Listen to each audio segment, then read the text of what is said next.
like that. Nobody's been in here today. That's probably what it is.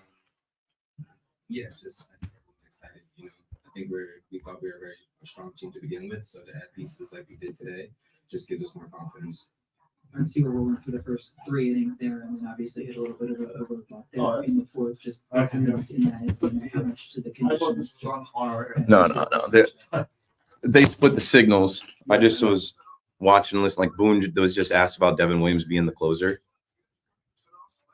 You can't guarantee him. He's the closer moving forward as of today. You have 3 relievers that can get 3 outs without giving up homers. This guy's been an adventure all year. I would say it's a competition and closer by committee. Are those your hands?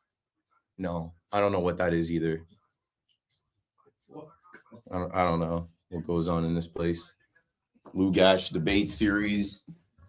These guys are all at Giants camp today, so I don't really know. I haven't been outside since I walked in.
Up their bullpen, adding several arms. First acquiring David Bednar from the Pirates, then Jake Bird from the Rockies before adding Camilo Doval from the Giants, and they weren't done there. And they added more versatility by trading for the Rays Jose Caballero, who now remains in New York. They also sent Oswald Peraza to the Angels. As for this afternoon's game, the Yankees got early homers from Giancarlo Stanton and Ben Rice, who withstood a near 3-hour rain delay to beat the Rays 7-4. The Mets went for a bat today, filling a need, picking up Cedric Mullins from the Orioles with 3 minor leaguers. The Astros reacquired Carlos Correa, who was part of their World Championship team. He'll now play third with Isaac Paredes, done for the year. Former Met Harrison Bader goes from the Twins to the Phillies. The Knicks gave up a lot for Mikal Bridges. Now he gets a lot, reportedly getting a 4-year, $156 million extension. They're also reportedly close to hiring Clippers assistant Brendan O'Connor to Mike Brown's staff. This report is sponsored by the New Jersey Division of Highway Traffic Safety and by Staples, and that's what's happening on Rich Hacker.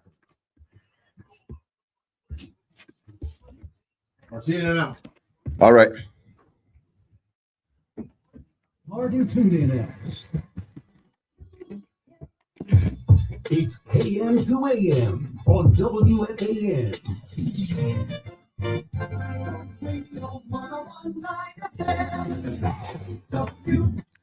Yeah, let's get it, man. Today is a day to be happy. All you negative Nancy's and Debbie Downers, back off, man. For a night, can we at least be happy about where we are? Yankee fans, Met fans, diehard fans, fair weather fans, casual fans. The deadline is over. Last night, I thought the Mets won. They continued. I woke up this morning thinking that the Yankees might say, we're good. We're good. We got help on the way. We've got some guys coming back. We don't need to do anymore. That's enough. No.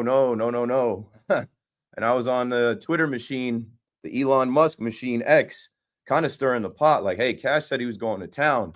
What town you talking about? Midtown? Nah, we went uptown. The Yankees are up. The Mets are up. And if you were up last night, I talked about how important the trade deadline is to add difference makers. How the teams that win championships, they don't stand pat. They don't say we're good. This is the last chance you have to improve your team for the rest of the baseball season. You'll be kicking yourself if you don't stack the deck, if you don't try. Injuries are going to happen. Some players are going to fold. Some players are just old and they're going to fall off. I'm so happy that Brian Cashman did his job. 888-808-1019. We are extremely critical of Brian Cashman. Some of you start your calls hating on Brian Cashman, and I get it, right? The Yankees are in a drought. We haven't won a World Series in 16 years, but they were in the World Series last year. And I know we give them no credit for that because of how they lost and the fact that they lost, right? You don't celebrate losing. We don't celebrate the American League pennant. But Brian Cashman made moves at this deadline like he's got plans on going back there. This was one of the best deadlines in years. If not the best, we'll see how it plays out. And they didn't wait till deadline day. They got some work done early, but then what I tell you last night, Cashman waits till the buzzer sounds. At the buzzer, bang, Camilo Duvall. I said, hey, yo, wait, I thought we were done. Jose Caballero, Jake Bird, David Bednar, on top of Ahmed Rosario, Austin Slater, Ryan McMahon, and happy trails to Carlos Carrasco and Oswald Peraza. 888-808-1019. We'll talk all about it.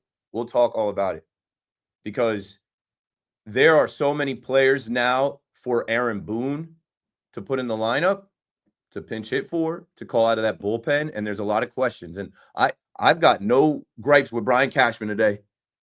I see you, Cash. Straight Cash, homie. And Cash we trust. Did what he had to do, did his part. So you can get off his back. He did what he had to do at this deadline. And you know what he did? He flexed on the league. I always talk about how there are 29 teams versus the New York Yankees. It's hard for him. I always talk about how there's a Cashman tax. I do also talk about him going clearance rack bargain bin hunting. But you know what he did at this deadline? He said, no.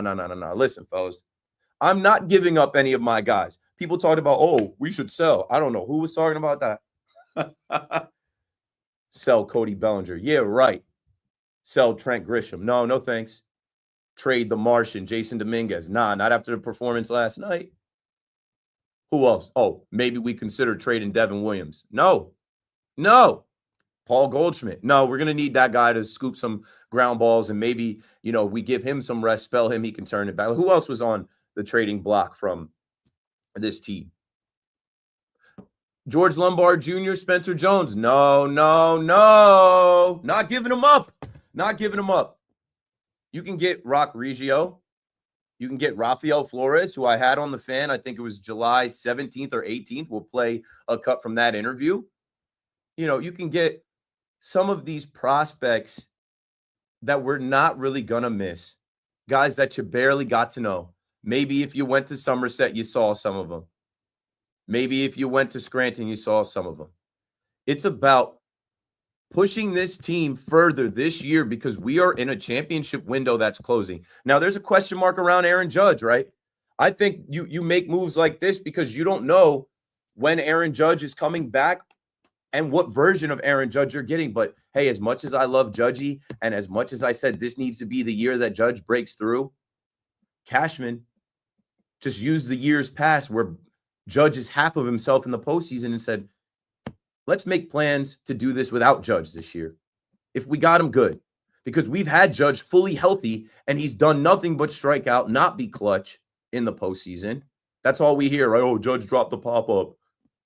Okay, so stack the deck around this team. You have hitters. You have a lot of hitters. You have a lot of left-handed hitters now.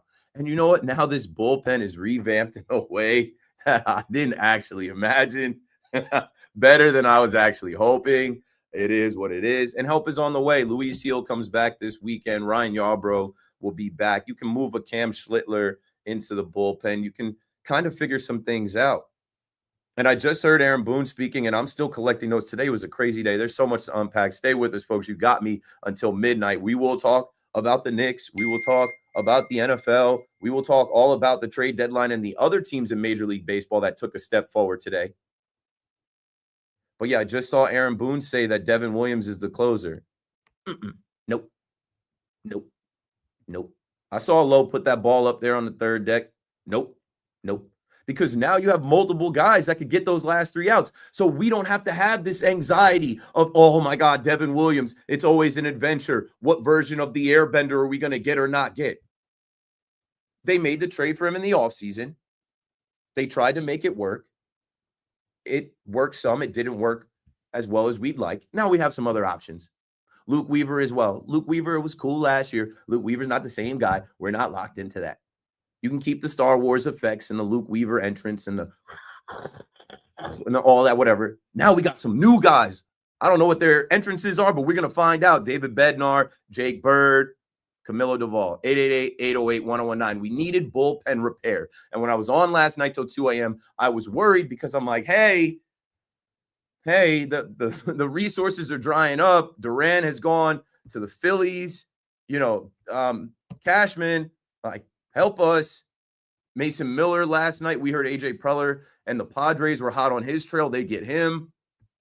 And I was, kind of worried that, like, hey, they were going to stand pat and say, you know what, we've got enough at home. And they did not.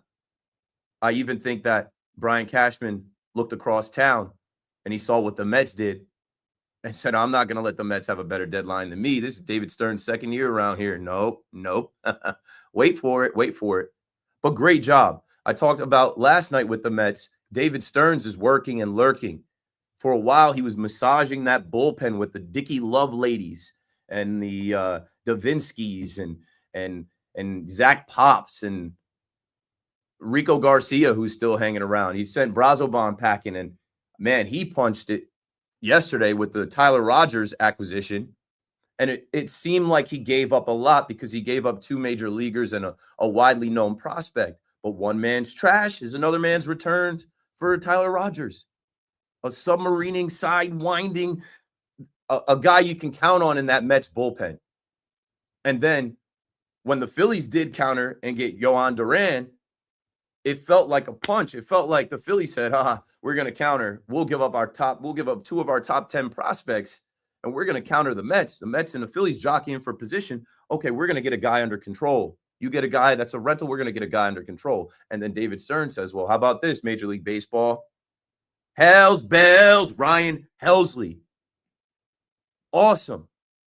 The combination of Tyler Rogers, Ryan Helsley, and Edwin Diaz for that Mets bullpen with those LED lights and what they turn Citi Field into and S&Y cameras, Mets fans are going to love it at the end of the game. And then, I mean, the guys that you do have, like Ryan Stanek, I think Ryan Stanek yesterday made a joke about, I guess I'm pitching the 4th inning. And it's obviously known that the Mets starters don't go deep into games, and they're struggling in that regard. I know there are some Met fans that are probably saying, hey, we need to get a starter. The Yankees needed to get a starter too. But you know what? In modern day baseball, you watched the Dodgers last year beat y'all with a bullpen game. You watched the Dodgers beat the Yankees in the World Series. The only game the Yankees were able to win was a bullpen game. Expect some bullpen games. Expect these managers to have to cook and work. Also, Gregory Soto was added. So when you add Gregory Soto, Ryan Helsley, Tyler Rogers, to Edwin Diaz, to Reed Garrett, to Ryan Stanton, like the Mets bullpen is solid now. You survived all those days of these random guys coming in and out of the game that nobody knew. And now it's time to lock in. 888-808-1019. Both the Mets and the Yankees did enough at the deadline to make you feel good about them getting back to where they were last year, potentially further. Be happy today. Cedric the Entertainer, you got a center fielder.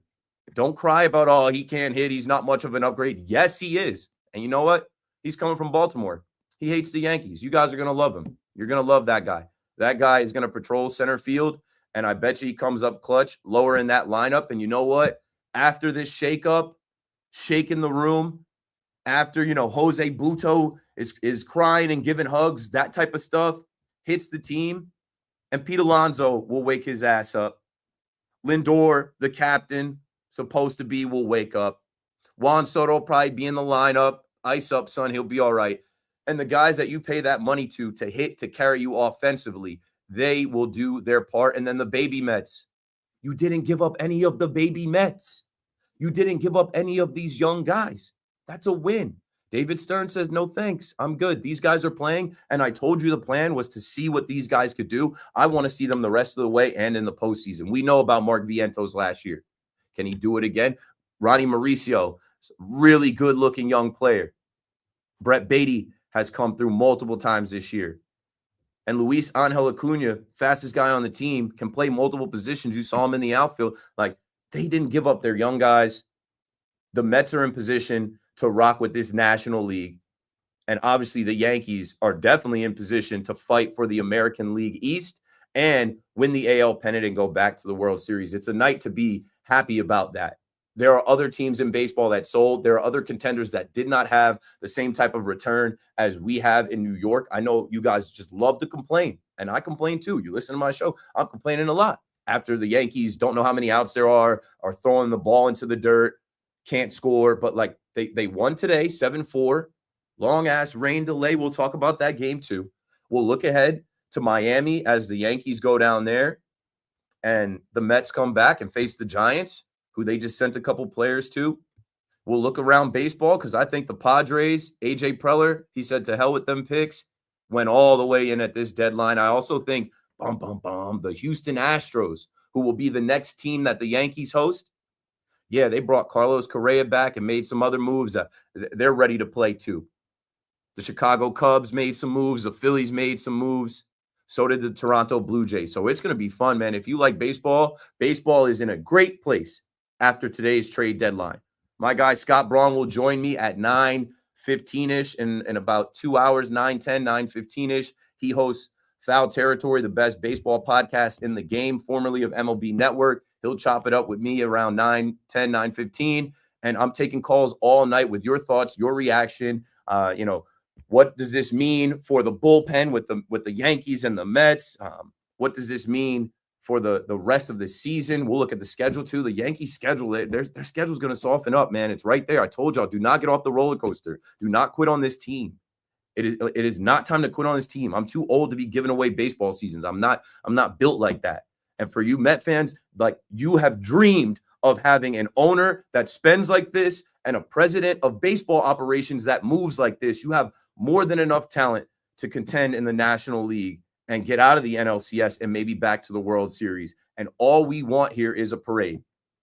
And I'm not going to even talk about the versus but if we do somehow get there, like I said, so be it, because it'll guarantee us a parade. Both teams in New York anteed up today on trade deadline day to shore up their teams to get to where they got to go. Keith McPherson on the Fan. We got to go to break. 888-808-1019. Call me up. KM to AM returns right after this. The Yankees meet up with the Marlins.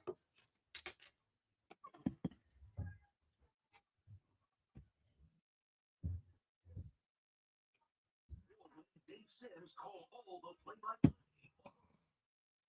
19 FM and always live on the free Odyssey app. Hi, I'm Attorney General Matt Black, and I'm PBA President Peter Andrea. Speed limits save lives. Speeding puts everyone at risk, and our officers are out there to enforce the law and ensure your safety. Take personal responsibility. Slow down, drive safely, New Jersey. Calling all parents and teachers at Staples, your back-to-school budget is officially saved by the button. The easy button, with supplies as low as 25 cents. Plus laptops are up to 40% off and more deals on top brands and trending styles. Find it all at Staples. That was easy. Stepping into the Kia K4 or K5 isn't just getting behind the wheel of any average sedan. It's stepping into what's next. With a K4, it's stepping into a world that's exciting. With a K5, it's one that's bold. The Kia K4 and K5, the next movement for sedans. See your local Kia dealer or visit kia.com to learn more. Kia.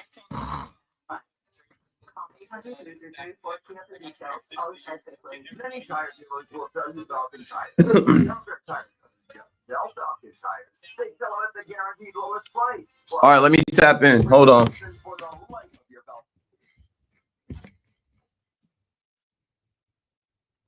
Falcon.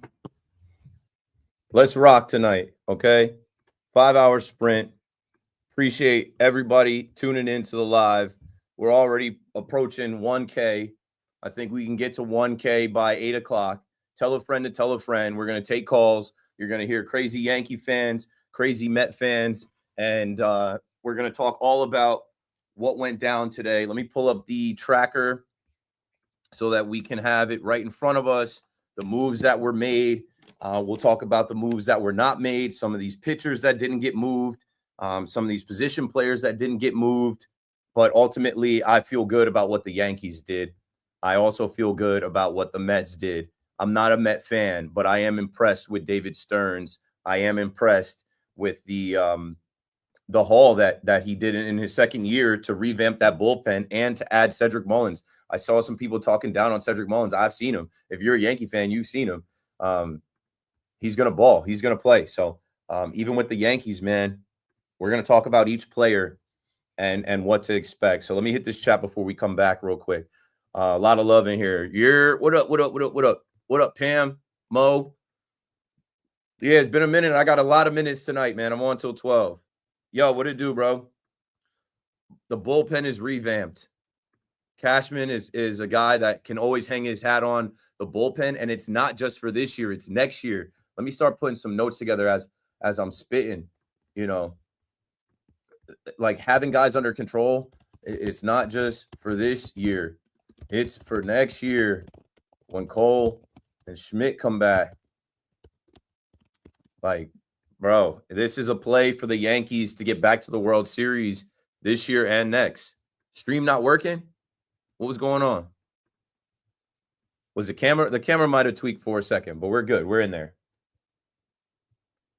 Amber's back. What up, Amber? What a deadline. I have a feeling they send down De Los Santos with his options. He's nasty. Yeah, good to have him back, but got to make room. Winning time. Let's see. It was exciting. If you're a baseball fan, it was a fun day. Yeah. I mean, Andujar, we gave up on Andujar. He could always hit. He couldn't field the position at third that well. But if you think about the adventure the Yankees went on with third baseman, we gave up on him too soon. Yeah, no, a lot of jokes were made about that going to town stuff.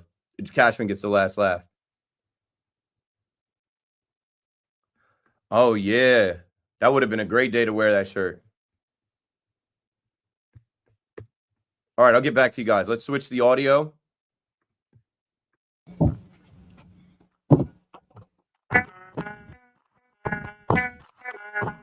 Ladies and gentlemen, boys and girls, you're now rocking with the Mets. This is going to be a fun night. Let's celebrate. Let's be happy. Let's talk about all the things that went on today in baseball, the trades, and the new players on the Mets and the Yankees. The games are done, and I got you till 12. Keith McPherson on the Fan. I call this KM to AM, streaming live on my YouTube channel, Twitch, Twitter, Facebook, and taking calls at 888-808-1019. Now, in the chat, I was just talking about Cashman. Put respect on his name, bro. As much as y'all slander the man's name, put respect on his name today. As many jokes as we made about going to town, And I made the joke about going to Midtown, that like this deadline might be super mid. I also told you, hey, taper your expectations, lower your expectations. If you don't set yourself up for failure, you can't be disappointed. And I think that's a good way to be, because I wasn't expecting too much. And as the moves happened today, I was like, oh, okay. Okay. Okay. Oh, yeah. Count it. So some guys got to go. But I say this all the time, iron sharpens iron. As a former athlete, I just know being around other athletes and competing, it brings out the best in you. Going through the motions doesn't do it. Being comfortable doesn't do it. Like no accountability doesn't do it. So Cashman did his job. I'm getting to Aaron Boone next. It's time, Booney. You're going to be tested with how you fill out this lineup, how you pinch hit guys, how you pull guys from the game. Enough already. You know, this week I said, are the Yankees going to fix this? And then watching the game last night, Volpe spikes the ball. Wells doesn't know how many outs are. I thought about that still all day today. Like, how are you in the game? There's millions of people watching. Anyway, like, it's time to hold people accountable, because now you have veterans in that clubhouse. You got new guys in that it adds a new energy in the Yankee clubhouse. These guys are bright-eyed. Jose Caballero's like, who, me? They picked me? These guys are coming from some of them trash teams. This is not the Colorado Rockies, Jake Bird and Ryan McMahon. This is not the White Sox, Austin Slater. This is not the Nationals, Ahmed Rosario. This is not the Pirates, David Bednar. You're about to be on the main stage with the reigning American League champions. Play your ass off. Compete. And you know what? Some of you other guys that have gotten so comfortable in those pinstripes, so used to being out there every day, that's not promised to you. The best are going to play, because it's time to win. It's time to make a push for this division and make a push for the postseason and getting back to the Fall Classic. 888-808-1019. Bob is in Deal, New Jersey, a great place down the shore. What's up, Bob? Yeah, what's up? So when I was watching the game the other day, I see that Cody Bellinger, I think personally, is the key to the World Series, because first of all, he's been to the World Series, and the way he's hitting right now is not like the Yankees I've been seeing the last 8 years, 9 years I was watching baseball. He's getting on base. He's hitting the ball outside of the zone, hitting for average, not just all or nothing Yankees baseball. Yeah. And it's not like he's doing when he's on the Cubs, because when I watched him on the Cubs, if he didn't get that high fastball, he wasn't hitting anything. Now he's taking pitches out of the zone, getting his triples. I'm seeing every night he's getting triples. And then Ryan McMahon is getting on base all the time. This is different type of Yankee baseball than we're used to. Absolutely. So I'm very Cody excited for the Bellinger playoffs. is a guy that is postseason proven. He's had his struggles too, but I feel like this year in the Yankee pinstripes, the stage is not going to be too big for him. He obviously had some down years, obviously moving away from LA to Chicago. He said it himself. He tweaked some things. He changed some things. But like, I've been chanting MVP this week at the stadium for Cody Bellinger. He does it in the field. He does it at the plate. He's clutch. And yeah, he could be a real key here, regardless of what version of Judge we get back. I'm putting this message out, and thanks for the call, Bob. I love Judge. I was rooting for him to win the Triple Crown MVP this year. It is about the team. The same way I love Volpe, I'm rooting for him. It is about the franchise, the organization. It is not about one guy. Judge has failed in October so much. I feel like this year, Cashman said, let's plan for that. In the event that Aaron Judge can't carry us, because he hasn't, right, as we expected him to do in 2022, as we expected him to do in 2024, let's add some other bats to this lineup. Let's add some other players to this lineup with experience that can hit and that can get it done. We have that now. We have that now. I mean, I'm in a good place mentally with this Yankees team. I really am. I really am. And I feel like let's stay there for at least tonight, because obviously the games will come back on. They could lose the series to the Marlins, and we're going to be like, what the? But like, you have to look at what they did to revamp this team. And they're analytically driven, right? They looked at their own numbers of how they've played from March to July. And they went out and they addressed those needs. And nobody's going to just play anymore because we believe in them. Nobody's just going to play anymore because, oh, they're elite. No, show us every day. No jobs are safe. The best have to play. It is bigger than one guy. It is bigger. It is about the team. It is about the fan base. It is about the New York Yankees getting back to the World Series and winning it. And the same thing goes for the Mets. They have a lot of talent. They have a lot of guys. The best are going to play. It's business. It's not personal. Josh is up in the Bronx where the Yankees just finished playing. What's up, Josh? That's awesome, baby. I'm telling you. Look, so you already told me, you already answered what I told your producer, how you think they did, and everything else. The Mets and the Yankees, we're going to have to wait and see, Keith. But I'm telling you, man, I'm excited for this because the new guys are going to push the ones that have been on the team, Mets and Yankees. They're going to have to produce.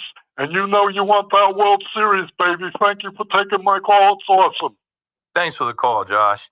We can't get to the World Series tonight. It's July 31st. We've gotten to the trade deadline. And we've been talking about the trade deadline for months. It is now over. It could be a way different feeling if we didn't get all of these players on both sides. Tonight could have been a night to be like, they didn't do enough. We still have this hole and that hole. It's not going to. I am more than content. And I think all New York baseball fans are more than content. I was listening in on the Rico Bronya last night. I was listening in on some Mets spaces last night. I don't hate the Mets. These are my Mets. I know more about this version of the Mets than any version of the Mets I've ever known. And David Stearns pushed the chips in. Steve Cohen talks World Series. And if you talk World Series, how do you get to a deadline and not move like you're trying to win the World Series? They did. The Dodgers, for the most part, every year go for it. They had a quieter deadline. They still made some marginal moves, but the Dodgers, all they have to do is get healthy. All they have to do is get healthy and get all their deferred money players back. The Yankees and the Mets don't have all of that. The Yankees and the Mets had to make moves to fortify their rosters, their lineups, their bullpens, and I think they have. And what I'm very impressed with is that they did it without giving up anyone that really hurts the fan base. I don't think there was one name where fans were like, Spencer Jones, I wasn't trying to give up Brandon Sproat. Like, it did not happen. It did not happen. So that shows you just the level of GMing. That shows you the level of business that, both sides are operating at. And now it's on the players. The GMs did their jobs. Now it's on the players and the managers to see it through. Zach is in Massapequa on the Fan next. Hello, Zach. Hey, Keith. What's going on? I love your show, dude. I really do. Thank you. So I'm a huge Mets fan. I've spoken to you before. I've gone back and forth on Twitter or X, whatever. But yeah, as a Mets fan, I am ecstatic. We kept Mauricio, we kept Beatty, we kept Vientos, McClain, Tong, Sproat, everybody, and we still managed to get significantly better. Our bullpen from what it was a week ago, one of the worst bullpens in the MLB to now one of the best. It's just, this was a let's go win the World Series deadline from Stearns. I've never seen it before as a Met fan. In 2015, we got Cespedes. He caught fire, of course. He was an absolute beast, but it wasn't like we really said, let's go win a World Series. The moves we made today, they give me so much confidence in, Stearns, Cohen. A lot of people were saying, Cohen said 5 years, it wasn't happening. It still hasn't happened, and this deadline doesn't mean it's going to happen, but it's showing you that they truly, truly want it. I would like to end with one thing. I think both the Mets and the Yankees respectfully won the deadline. Both teams got significantly better. It was an absolutely great day for New York. Great call, Zach. Yeah. And I kind of echoed some of those sentiments about, the Met fan having the owner and the president of baseball operations that are playing with the big boys now. You're at the big boy table when you go out and sign the largest contract in the history of sports. But they didn't rest on that. You guys screamed for Pete Alonso to come back. They paid him. As rough of a patch as he's in, he's still a $30 million man. And, he's postseason proven. So is Lindor. And obviously Soto. Get those guys there. You know how you ensure that you get them there? if you don't have the starting rotation to go deep in games, and maybe guys will, right? Maybe Sean Manaea, as he continues to build up, Frankie Molentas, maybe they will be able to get you to the 6th, 7th inning. David Peterson had a complete game. You need more out of Clay Holmes. You need more out of Kodai Senga. But you know what? This was a deadline where starting pitching wasn't as available as we thought, right? Joe Ryan, Sandy Alcantara, Dylan Cease, some of those guys that we thought were definitely going to get moved did not get moved. And so I think you look at Brian Cashman and David Stearns and say, okay, they couldn't go out there. They weren't going to give up anything for Mike Soroka or Nestor Cortez. Shout out to Nestor, who's with the Padres. Like I'm happy for my guy Nestor. The Padres anteed up. Merrill Kelly. I'm trying to think of some of the other starting pitchers that got moved. J.P. Sears, who goes to the Padres. Those were marginal guys. If they couldn't get a guy that they felt good about, Zach Gallen didn't get moved, right? If they couldn't get a guy that they thought they could hand the ball to for game 1 of a postseason series, it's not worth giving up, high prospect capital. So you build the pen, and both of them finessed as far as giving up not really anything you're going to miss for high leverage relievers. I love watching postseason baseball when it gets tense and it gets tight like that, and we're going to the bullpen. And one of these guys is coming out that is going to throw gas, swing and miss. It's going to be fired up. And then here in the stadium, when you get that strikeout, Yankee Stadium, P.C. Richardson, whoa, like, let's go. We have that. I already talked about Citi Field, what they do for Edwin Diaz. You think that place is not going to rock when Ryan Helsley comes out to Hell's Bells? Of course it is.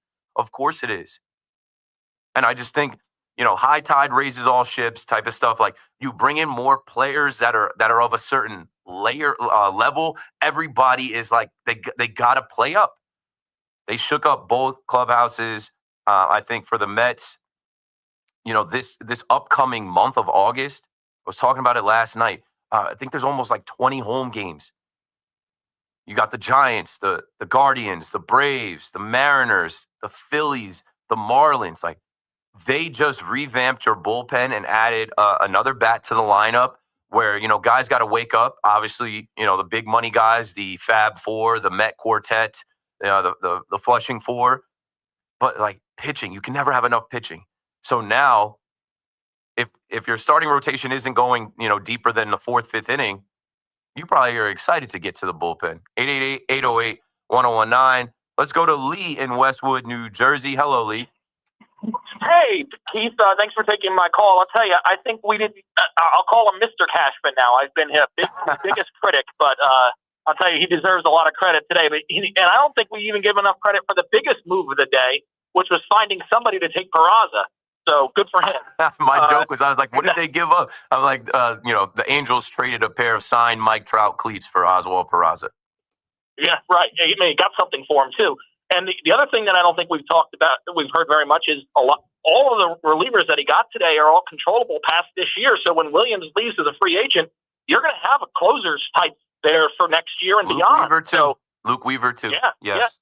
Great, so great job in that sense as well. So, I'm really thrilled. And the other thing, too, is bringing Caballero really gives you a lot of versatility because right now, they can call up the catcher, Escara, who they sent down, but Caballero's got options. So he can go to Scranton if they want to do that, or they can keep Caballero on the roster. I don't love Rice being the backup catcher because it limits our options. Last night he ran for Rice, and then he didn't have another catcher late in the game if he wanted to do something with Wells there. So you could add that versatility as well. So it just gives you so many more things to work with. And I thought a brilliant deadline by Mr. Cashman today. Yes, sir, Mr. Cashman, sir. All respect on the eternal Yankees GM's name. In Cash, we trust. Cash rules everything around me. Cream, get the money, dollar bill, y'all. Like, it is, you cannot call me up tonight, and I know you damn sure can't call Big Mac up in the overnight and talk down on Brian Cashman today. It's not the day for it. It's not the day for it. Now let's go through some of the players again. Like, Caballero had that slide last night going back to second. And the first thing I thought when they traded for him was like, hopefully he's not hurt. Obviously, he was there today, so I mean, he's fine. But Caballero is another utility player. He's got speed. Caballero is a guy that steals a lot of bags. He could be a pinch runner. He could be Manfred's man on second. He could be also someone, if you don't feel like Ahmed Rosario fits this role for you, as I've been speaking of, Jose Caballero can be somebody to push Volpe. No? Because, I've been screaming for the Yankees to fix this, and I don't expect a 24-year-old kid in year 3 who's from this area, who loves the team, whose whole family loves the team, that pressure on him. He is him. He grew up to be the shortstop of the Yankees that all of us were practicing in our backyards and at Little League hoping to be. He actually did it, but now he's in this spot where, okay, you got to help him out. You got to help him out.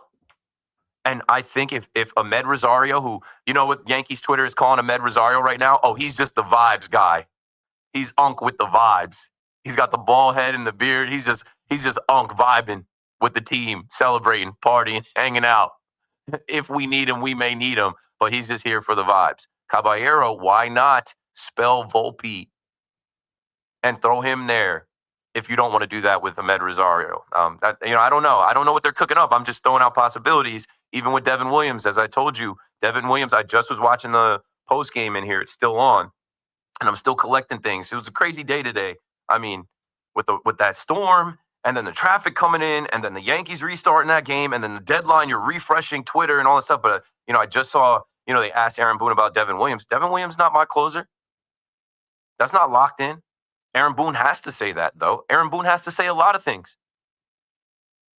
Devin Williams is not locked in as my closer. I have too much trauma already from Devin Williams. I have options now. It is closer by committee, if you ask me. It is a competition for that spot in October because we can't play around. We can't play around. 888-808-1019. And you already know, third base is Ryan McMahon. And what did I tell you about Ryan McMahon? This is not Coors Field. This is not the Colorado Rockies. He's been pretty darn good so far in pinstripes. I think he's going to play well for the Yankees in the postseason. And then when we go around in this outfield, Dominguez is still here. And Dominguez made a great play in left field. And I hope that builds his confidence up where he's less shaky out there on skates and he goes after and attacks the ball. Trent Grisham, they gave a rest day today with the hamstring. I hope they get him all the way right. And he is all the way right, and he's clutch. I know I said trade him a few weeks ago, but as clutch as he is, hitting those home runs to tie the game or take the lead, I'm like, I might need that in October. Cody Bellinger, say less. I don't even have to say anything besides his name. But then you got Austin Slater, who mashes lefties. You've got options if Judge can't return. You also have Giancarlo Stanton here, who is a proven postseason performer. We need Paul Goldschmidt to maybe they got to rest Paul Goldschmidt a little bit more. But we need Paul Goldschmidt at first base defensively, and we need his bat to come alive some as well. Ben Rice, Benny Blanco Arroz. You saw that home run he hit today. This kid's going to get some opportunities. He didn't get an opportunity last year in the postseason. There's plenty of guys. Austin Wells, wake up, buddy. Wake up. Ben Rice can also catch. This team is stacked. This team is stacked. 888-808-1019. Richard in Manhattan on the Fan. Hey, Keith, Yanks are playing great. They're 4-2 without Judge. They're playing great. The Tampa Bay sucks. They were selling off players all week. We shouldn't have struggled with them at all. I'm glad they were able to take the series. Yeah. That's all right. We're doing okay. We beat Philly that last game. Was on Sunday. Who did we beat? I was there. Yeah, we beat Philly. We avoided the sweep. Yeah, so we're doing okay. All right. If we can continue this, end up with 90 wins, listen, whether we have Judge or not, the playoffs are a crapshoot. The Mets, they're 15 games over. A couple of days ago, they were 18 over. They don't have one guy in the starting line, and then in the whole lineup, hitting over 260. Lindor. It's the strangest thing. They're supposed to have one of the better lineups in baseball. Imagine that. I don't know what it is. And they don't have a pitcher that can go 6 innings. And so now they're going to go to that bullpen. They might even play around with some bullpen games. And like I said, I expect that, you have seen Juan Soto. You have seen Lindor play at an MVP rate at the end of last year. Alonso, people were talking about as MVP to start this year. Nimmo should have been an all-star last year. Those guys are going to come alive at some point and all together. Keith, Aaron Glenn is the first New York Jet player to become coach. 65 years they've been in existence. I think that's a little strange.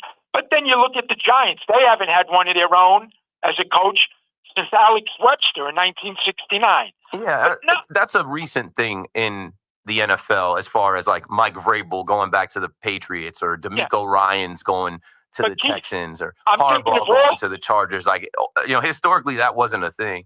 Right. But all the sports teams in New York, only the Yankees hire their own. Really. The Mets, the closest they came was Willie Randolph, and you couldn't even call Willie Randolph a Met. Carlos Beltran should have got the opportunity. Yeah, right. That would have been okay. The Nets were Jason Kidd, and he didn't stay long. The Knicks, I don't know, the last Knick I remembered would be Willis Reed. These teams don't do it. I don't understand why. One last thing, Keith. Russell Wilson. Mm-hmm. Nobody has said this. I got a take on Russell Wilson. This guy has been the main man on 3 different teams. He's coming to his 4th team as the starting quarterback. Keith, that's unbelievable. I can only think of one other player in my recollection in the NFL who's done, and I'm not talking about Tyrod Taylor or somebody who started a game here or there or Geno Smith again. I'm talking about the main man on this is his 4th team. He's starting opening day if all goes well. So the only guy I can think of in the history of my history of the NFL would be a guy named Norm Snead from the Giants way back in the early 70s. He played for 3 teams. He was the main man. Then he came to the Giants in the trade for Fran Tarkenton. I'm thinking myself, because the NFL is not for long. Like, if you're not good anymore, there's other quarterbacks. It's hard to bounce around. And I mean, Russell's been good. Won a Super Bowl, has been a Pro Bowler. Yeah, and he's still doing it. He's still doing it, and he's still highly regarded. It's amazing. Nobody talks about it. It might not be so amazing by week 5. We'll see. Wow. Thanks for the call, Richard. 888-808-1019. We'll get to the football later. I did hear Loogie and Morash talking about Terry McLaurin requesting a trade. I know the guys are at Giants camp all day talking to the players, talking to the coaches. We'll get to the football. We got plenty of time. Still freshly coming off of the trade deadline. It hasn't been 2 hours. Still want to hear from more Yankee fan, Met fan reactions and thoughts. I haven't heard anybody yet call up and say, this trade deadline wasn't all that. I'm still looking for this or that, or, they didn't get, this guy. I think right now everybody is smitten. Everybody is content. Everybody's like, hey, that could have been a lot worse. That could have been a lot more disappointing. We're not so disappointed tonight. Let's take a break here. I was about to say, I've been rolling. We should take a break, though. Scott Braun will join us a little bit after 9 o'clock. Reminder, my guy Scott from Foul Territory.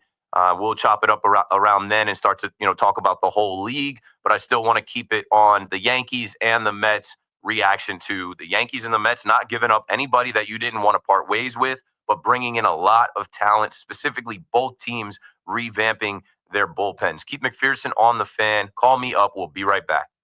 It's Boomer and Gio. Mornings on the Fan. 101.9 FM. Their fan base, they have agita. They're a little nervous because of Aaron Judge. But, I just think that there's no way that the Yankees are selling. Yeah, why would we sell? On Apple Podcasts, Spotify, or wherever you get your podcasts. Mercedes-Benz Dream Days are here. Real offers, dream vehicles, and it's all waiting for you at Mercedes-Benz of Edison. Now's the time to drive the luxury you deserve with limited-time lease and finance offers, including the GLC, C-Class, and the cutting-edge EQ electric lineup. With over 600 new and pre-owned vehicles to choose from, your perfect Mercedes-Benz is ready to go. Make this a summer to remember during Mercedes-Benz Dream Days. Visit Mercedes-Benz of Edison, the Tri-State's premier destination for luxury driving. The times you spend with your friends and loved ones are the best. Those selfies you take now will shape memories that will last a lifetime. Make sure you stay in the picture and stay away from fentanyl. Only 2 milligrams of fentanyl can cause an overdose. So learn about the dangers and risks of this frightening, deadly drug at stayinthepit.nj.gov. Don't risk your life and all those wonderful memories you're creating. Stay in the picture and stay away from fentanyl. Know all the risks. Visit stayinthepit.nj.gov. Injured in an accident? You need help. The Rothenberg Law Firm. Lawyers that have built a legacy of victory over 5 decades, winning billions for their clients. The Rothenberg Law Firm. Call 1-800-624-8888 or visit injurylawyer.com. WWE fans, for the first time ever, SummerSlam goes 2 nights at MetLife Stadium, Saturday, August 2nd, and Sunday, August 3rd, featuring John Cena's final SummerSlam match versus Cody Rhodes for the undisputed WWE Championship, plus Roman Reigns, CM Punk, Rhea Ripley, Randy Orton, Jelly Roll, Logan Paul, and more, all in action live at MetLife Stadium. Don't miss this epic SummerSlam weekend. Tickets are on sale now at Ticketmaster.com. Ready to score the biggest deal in breakfast? It's waiting for you at Dunkin'. Dunkin' is serving up the ultimate $5 meal deal. Get 1 premium hot or iced coffee and 82 delicious wake-up wrap sandwiches for just $5. Whether you're fueling up for a big day or keeping count, this deal has you covered. A smooth, bold Dunkin'.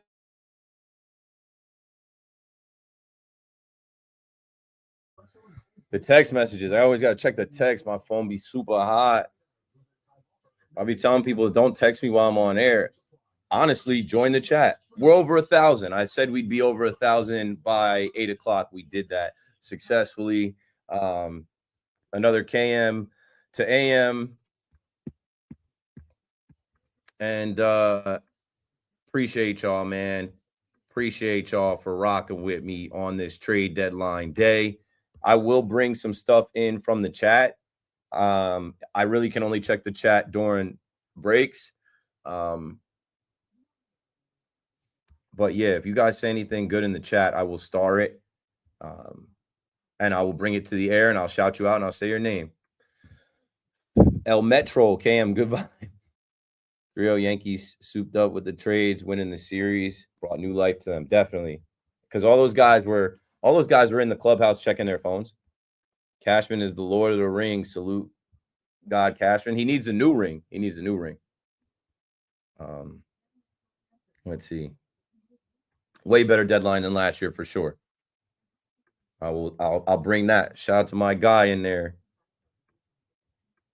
Richard touched on every NYC team except I'm saying, bro. So I'm like, Richard has taken over the show. I'm not talking about Aaron Glenn. I saw a picture of Richard. He pulled up to some ESPN radio party event. So he is well known on these New York airwaves. Let's see. That's the vibe, man. That's the feel. I came in here with the polo like I worked for the front office today. That's how proud I was. Oh, Jeff Passan is here.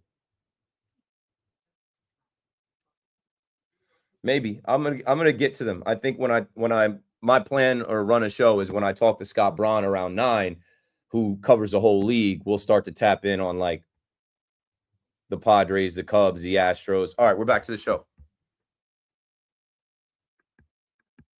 Switching audio. Live, loud, and daily. Fan 1019 FM and always streaming on the Odyssey, iHeartRadio, and TuneIn apps.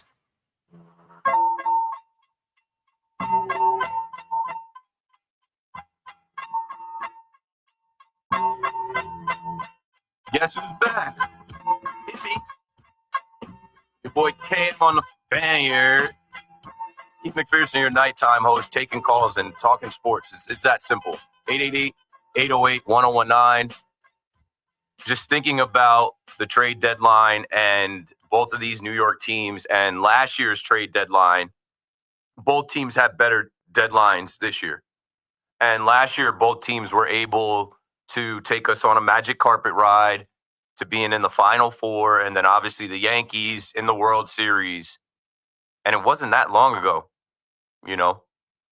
A lot of the same players, some new players, and I just think we're locked and loaded and we're ready for another one. You know, football is here. I love football too.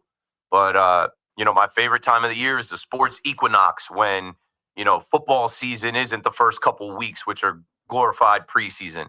When postseason baseball is starting in October and, you know, the football season is a few weeks in and hockey is starting and basketball preseason is starting. And then you listen to the fan and there's so much to talk about. There's so many people calling in So many different takes and topics. Let's get back to that. Mario, Long Beach, my guy knows what to do. What's up, man? What's going on? Great show as always. Thank you. Yeah, so a little bit about the Yankee trade. I heard you talking that there was you didn't get any input. I really like it. I really like that Caballero guy because, as you know, for years, one of the big, obstacle for the Yankees were they always hit a lot of homers during the regular season, but in the playoffs, when you get better pitchers, you're going to hit less homers, and then they have a hard time scoring. They can't score as a run with a bunt and a single. They can't produce their own runs, right? This guy can because he led the league in stolen bases last year, Yeah, I think he bring him on. What do you think? I think they saw him right here in person. They also saw the Tampa Bay Rays send Zach Little and Danny Jansen in this series. They're like, okay, you guys are selling. You're literally here. We can talk to you right here. Like, come upstairs. We got a meeting room.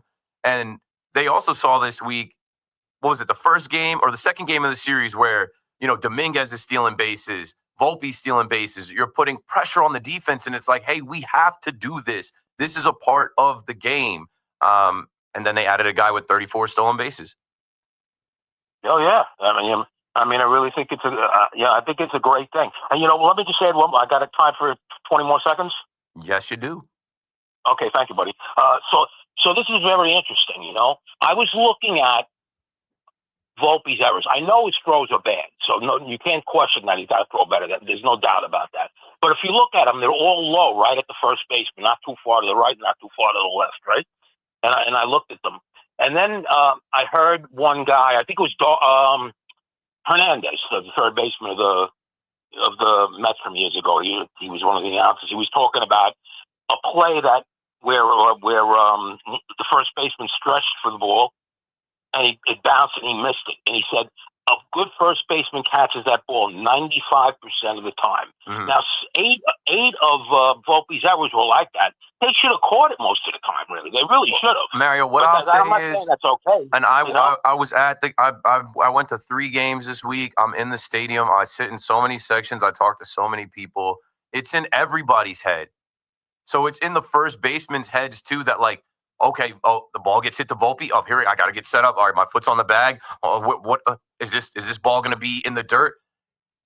Hit him in the chest. I'd rather see this guy airmail the ball now because it's like, no, I know. It's like make it easy to end the damn game. Make it easy. And you're right. Like these should be scooped. But you have Ben Rice, who's not really a first baseman, and you have Paul Goldschmidt, oldie but goldie. He's a little bit old. It's not like we have, Freddie Freeman over there. It's not like we have even a Pete Alonso over there, or a Keith Hernandez, Mark Teixeira, Don Mattingly. Thanks for the call, Mario. 888-808-1019. Make the throw. Okay, if the first baseman should make that scoop 95% of the time, the same thing they were saying was like, every shortstop in Major League Baseball makes that play to end the game 99% of the time. It is in everybody's head. Volpe is in his head. It's in the head of the first baseman. Like they put Goldie in as a defensive replacement last night, and I laughed. I'm like, it's not much of an upgrade. He can make the same mistakes that Ben Rice has made scooping the ball. Make it easier. Hit him in the chest. I know Volpe can do it. I've seen it 100 times more. But it's like, and that's why I asked the Yankees, fix it, man. Fix it. Fix it. Do something, please. Like, it's every night. We escaped today without one, I believe. But, like, it's got to end. And I hope that's the end. I hope that's the end because Yankee Stadium is a tough place to play. Yankee Stadium is unforgiving. There are fans there that are ready to eat their own, ready to boo, ready to jump all over Anthony Volpe, and we don't need it. And he can avoid that by just, like, you have the mechanics and the fundamentals. We've seen you do it. We've seen you be a Gold Glove shortstop. Get back to that. Don't think so much. It's got to be natural, fluid, one motion. Get the ball, throw it to first base, and not in the dirt. Throw it in the air. The end. Robbie and Lennox back on the Fan. Hello again, Robbie. Hey, what's going on, Keith? Thanks for taking the call. So, I guess I'm a guy who is satisfied with the relief pitcher aspect of it. But again, I'll say this a million times. Now, you just told me that they got Caballero from Tampa. Is that true? Yeah, Jose Caballero. He's a shortstop, second baseman, third baseman. He's super fast. We've seen him a bunch. Yeah.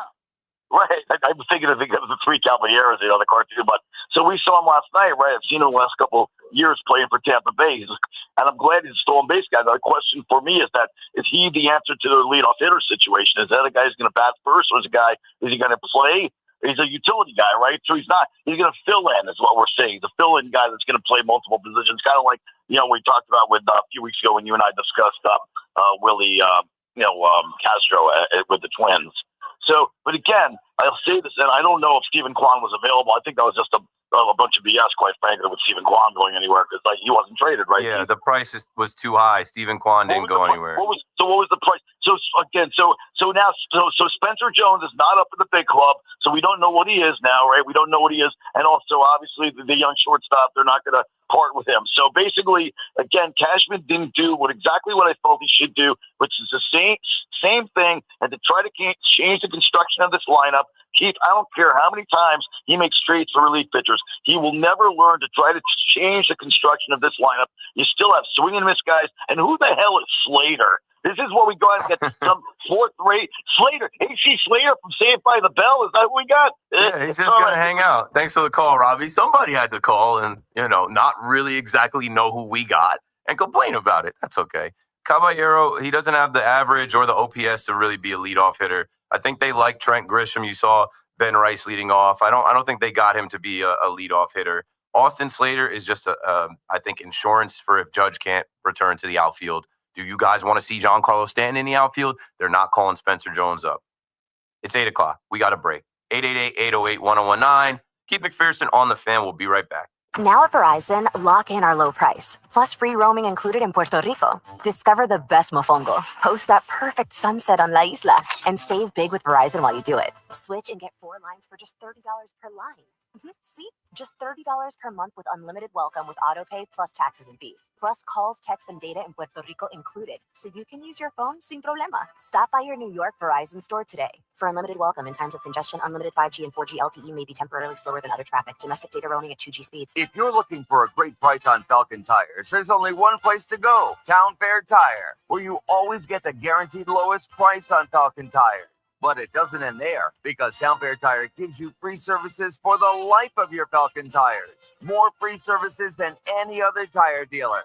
That's why we say nobody beats a Town Fair Tire deal, and I mean nobody. Here, I'll switch the other mic on so I can talk to you guys. Caballero's not going to be the starting shortstop. Ahmed Rosario's not going to be the starting shortstop. They probably won't even get that many opportunities to play. Anthony Volpe is your starting shortstop. He's in a power surge right now. They love him. And at least we have options to give him a day off. Everybody else has scheduled rest. Everybody else, they sit because of matchups. Anthony Volpe shouldn't be above that in his third year at age 24, leading the league in errors. Marcus, what's up? Thanks for joining the chat. Again, I'm seeing a lot of you YouTubers on there. Make sure you hit like and share. Send to your friend that likes baseball. We'll get to the football. We'll get to maybe some of the Knicks basketball. They're looking at Ben Simmons. And as a Net fan, I just know Ben Simmons for the Knicks will go there, fall in line, and be a good bench player for them. And, it'll be his last hurrah in the NBA, and it'll work. That's just how it works. And then Mikal Bridges got his extension. There was a lot of talk about that. I think he earned that just in that Celtics series. And I think he played a big part in Tom Thibodeau. When they talk about those exit meetings, when they talk about, the players that had something to say, I guarantee you he had something to say, because he had something to say during the season about, them playing the bench. He spoke to the media about it. Remember that back and forth? We'll talk Knicks later. We'll talk about training camp. But, right now we're sticking with the Mets and the Yankees kind of living in the trade deadline reaction. What's up, Keith? Cashman cooked at this deadline. Worst bullpen to one of the best bullpens, just like that. Correct. And I saw Katie put Ian Hamilton and Yuri De Los Santos optioned. Awesome. Got better today. Yankees have won 4 out of their last 5. He's not. And that's why I said they have Stanton out there. but he's not going to play. Shout out to Ronnie. All right, here we go.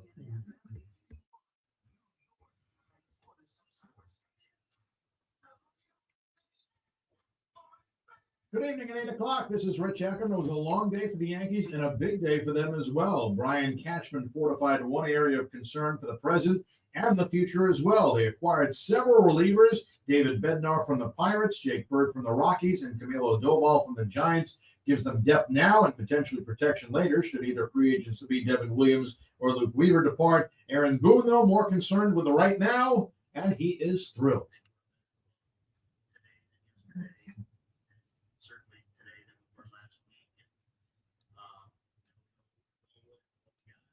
They also picked up another utility infielder with Jose Caballero switching locker rooms after today's game. As for that game, the Yanks and Rays had to sit through a rain delay of nearly 3 hours in the middle, but the Yankee bullpen, without the new guys, then allowed just one hit over the final 4 innings to preserve a 7-4 win over Tampa Bay. Giancarlo Stanton homered in the first. Ben Rice added a 3-run shot in the second. The Mets made another move, picking up center fielder Cedric Mullins from the Orioles for 3 prospects. Carlos Correa heads back to Houston, waiving his no-trade clause to rejoin the Astros. The Knicks have reportedly made their decision on Mikal Bridges and will reportedly sign the veteran forward to a 4-year extension worth $156 million.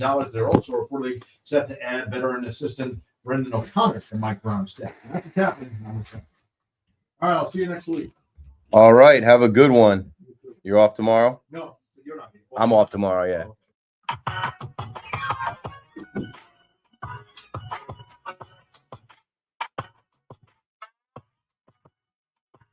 Inside the 8 p.m. hour on the Fan in New York, my guy Nick at Night behind the glass dropping the beats. Your nighttime host, Keith McPherson, taking your calls and talking about the trade deadline with the Mets and the Yankees. Cedric the Entertainer, I just know he's going to be an upgrade. This guy was an all-star. I think a change of scenery they talk about. I think, in his last week, with the Baltimore Orioles, they won some games, and he had a ton of web gems, highlights, robbing home runs. Like, I think that's a good get. I think this is a guy that Met fans are going to like. Tyrone, you better call Tyrone. Tyrone Taylor was never supposed to play that much. Having to play Jeff McNeil and Luis Angel Acuna out there. They had Jose Siri, and he's been out. You're getting one of the best defending center fielders in the game, and a guy who will bring his bat. And I know people, look at his numbers. He's not that much, but he is better. And in this lineup, he's going to see some pitches. So just get ready for it. I'm speaking as a Yankee fan who has watched him. He's, like I said, he's been an all-star before. A change of scenery. Like, I think this guy's going to be fired up. I think this guy's going to be fired up to come and play in front of Mets fans in New York and not be, on the Yankees, because down there they hate the Yankees. That's in his blood. He's been in Baltimore since 2018. I think you're gonna come to like what you see from Cedric Mullins in center field, lefty bat. And then with the pitching, I'm telling you, Gregory Soto, you got him early, and then a move looks better with another move. Yesterday, after the Mets get swept, after Soto was out of the lineup, after Alvarez has to leave the game, Clay Holmes, it's like, Clay Holmes, what is Clay Holmes? Is he going to go to the bullpen? He could. Clay Holmes was a weapon in the postseason coming out of the bullpen last year. You have options now. And you know what? For the Met fans, too, these guys that you're starting to hear their names more, these young guys, the Brandon Sproats, the Jonah Tung, McLean, like it's going to be time before you know it to see these guys. Because if you have an injury, if you have a need for a spot start, you're gonna have to see what these young kids have, what they're made of. Now, I'm not saying they're going to be pitching for you in the postseason, but you might see Jonah Tung, Nolan McLean, Brandon Sproat, who were number 2, 3, and 5 in your top prospects. They might, one of those guys might get called up. Probably, Sproat or McLean. I know Tung was seen a lot of him at All-Star, but like he's in Double-A. You're going to have to lean on your young guys. You have what you have. I think the Mets aren't going to be allergic to a bullpen game if they have to do that because they have a ton of bullpen arms now. But between Sean Manaea, David Peterson, Kodai Senga, Clay Holmes, and Frankie Montas, last year's run, I felt like the Mets did not have enough starting pitching when it came down to the end of it. Now you have guys like Manaea, Kodai Senga, Montas, who they missed so much time this year. Like they're not going to be gassed in 3 months. And you have a bullpen where if the top of your order, which was supposed to be one of the best lineups in baseball, if they can be the back of the baseball card, if they can be postseason performers like they've been, get a lead and you should be able to lock it down. 888-808-1019. Now, with the Yankees, their schedule is what is going to help them. And we saw teams selling off. And I just think that with the Yankees now in August here, it's going to be interesting. Like Carlos Correa goes back to the Houston Astros. And speaking of the Mets, he was ready to sign with the Mets and move over to third base and play next to Lindor. Now he's moving over to play third base next to Jeremy Pena, who honestly took his spot, won a World Series after he left. But he comes back. The villain comes back.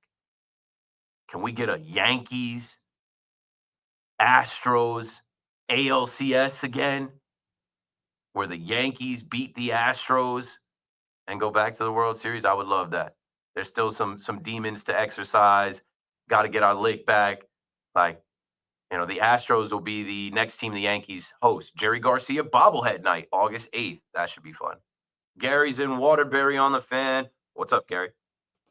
McFair the Cavalier. And I got a new one. And based off the track on a little bit on this one, I want to hear that boom, boom, boom, boom. Yeah, we can do that. That's your call, and then Flavor in your ear lets you know. Going forward, that's a new Craig Mack, and we got a soft schedule going forward. We're going to be in the playoffs. We're going to be in the playoffs.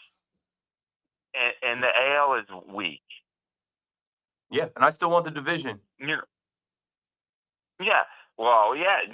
that's on the horizon too. But it's all about October now. No, it's still it's about the dog days of August. And these guys, they won 4 of their last 5. Continue to win on the road here. Come back home here. We're going to tussle with the Astros, who are a first-place team that they think that the American League is weak too. That's why they just did what they did, because they're like, hey, we want back in the World Series.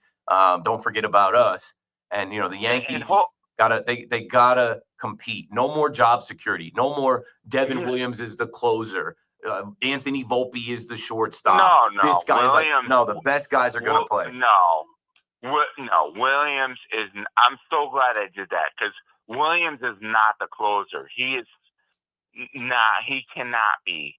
It's a heart attack every time. He can be the start, but he can't be giving up home runs in the 9th inning. He can't be giving up multiple hits, walking guys. He's got to be better. If he wants the job, tighten up. Are you going to put some respect on Cashman's name? I just remember, bro, because you usually start your calls. What do you say when you call, Gary? Boo Philly, boo Soto, boo Cashman.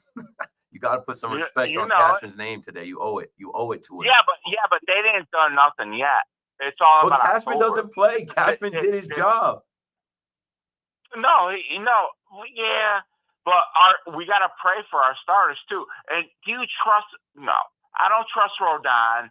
And do you trust Hill going forward? You don't have to trust our him. starters. He's paid like a starter. He said he's here to pitch in October. I hope he learned from that Royal start in October last year. Whether you trust him or not, he's getting the ball from one of those games. I know, but hopefully that the moves, like McMahon stepped up his game. Hopefully that they come to New York and realize that they got to step up their game. They're competitors. They're pro ball players. They're tired of losing. Yeah. Exactly. They've been in losing environments their whole life. So now they're in the spotlight. You know, Don't now fold. every game means something. Yeah, thanks for the call. I mean, that's the other side of it. Oh, the pinstripes are heavy. Okay. But I think that these guys that they got are ready for it. McMahon showed you he's ready for it. Ahmed Rosario, I'm not worried about whenever he gets his opportunity. Austin Slater today, I'm not worried about him either. He's a fifth outfielder. Let's see what these pitchers got, man. Let's see how they respond. I think like Yankee Stadium is a place where the fans can will you to striking guys out. Yankee Stadium is a place with so much energy. These guys that are competitors like that, they'll feed off of that.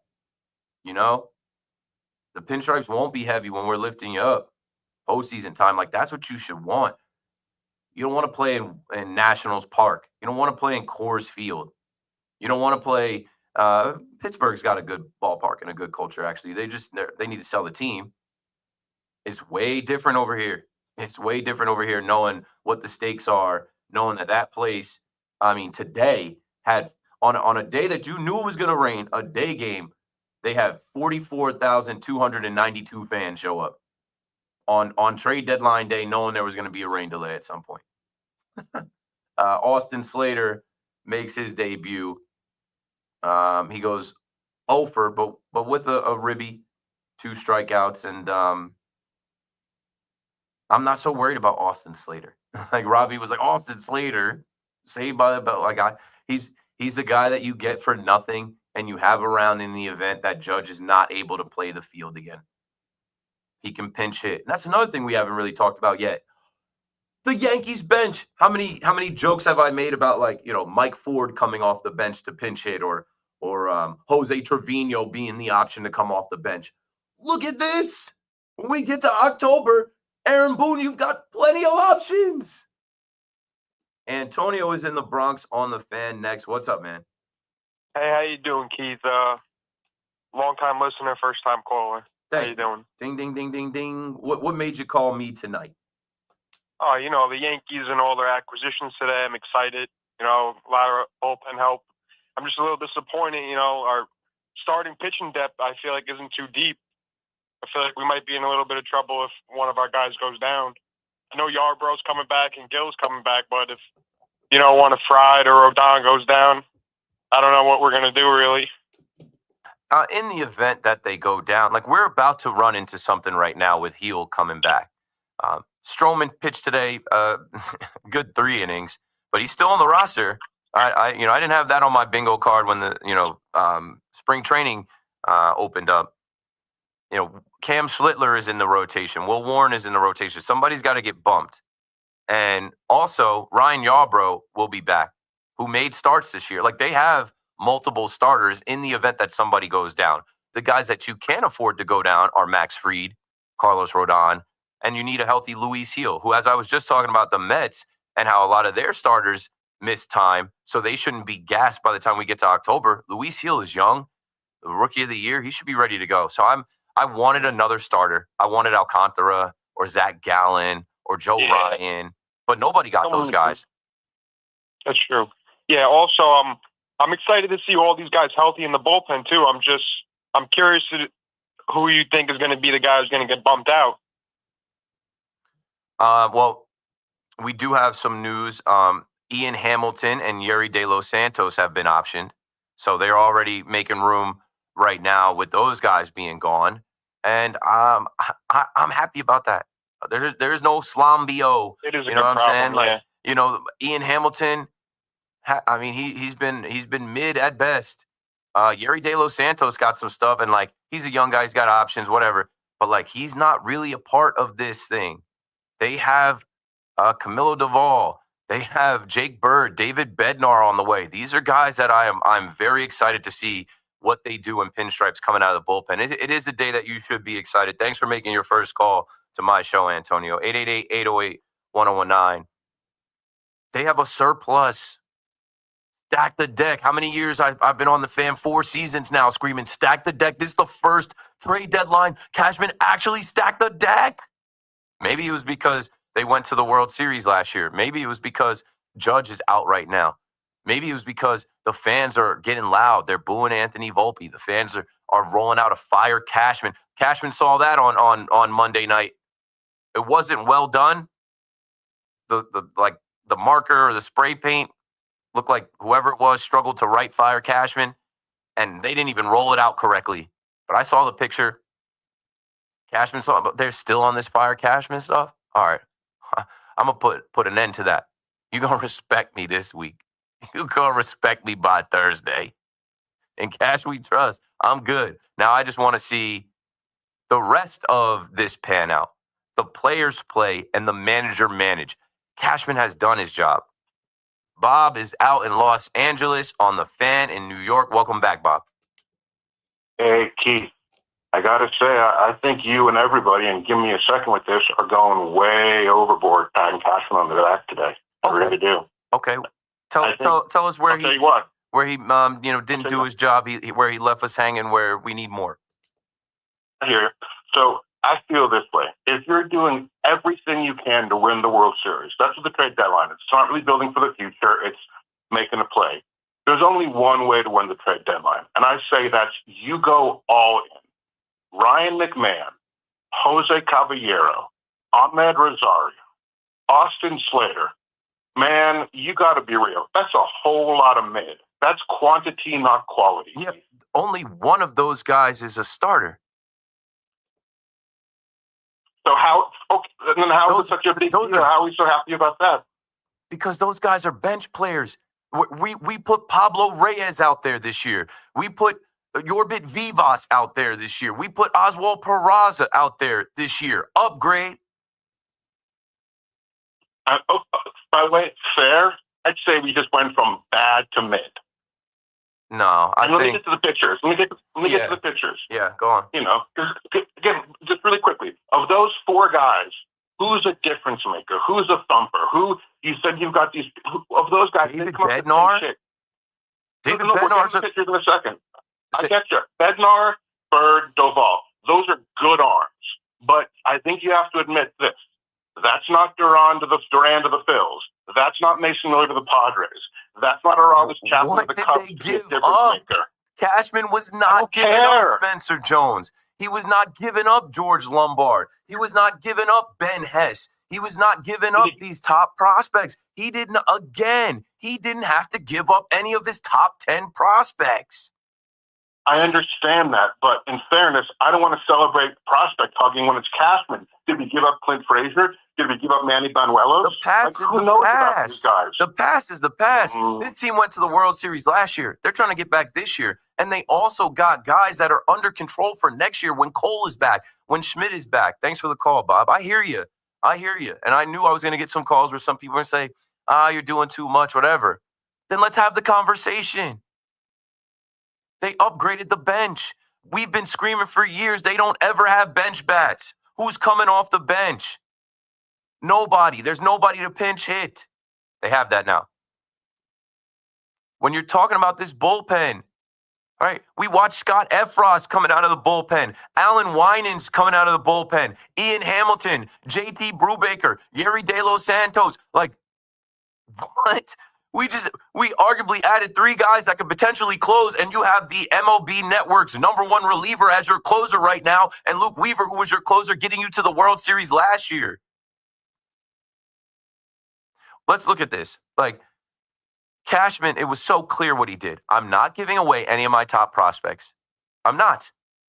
Not any of my top 10 guys. Pereira was 12. I think that was the highest one.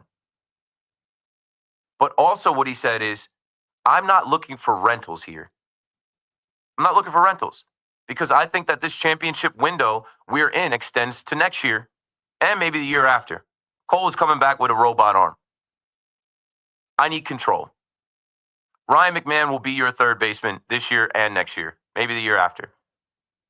David Bednar is here next year as well. Camilo Doval is here for 2 years. Jake Bird is here for 3 years. So when Devin Williams signs with a small market team so he can hide somewhere, okay, thanks, bro. Luke Weaver, who has not been The Weavy Wonder Dream Weaver that we all thought was just a lock, where some of you fans were in there chanting, "We want Weaver," when Devin Williams was struggling. He ain't the same guy anymore. We love his personality, all that. We hope that he's, able to return to form, but he's a free agent. When he leaves, we got guys in the bullpen. Cashman has always been able to hang his hat on building a pen. New York Penn Station, all stops here. I haven't even been able to say that line because they've been so shaky. We're back. We're back. 888-808-1019. Mitchell's in Fort Lee on the Fan next. What's up, Mitch? Hello, kids. How are you? It's just absolutely amazing that everyone complains all the time. You can never be happy with the Yankee fan, what they did. But I have to tell you, I'm one of the only people that like Cashman, and I think Cashman didn't do a good job. They did a great job. Like you just said, they did not give anyone up a top prospect. They got 3 closers. Now, that makes the bullpen go deeper. So if we need to go only with the starter to the 5th inning, we can go farther. They go 4 pitchers. We can do it. The Yankees have a bench now. They have players that they can put in here and there. We have a guy that can steal bases. If we need to do small ball, we got to get steal base to second and if we need a base hit to score the final run, we're there. I don't understand why everyone's so upset. What do they want? They're worried about starting pitching. You're going to have fuel back on Sunday. You know what it is, Mitch? There's a lot of looking at other people's lawns, like how Bob just said, the Phillies went and got Yon Duran. They gave up their number 4 and 6 prospects. Right, I agree We're with you. not doing that. No. We're not doing that because the Yankees don't do that, because the Yankees have to be the Yankees every single year. The Yankees have to win every single year. That's right. And that's what we're going to do. But here's another part that no one's brought up. The Yankees for the last 2 years, even last year when we made it to the World Series, I didn't think we had a bench. Now we have a bench. You have changeable parts here that if you don't want to play Stanton right away as your DH, just say that we won't, but he's done really well in the playoffs. You can use someone else. You can take Goldsmith and not start him and bring him off the bench for a big hit. They have changes. They have. There's versatility. There are guys that play multiple positions. Like, it hurt losing Oswaldo Cabrera this year because he was playing a good third base. He gave us versatility. That's who we had coming off the bench in the World Series. They upgraded. Yes, and I can't wait. I can't wait until next Friday night when I'm going to the stadium. Hopefully, you'll be there also. The stadium will be rocking. When we get to see these guys pitch, it's great. You had 2 closers this year. I have both of the guys, from the guy from Pittsburgh and the guy from San Francisco. I have in my fantasy league. That they're closers. They were lights out for most of the whole year this year. This is like the greatest gift we can get, and we have pitching. What does everyone want? The worry part that I would more worry about is 2 things. Mason Miller. You might agree. How come we didn't get Mason Miller? Well, we gave up. They wanted too much, and that's fine. But I'm more worried about one thing, Keith: the defense. I'm worried that the Yankees' defense, Boone and the Yankees, will fix that problem in the next few weeks. Because if they don't fix that, we're gonna have problems. But other than that, Keith, I'm a happy guy tonight. I can't wait. I can't wait until next Friday night to be at Yankee Stadium and ready to rock and roll. That's what I feel. Mitch, you're the man. I'll see you soon. Thanks for the call. Yeah, I don't know. It's pretty simple, man. They upgraded without giving up much. That's finessing. Cash is supposed to be the finesser of the year every year. He didn't do this last year. And that's what he says. I've talked to him. Sometimes deals work out, sometimes they don't. Sometimes teams are stingy. Sometimes teams are asking for too much. Cash will not be finessed. He's doing the finessing.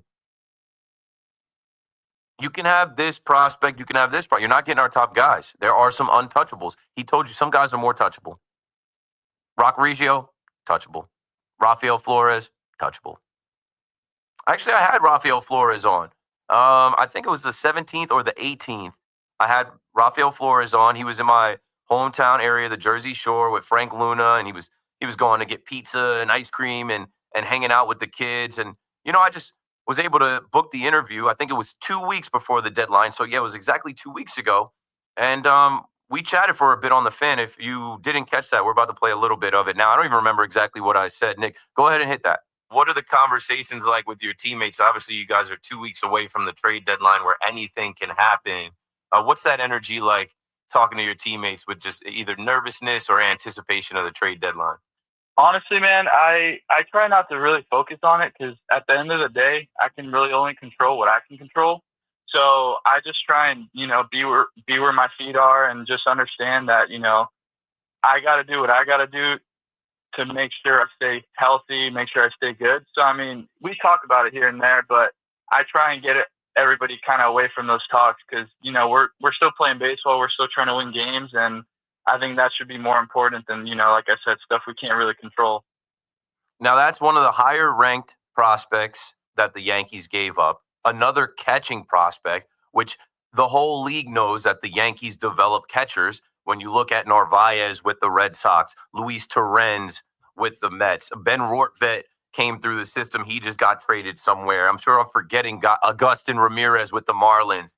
They were able to move on from him. And you hear him, he's a well-spoken kid. He was ready to go. He's got his head on his shoulders. They gave him away for David Bednar, and David Bednar is under control for the next couple of years. I think you guys are going to like this big dude coming through. I've already been seeing videos of him chugging beers. He seems like a man's man. And you guys know if you've seen him pitch, like, you know, I understand you guys want to complain. The greatest rivalry in baseball is Yankee fans versus other Yankee fans. Will never agree. But tonight is the night where the Yankees won. They found a way to win the series where I didn't expect them to win the series. I thought they would split. And like Mitch just said, the next thing to happen here is for Aaron Boone to tighten these guys' asses up. Clean it up. Clean up the defense, the mental mistakes. It's time to push forward. Cashman did his job. Put some respect on his name. My name's Keith McPherson. We got to take a break. KM to AM returns right after this. No matter the season, New York sports never stop. Yankees, Mets.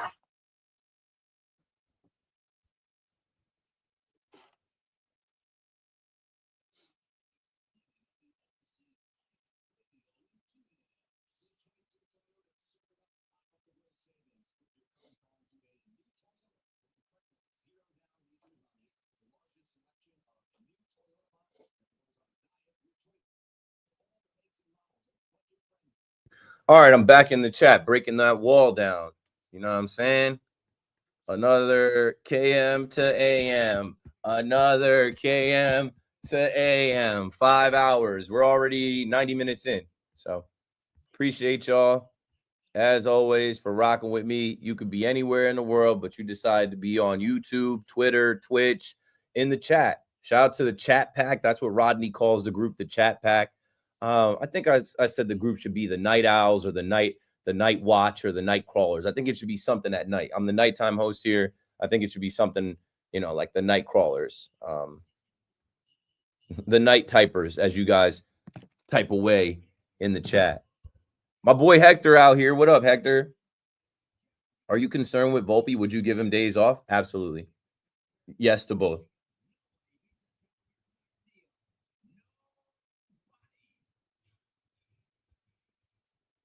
A B+ sounds about right. I won't say an A because I wanted a starter. I won't say an A because I wanted a left-handed reliever.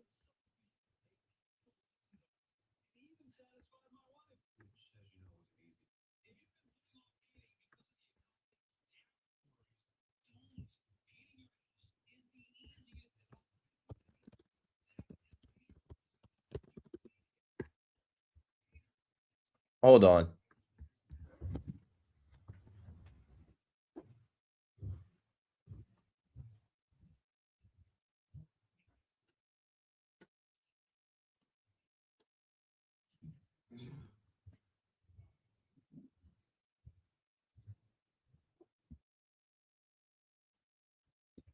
$8:30. They like cut the studio lights in here, yo. The fuck? Oh, I gotta change the white balance on this camera.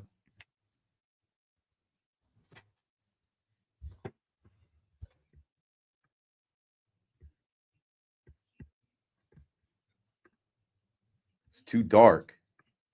That's what she said. Let me see, yo.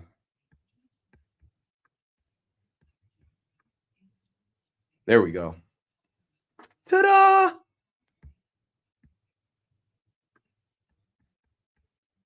Got the itchy nose.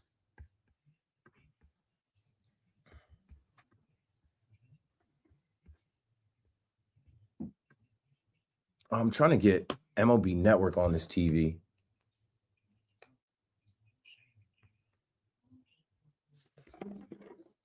Yo, any chance you know MLB Network, like the channel number?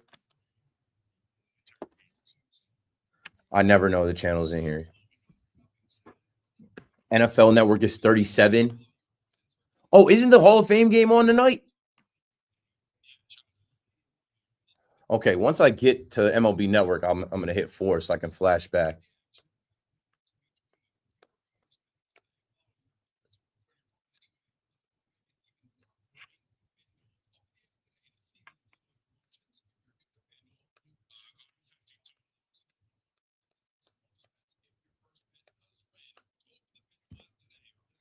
Thank you.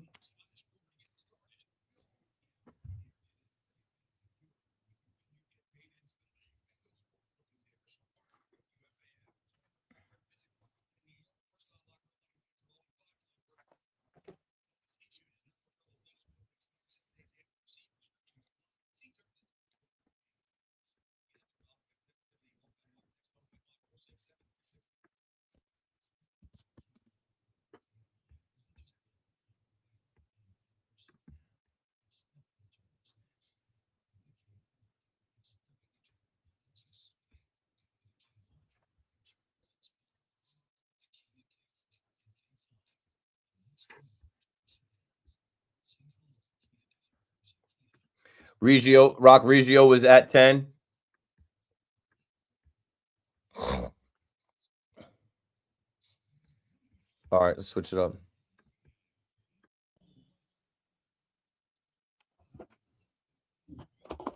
Mets, Giants, and Jets fans come together and sound off. The Fan, 101.9 FM, and always streaming on the Odyssey, iHeartRadio, and TuneIn apps.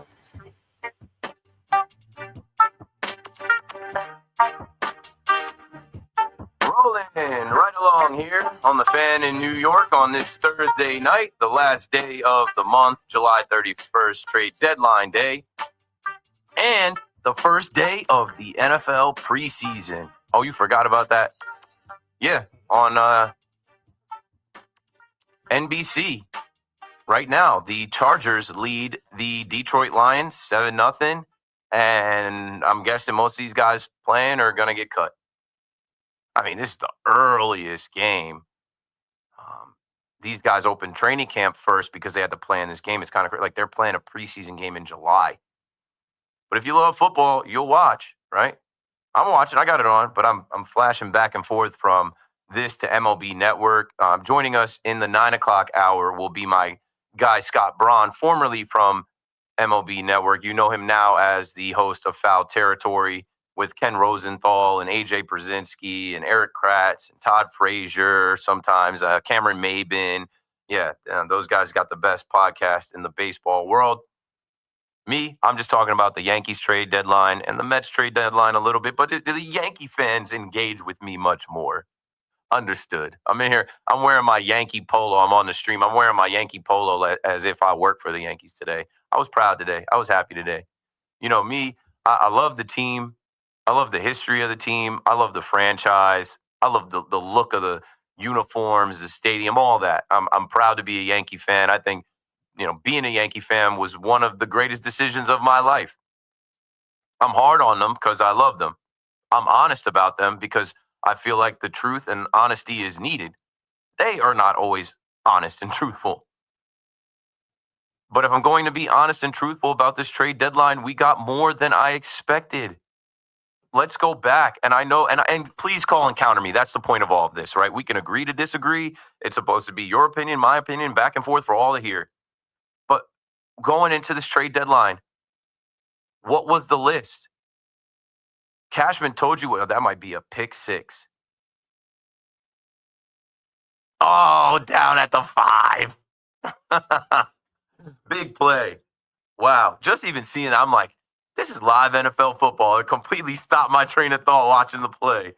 Anyway, what was the shopping list? Got to get somebody to play third base. Oh, my God. Peraza at third. Oh, they finally moved Jazz off third base. We got to get a major league caliber third baseman. You got one of the best defensive third basemen in the game whose bat has already played up in Yankee Stadium. And you got him pretty early, so he could help you with he literally did help you win some games before the trade deadline. Hello. Then you got on the list, which should have been a priority before this, but depending on who you ask, third base was the number one priority. But I thought bullpen repair, relievers, was paramount. David Bednar, Jake Bird, and Camilo Duvall. Now, David Bednar and Jake Bird were names that we all knew were going to get traded. They were names that the whole league was checking on and looking for. And the Yankees got it done. Rock Reggio to Colorado. I think I said Cashman didn't give up any of his top 10 prospects. I think, Amber in the chat just said Reggio was at 10, but we don't need to worry about that now. And we don't need to worry about that because he plays second base. They traded away Caleb Durbin. They traded away Rock Reggio in this year.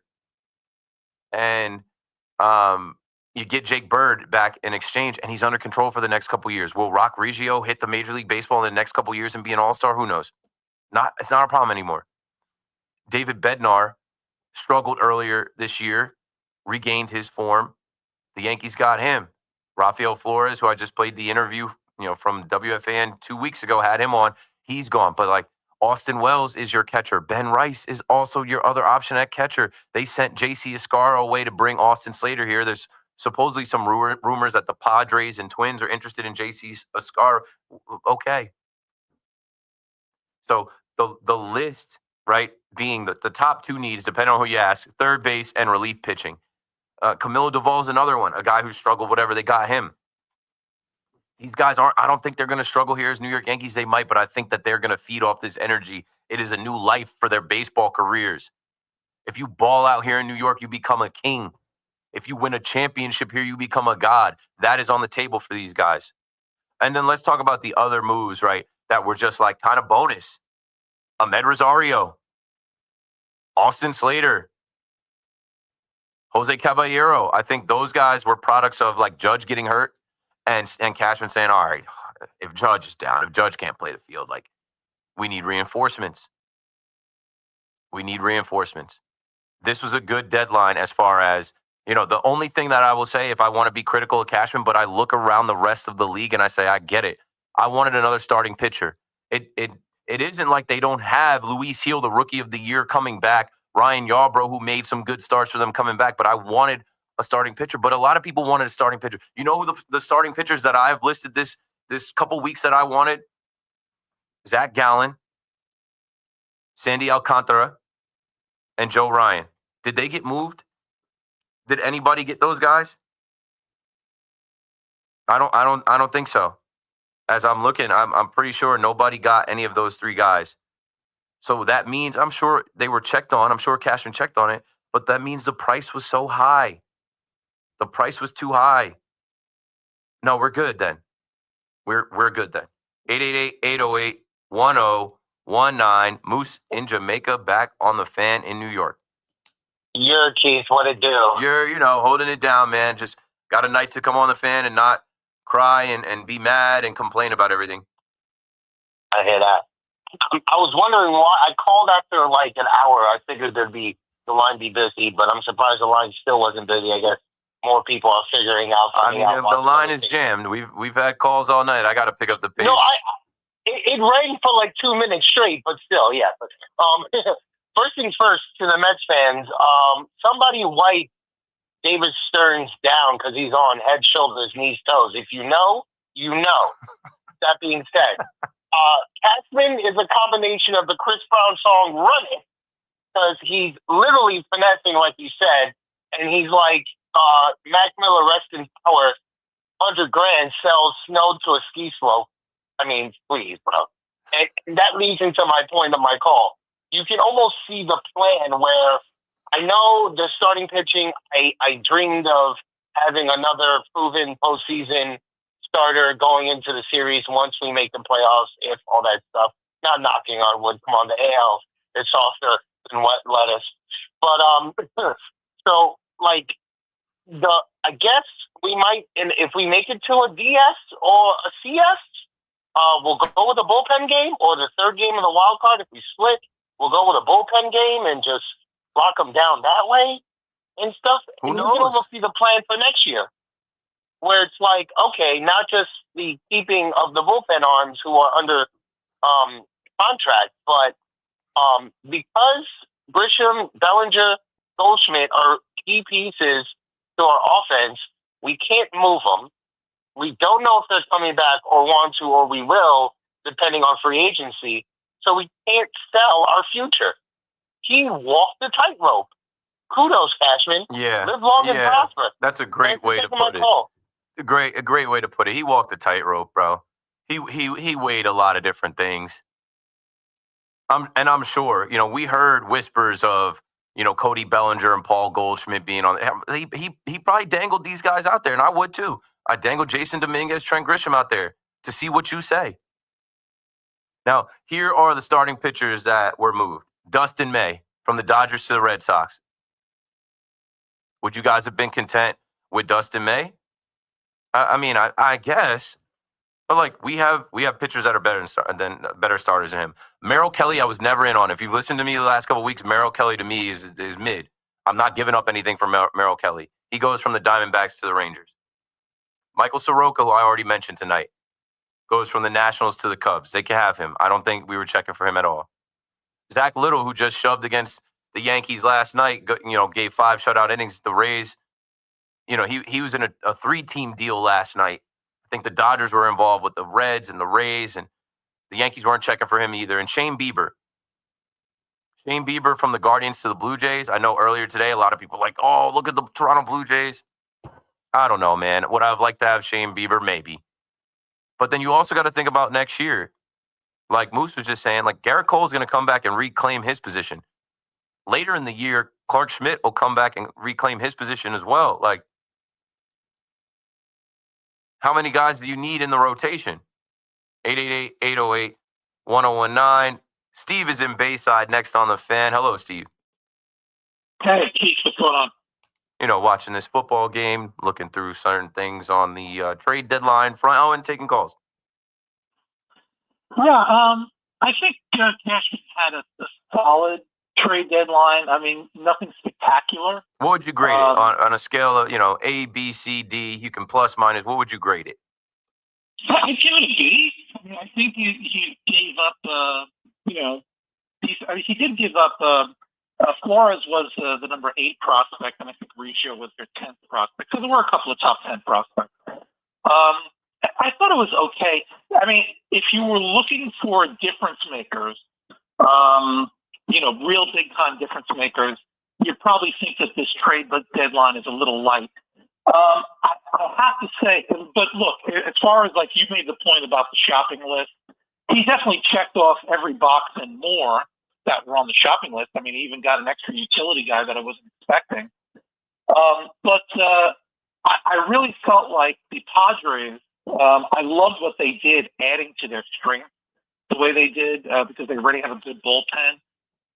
And then the Mariners, I thought, just had a phenomenal trade deadline. I mean, to add Naylor and to add Suarez to that team, a team that's already very deep. But they're the Mariners. So yeah, I mean, I loved what the Mariners did, and I thought that if you want to say that who I thought had the best trade deadline, I would think Jerry Dipoto had the best trade deadline. Yeah, I would say AJ Preller. Thanks for the call, Steve. I would say Preller or Brown, the Padres and the Astros. We're going to get into that. That's what I'm going to do when we get into the 9 o'clock hour with Scott Braun. So stay tuned. We got to take a break here. We'll come back. We'll take more of your calls. Yankee fans, Met fans, jump in. At 9:10, 9:15, we'll get Scott Braun on, who covers the whole league on Foul Territory. And that's when we'll start taking a look more at, what other teams that the Mets and the Yankees will have to go through did at the deadline, because a lot of other teams pushed their chips into the middle of the table and won too. Keith McPherson on the Fan. KM to AM returns right after this. It's Evan and Kiki. Afternoons on the Fan, 101.9 FM.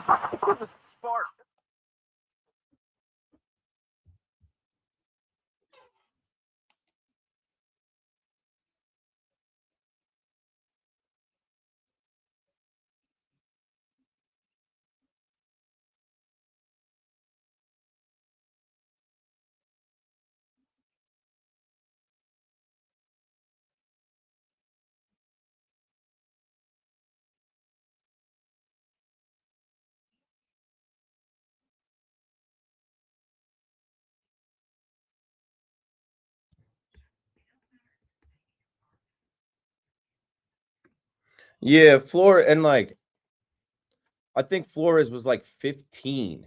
When I interviewed him, he was 15. So I guess he rose up the ranks because he, played a week in AAA.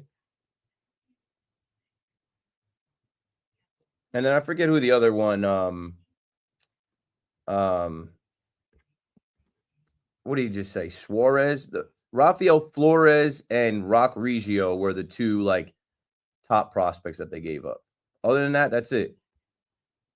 And I'm fine with that because they're blocked. Let me go back. Look at this. Trey Lance.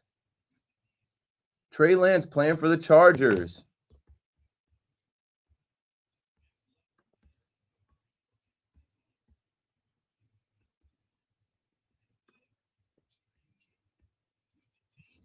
Ew. Michael W. Worthington Jr. Let me zoom. I got to zoom in on this guy's face. Ew. This guy's an idiot. Who's the idiot? Me getting paid to talk on New York sports radio about trades, watching the NFL. Like I get paid. This is my full-time job, year 4. On a live stream approaching 1,500, or you sitting in your car with a polo from Old Navy and some glasses that you probably found that someone dropped on the ground. I'll cook your weird ass coming in here, boy. This guy's an idiot.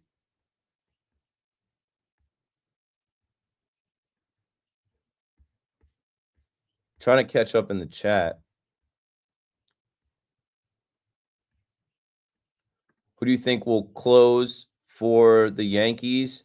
They're going to let Devin Williams continue, but he's not locked in. He's not locked in. They have some options now.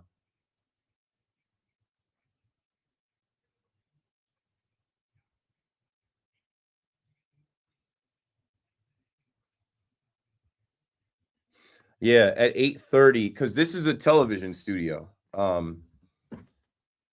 me see.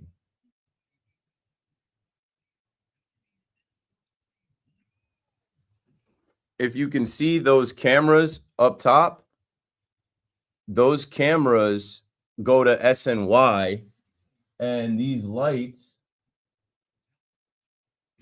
I don't know, I think they're controlled by, I think those lights are controlled by SNY studio in New York, in like Midtown.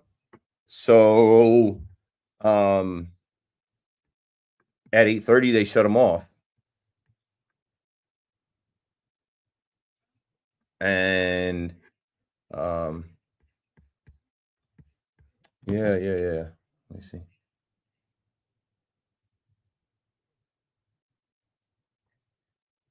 What is this?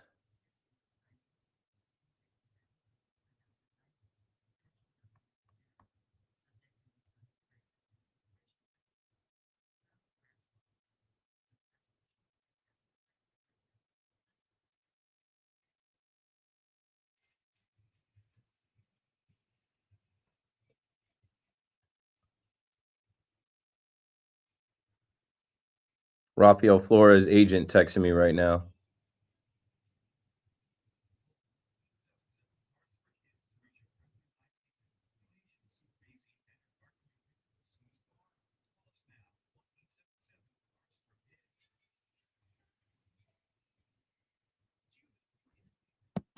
Yeah.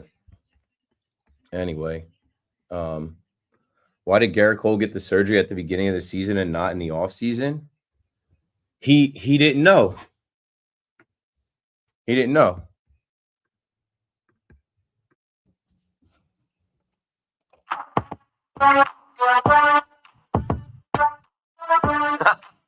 Yo, good drop, Nick. And I know you heard Moose in Jamaica's call. Moose was prepared. Like, Moose came in with a lot of references, and he said Cashman was running it like Chris Brown. I was in high school when this dropped. That's how you know this is an old track. I was putting up at the high school dance to this. It's your man on the flow. If he ain't, let me know. McPherson on the Fan. I'm watching some football in here. Trey Lance is in the game, quarterbacking for the Chargers. I forgot where Trey Lance was. Joe Milton got traded to the Dallas Cowboys. Trey Lance got kicked to the curb. Another wasted Jerry Jones transaction. But yeah, Chargers are up 14-0. We'll get to some football later. Let's get back to the phones. We're going to start to take more of a national approach in the 9 o'clock hour and look across the league at some of the difference makers that were added to some of these teams in contention. And yeah, Scott Braun will join us in about 20 minutes or so. Richie is in Queens right now, though. What's up, Richie? Hey, how are you, Keith? Good. How are you? This is insane, man. I tell you, and 60 years of watching this stuff, and now to see it with all these moves in Florida, Seattle, and Merrill Kelly. I agree, at 36 years old, wasn't a fit for the Yankees. Thought they would have got a starting pitcher. You mentioned Volpe. Stop with the balls. I mean, he looks like he's got the weakest arm in the league. And I know it's not the strongest, but it's definitely not the weakest. He's got to get better. I think you got, look, I'm speaking to I'm a San Francisco Giant fan, and I'm sad because I'm not a buyer, I'm a seller. Just to give you a little recap, Austin Slater, I had him for 8 years. Good hitter against lefties. Do not play him against righties. He's a solid player. Gives you stolen base. He plays a good defense. And he really hits lefties. Duvall, I have been he's an enigma. Keith, you will bite your nails watching him at times. There are times he'll come in, like a lot of relievers, get to 99 to 100. We bite our nails with everybody that comes out of the Yankees bullpen. Yeah, it's true, but it is having those two guys in there is definitely an upgrade. Yeah, they're not Duran, not Mason Miller, but all of a sudden they're much more formidable. Bednar is a great guy. I met him when I went to the Pittsburgh Giant game last year, and we met him after the game. He's just a down to earth, like you said. You can have a beer with that guy. There's a viral video of him chugging a beer in the parking lot with Steelers fans. Yeah, and as far as the Mets go, my favorite Giant watching 60 was Tyler Rogers. Tyler Rogers is without a doubt one of the best top two setup men in the game. Mm-hmm.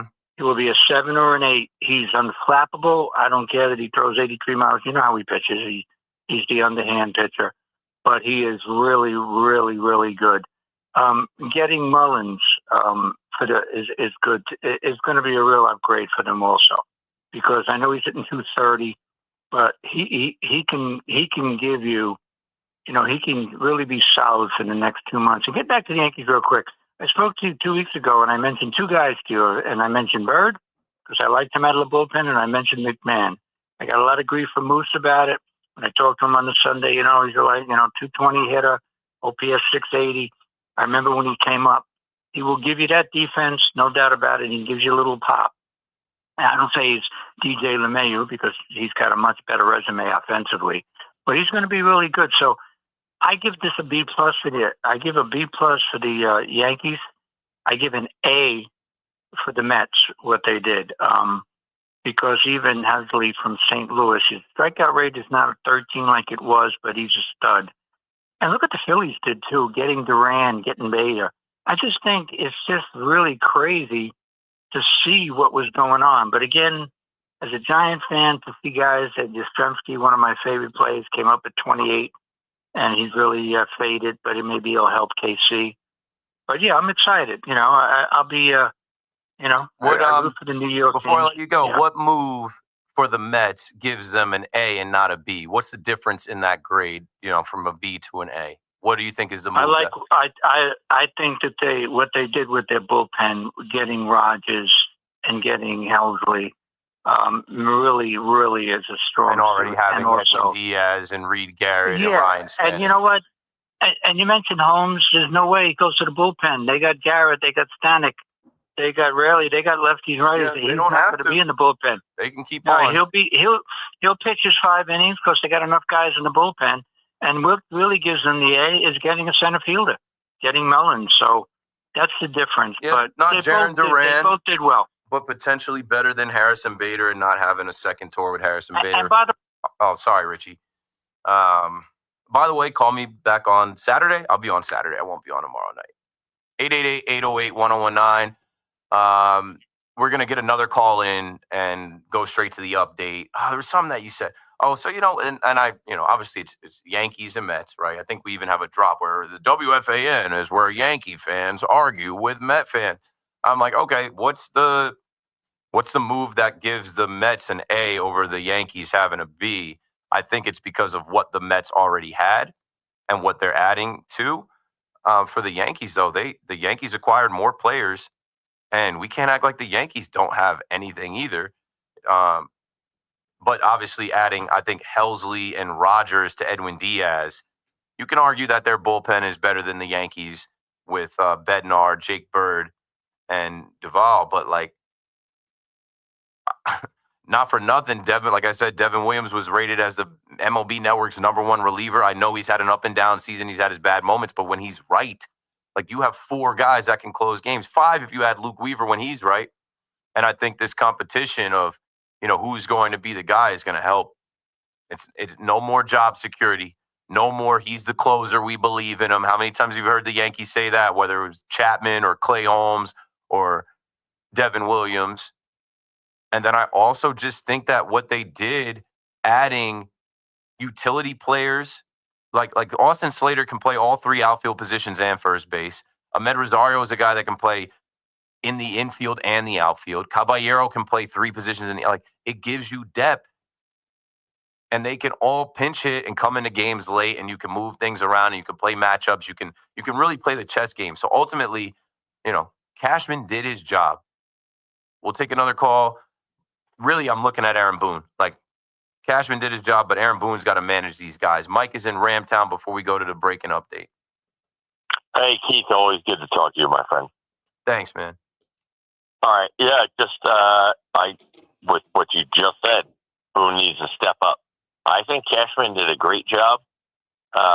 It might not be quality, but it's the quantity with some measure of quality in the relievers. And it's going to set them apart, I believe. I just want to hear your thoughts, please. Yeah, I can't wait to see it happen because, Jonathan Loaizaga warming up, it's Jonathan Loaizaga, high Ajita. I'm good on that. Ian Hamilton, I don't have to watch anymore. Thanks for the call, Mike. Yuri De Los Santos just got back, and he's gone. Now there are guys coming out of bullpen where, we're going to be pumped to see how this plays out. And there are guys that, I'm sure they're going to get got at certain times, but the bullpen needed repair. It's repaired. And you know what the biggest thing, too, is? The bullpen needed rest. They needed a break. Tim Hill could take a break. Luke Weaver could take a break. We don't have to use Luke Weaver multiple innings. That's another thing. We don't have to stretch these guys. All right, come on, let's bring you out for the 8th again. Let's bring you out for the 7th. I think that they did a lot today to improve this team, and we're going to be set up pretty good. All right, let's go to the break right now. Gordon Damer with the update. Hit it, Nick. Sports with BT and Sal, middays 10 to 2. WFAN, WFAN FM, WFAN FM HD1, New York, and Odyssey Sports Station.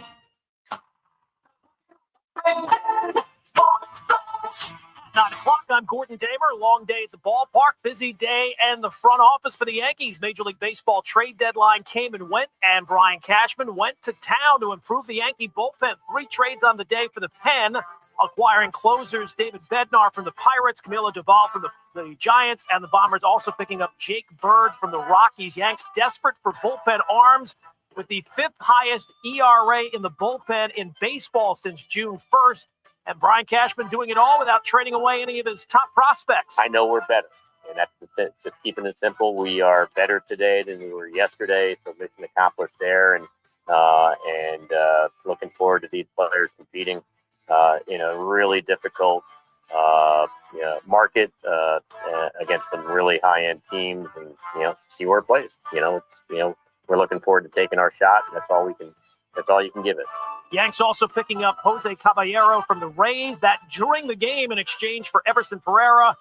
As for that game, Yanks waited out nearly a 3-hour rain delay, got the win over the Rays 7-4. Giancarlo Stanton, 2-run home run in the first. Ben Rice, a 3-run shot in the second. Mets got the day off on the field, found in the outfield at the center field that they were looking for, acquiring Cedric Mullins for the Orioles in exchange for 3 minor leaguers. Elsewhere around the league, busy deadline day, about as busy as you can get. The Astros shockingly bringing back Carlos Correa in a trade with the Twins. Padres made 5 deals in total, acquiring, including among them Mason Miller from the A's and Ryan O'Hearn from the Orioles. Tigers pick up Kyle Finnegan from the Nats. Blue Jays got Shane Bieber from Cleveland. For the NBA, gave up a lot to get him. Knicks will also pay Mikal Bridges a lot to keep him. Two sides agreeing on a 4-year contract for $150 million. It's 70 degrees in Central Park with rain. That's what's happening. I'm Gordon Damer. Real sports talk for real fans with real opinions. The Fan, 101.9 FM, and always streaming on the Odyssey, iHeartRadio, and TuneIn apps. All right, and we're back inside the 9 o'clock hour, 5-hour KM to AM. 2 hours down, 3 hours to go. Let's get back to the phone because Scott Braun will join us in about 10 minutes to talk about the whole league. As you just heard Gordon Damer with the update, right? We got to talk about these Astros. We got to talk about these Phillies. We got to talk about these Padres, these Blue Jays. Like, there are other teams in the way. There are other teams that feel good about what they did today, too. 888-808-1019. Mike, Rivervale, you're on the Fan. Keith, Mike, long-time listener. Love the show. But we got to talk about Cashman here. I want to piggyback off the gradings that the other person said before. Giving him a B right now, I can only give him an F. I got to tell you, I said, since his being there as a manager, and you could correct me if I'm wrong, but from him starting out as an intern to where he's at now, he's done nothing for the team. Everything he's brought here has been a bust. I said, the only one that's really responsible for any of the championships that they've had, and I've had interaction with him, who was a great guy back in the day, was Dick Michaels. That was it. Anything that's after that, he's done nothing. So and I was really when was Stick done? When was Stick Michaels done? When did it kick in that it when was he brought the core Cashman? in. But okay, so when do we start So giving? Cashman came in as an intern in '96. Yeah, right. So he can't get And any then credit for Stick anything. put that team together. Go on. And then since then, what has Cashman done since he's come in and take over as GM?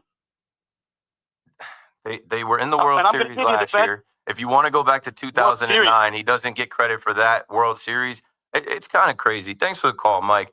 I know you guys, you got to do this. I know you got to do it. It's part of some of your DNA. I don't even think you're Yankee fans. I don't think you even like the team.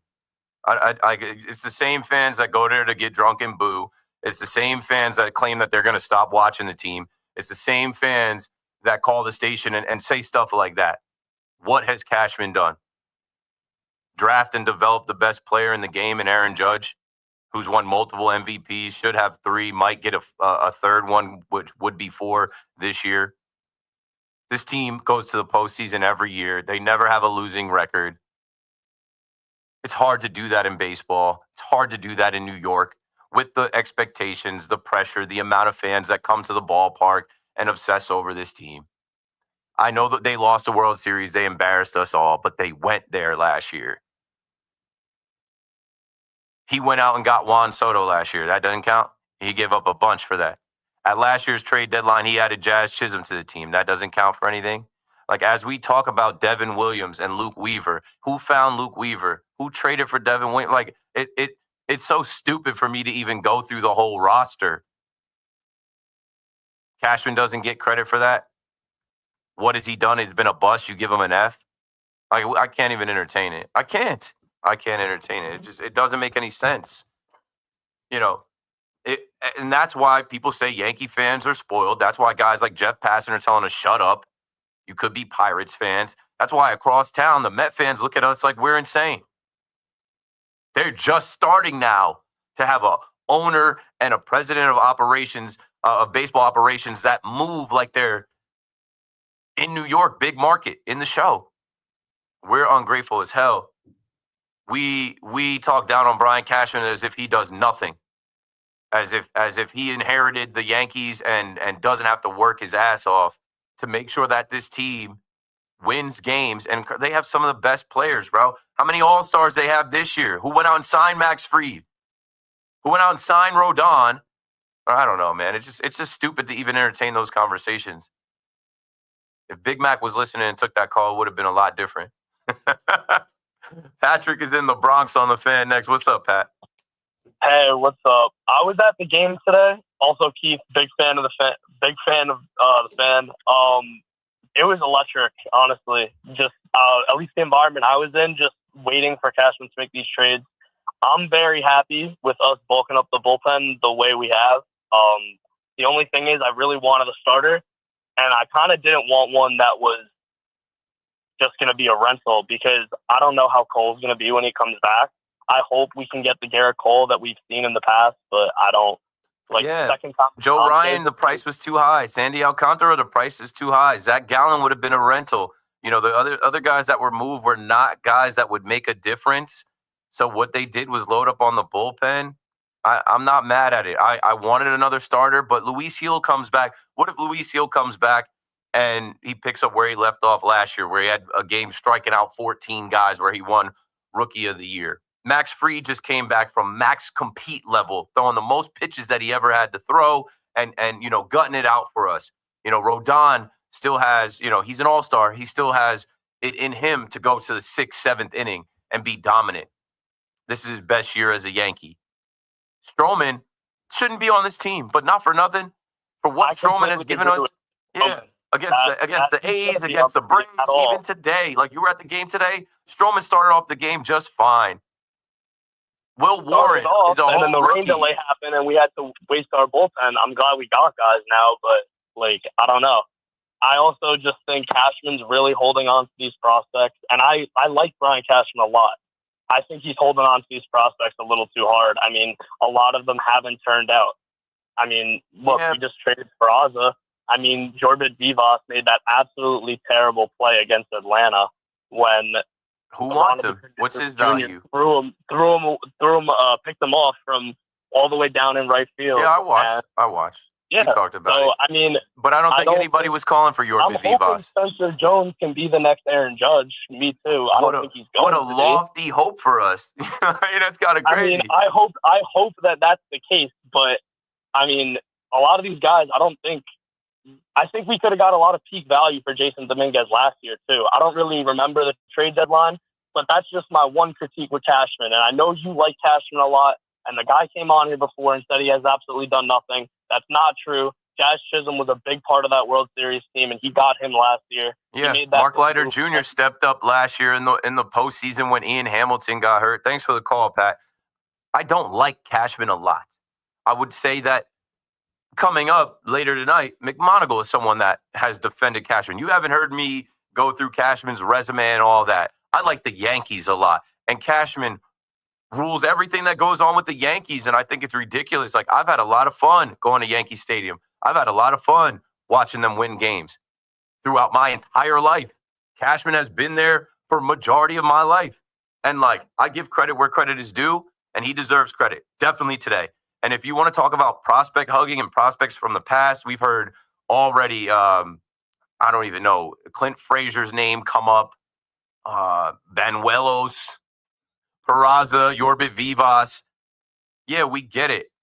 But, like, you know, even Dominguez, I'm glad they didn't move Dominguez. Dominguez is 21 years old. Dominguez could be a star in this league. He's got it in there. He's got to continue to develop. Cashman isn't going to give away his future because, like I said, unlike some of these other teams in baseball, the Yankees have to win every year. They don't get to retool, reload, rebuild. They don't sell off. Even in 2023, when they were 82-80, they didn't sell at the deadline. They have to be ready to compete and win every single year. Tough job for Brian Cashman to please you all. And he doesn't. That's why he turns this stuff off. That's why he said it himself. If you don't hoist that trophy up at the end of the season, your grade is an F. And somebody already called to give Cashman an F. Let's go to Vinny in Middle Village on the Fan. What's up, Vinny? Hey, thanks so much for taking the call. First off, let me say I'm a big Met fan, but I have to say something about Cashman today, okay? Especially after that last caller, all right? Giving this guy an F or anything lower than an A is absolute lunacy, okay? Yeah. I follow both teams. I follow baseball. I'm a baseball fan, Mets fan, diehard. But what were the Yankees' shortcomings so far? Their shortcomings were third base and the bullpen. And frankly, it's the first time the bullpen was shaky. I can't even remember the last time the Yankees didn't have a lockdown bullpen. And what did he do at the deadline? He shored up third base, which you didn't need a superstar there. You just needed a competent ball player, okay? Because you have bats all over the lineup. That kid Rice would be a starting everyday DH on 90% of the teams. You can't even get him in the lineup. So you didn't need a superstar at third base. You got a very good one, okay? The bullpen shored that up. Now let me get over to my Mets, okay? Our biggest problem, to me, was starting pitching, okay? I do not trust Senga and Minaya, not based on talent, based on Minaya's loose bodies in his elbow and Senga's loose whatever everywhere, okay? Because the most important ability is availability. I don't trust them going into October that they're going to be healthy. I really, really, really wanted a starter. Now, that being said, I did not want Alcantara. I did not want Dylan Cease. A lot of these names that were out there that were on the block, they weren't much of an upgrade, and I didn't want those guys. So sometimes it's not just the trades you make, it's the trades you don't make. Perhaps Stearns has a plan for Sproat or some of these young guys that are maybe close to the majors to come up and make a difference in the second half. Yeah. But I'll tell you, he did a good job with the pen. I didn't think we really needed to do anything with the bats. I like Mullins. He's okay. He's an improvement, but he's not like, a world beater. I really, really wanted a starter like a BB, right? Like someone that I didn't even know was on the block that could have been solid. But he disappointed me a little there, but we'll see. We'll see what happens. Maybe the price for those marginal guys is just too high. Yeah, and I think it's because he didn't, similar to the Yankees, they didn't get starters. The price had to be high, and they have to have a plan. So I would assume, I know the Yankees' plan is to bring back Luis Gil and Ryan Yarbrough and see what you have there. But I would assume that David Stearns has a plan to bring up one of your top young guys. I would assume that he's also got a plan for you guys to do bullpen games. The bullpen is stacked. Thanks for the call, Vinny. We got a break. We're about to bring in Scott Braun right now. This is Keith McPherson on the Fan. If you're on hold, stay on hold. We'll get to you. But we do want to bring in a little bit more of a national perspective as we talk about some teams that did get starting pitchers, some teams that did bolster their bullpen, some teams that did add some of the top position players available that the Yankees and the Mets will have to go through to get to the World Series. Don't go anywhere. We're coming right back. Odyssey's We Can't Survive, starring Ed Sheeran.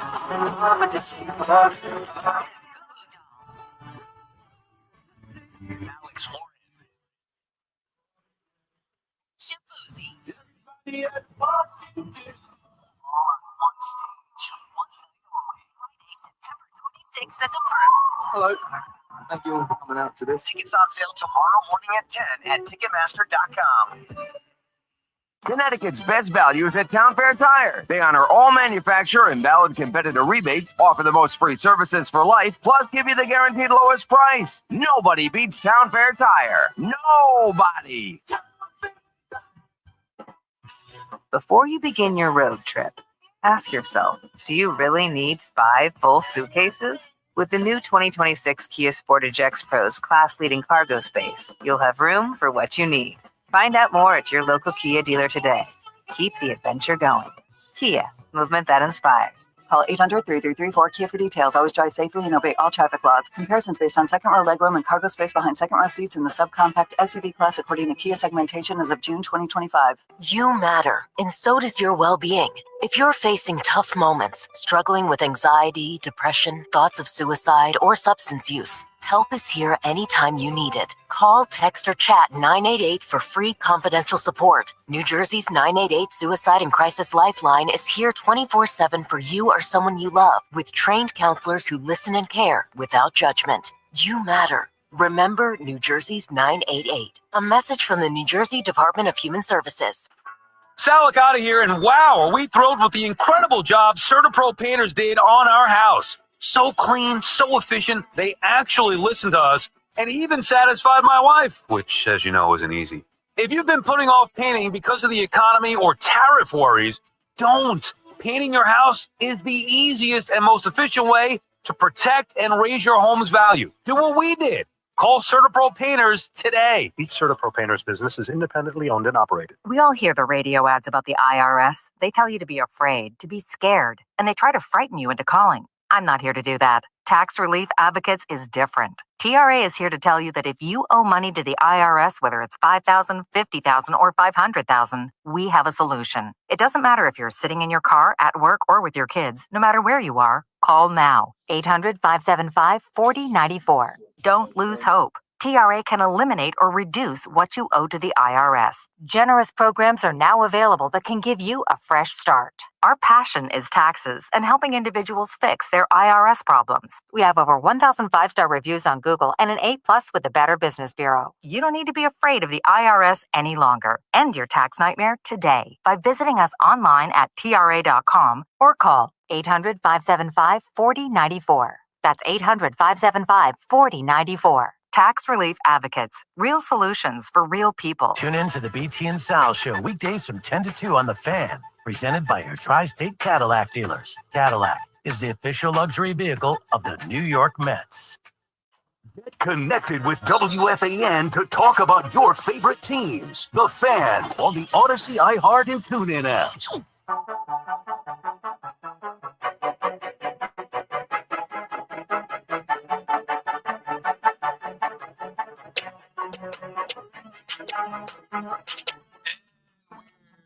Back. Joining us right now on the Van in New York, my guy Scott Braun from Foul Territory. We're going to start talking about Major League Baseball and the trade deadline through the American League and the National League, not just the Mets and Yankees. Scott, are you there? Keith, my guy, I'm here. I don't know if I've ever mentioned this. I think I've been on with you once before, but growing up for a long time, I would listen to WFAN on snooze, but I would set it on snooze for like 2 hours, and usually I would get to the end. So it's fun to be on. Who'd you listen to? Who'd you like? Who was your favorite host? I listened to Steve Summers. He just happened to be on a lot when I was on, so that was for many years. I think Jody Mack had a run there for a bit before that. I was listening to him for a while. So I think those two are the ones that come to mind for, a probably 6 to 8 year period.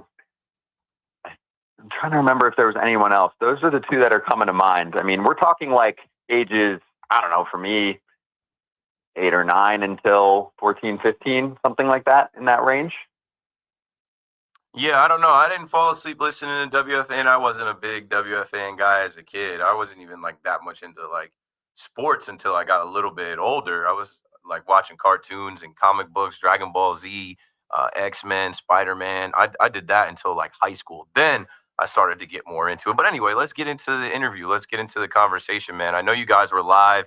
You guys were covering everything. I think I was even riding in. I had my phone linked to my CarPlay, and I was listening to the end of your show, Foul Territory, at like 6 o'clock, 6:25. My first question for you is who won the trade deadline? If you had to pick one team from the American League, one team from the National League, who won the trade deadline? The National League one is super easy. How can you not say the San Diego Padres? I thought last year they did a brilliant job of building up their bullpen, and I thought they were the second best team in all of baseball. They happened to run into what turned out to be the best team in all of baseball earlier in the playoffs, and that knocked them out. I mean, they had them. They had them against the ropes. The offense choked in that series, but I thought A.J. Preller did a brilliant job of building up that bullpen. What I'm getting to here, Keith, is that he doubled down. I mean, they have 5 relievers who could pitch in the 8th or 9th inning for almost any team in Major League Baseball. 5. That is very rare. 5 setup, like high-level setup, high leverage / closers.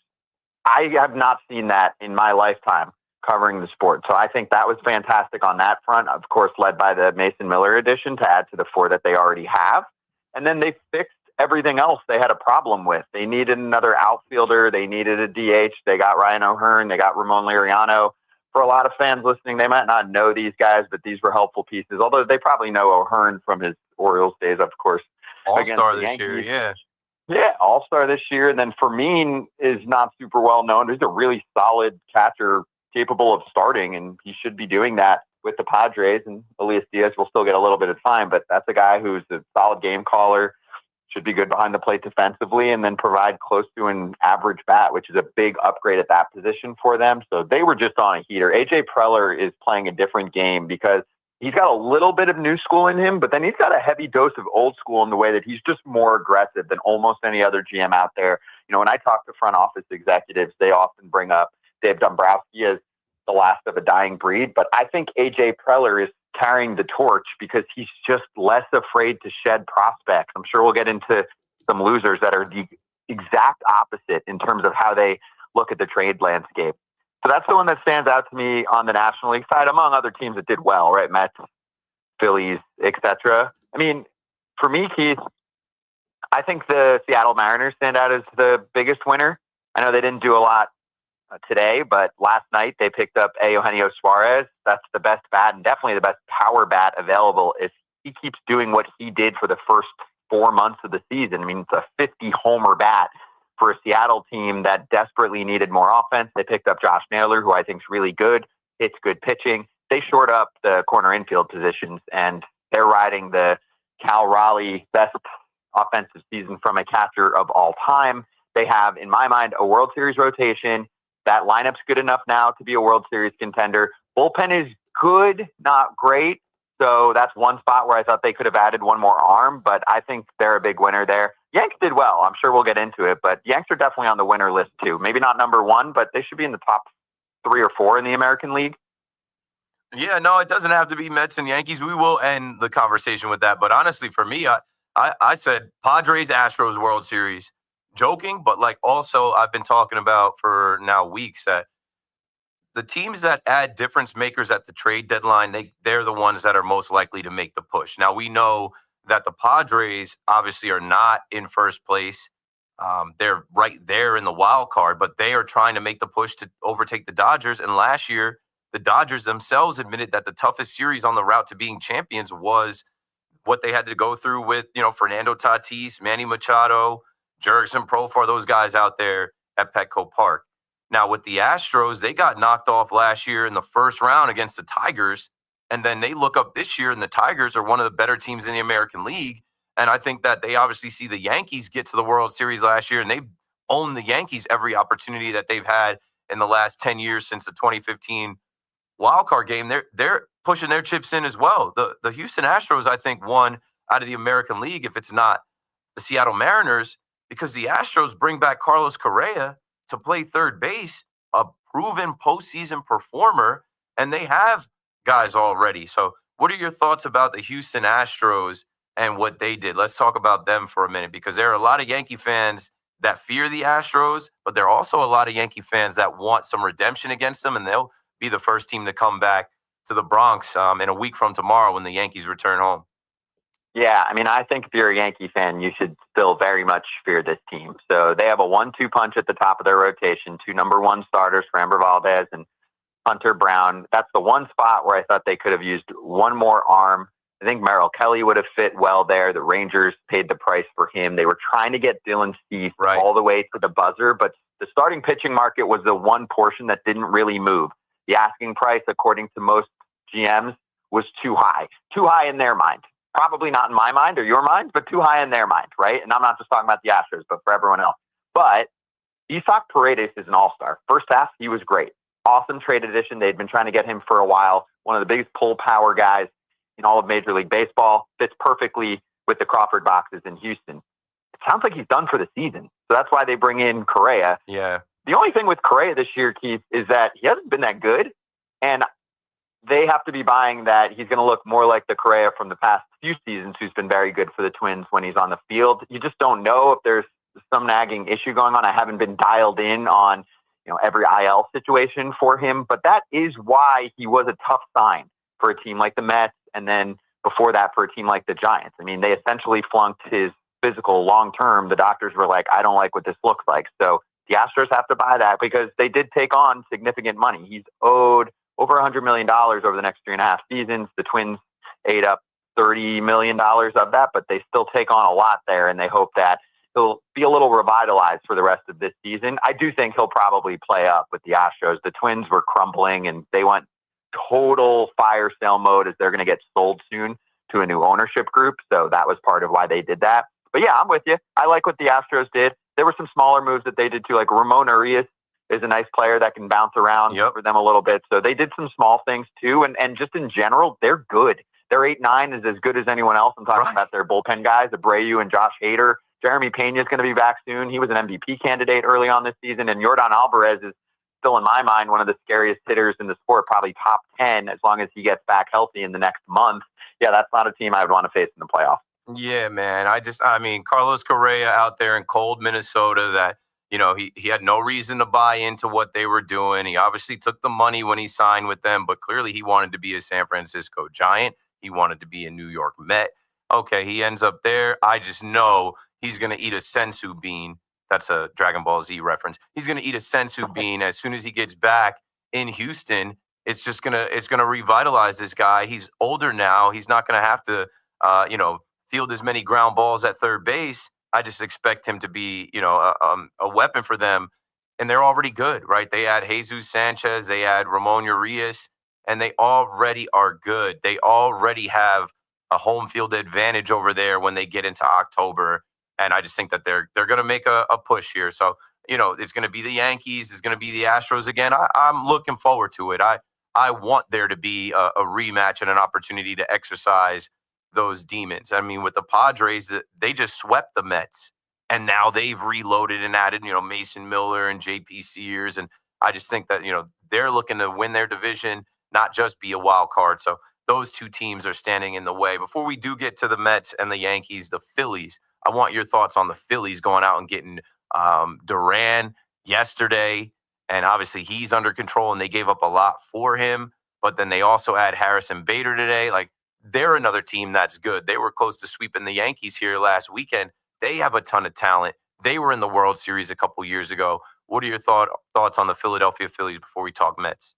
Yeah, Keith nailed it. I mean, I think they nailed it for this trade deadline. Duran was either the best or second best reliever available, him and Mason Miller. He's going to be able to shut things down in the ninth inning.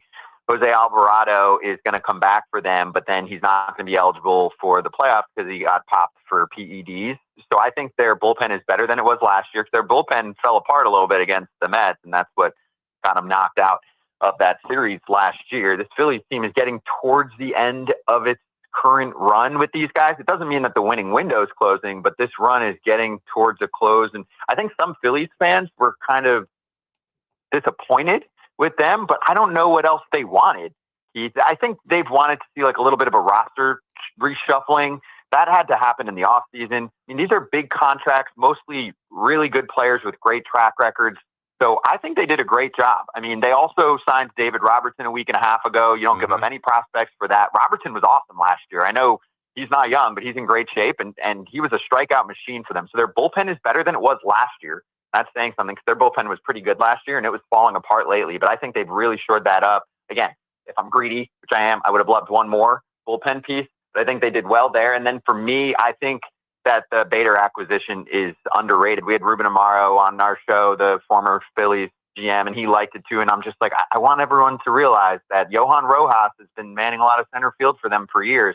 He's got no bat.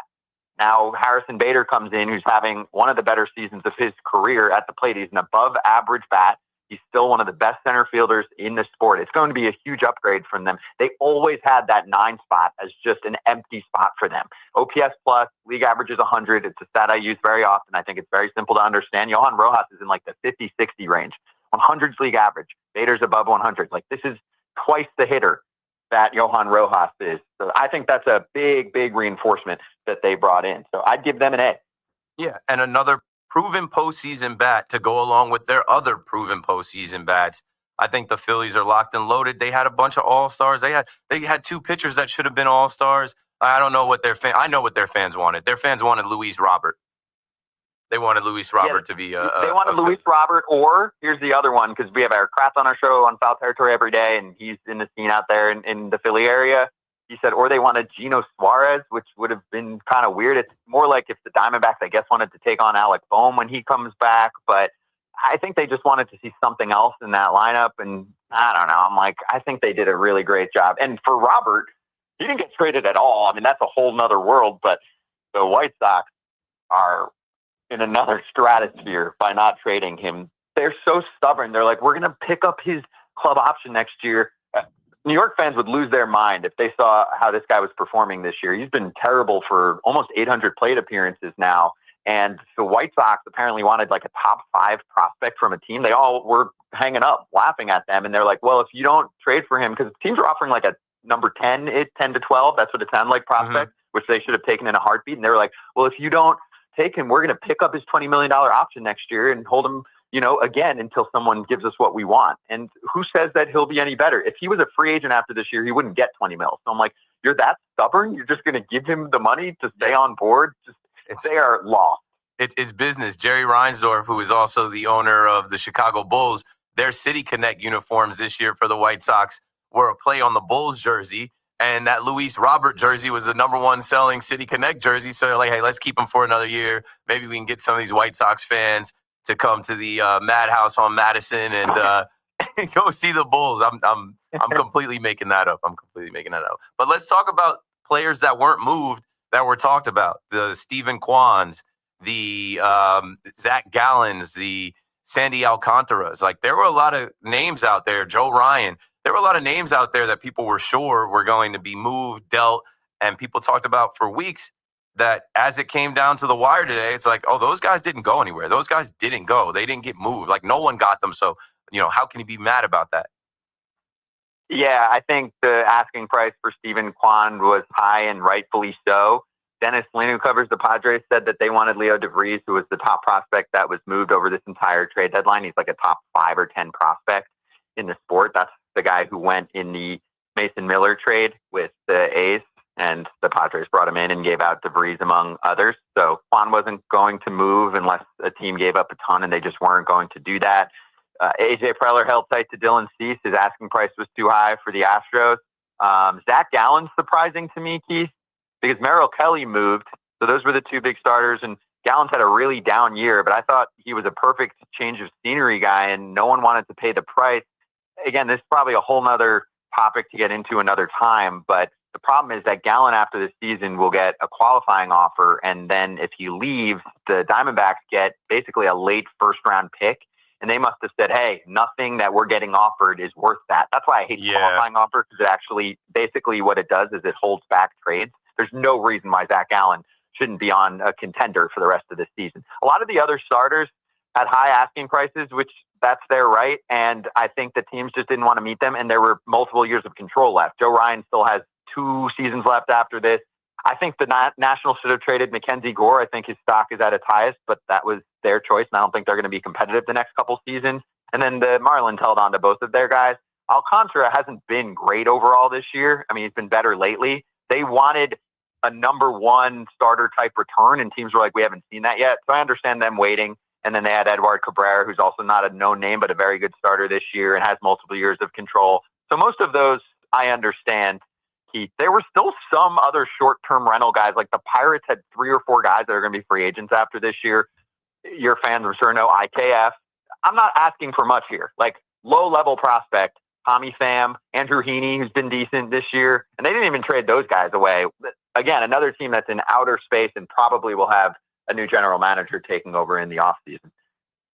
Yeah, a couple more teams, but we're going to get to the Mets and the Yankees. Again, this is Scott Braun, who you know from Foul Territory. You might remember him from MLB Network. He was one of the young guys in MLB Network. I remember meeting you at MLB Network being like, you're way too young to be in here, but like proud of you, man. Happy for you. But thank you. Yeah, I will mention, I think that the Cubs got better, and I think that the Detroit Tigers had some good ads as well. The Cubs, I think, missed out on some of the, targets that they probably were looking for. Like they were looking at Eugenio Suarez. They end up with Willie Castro.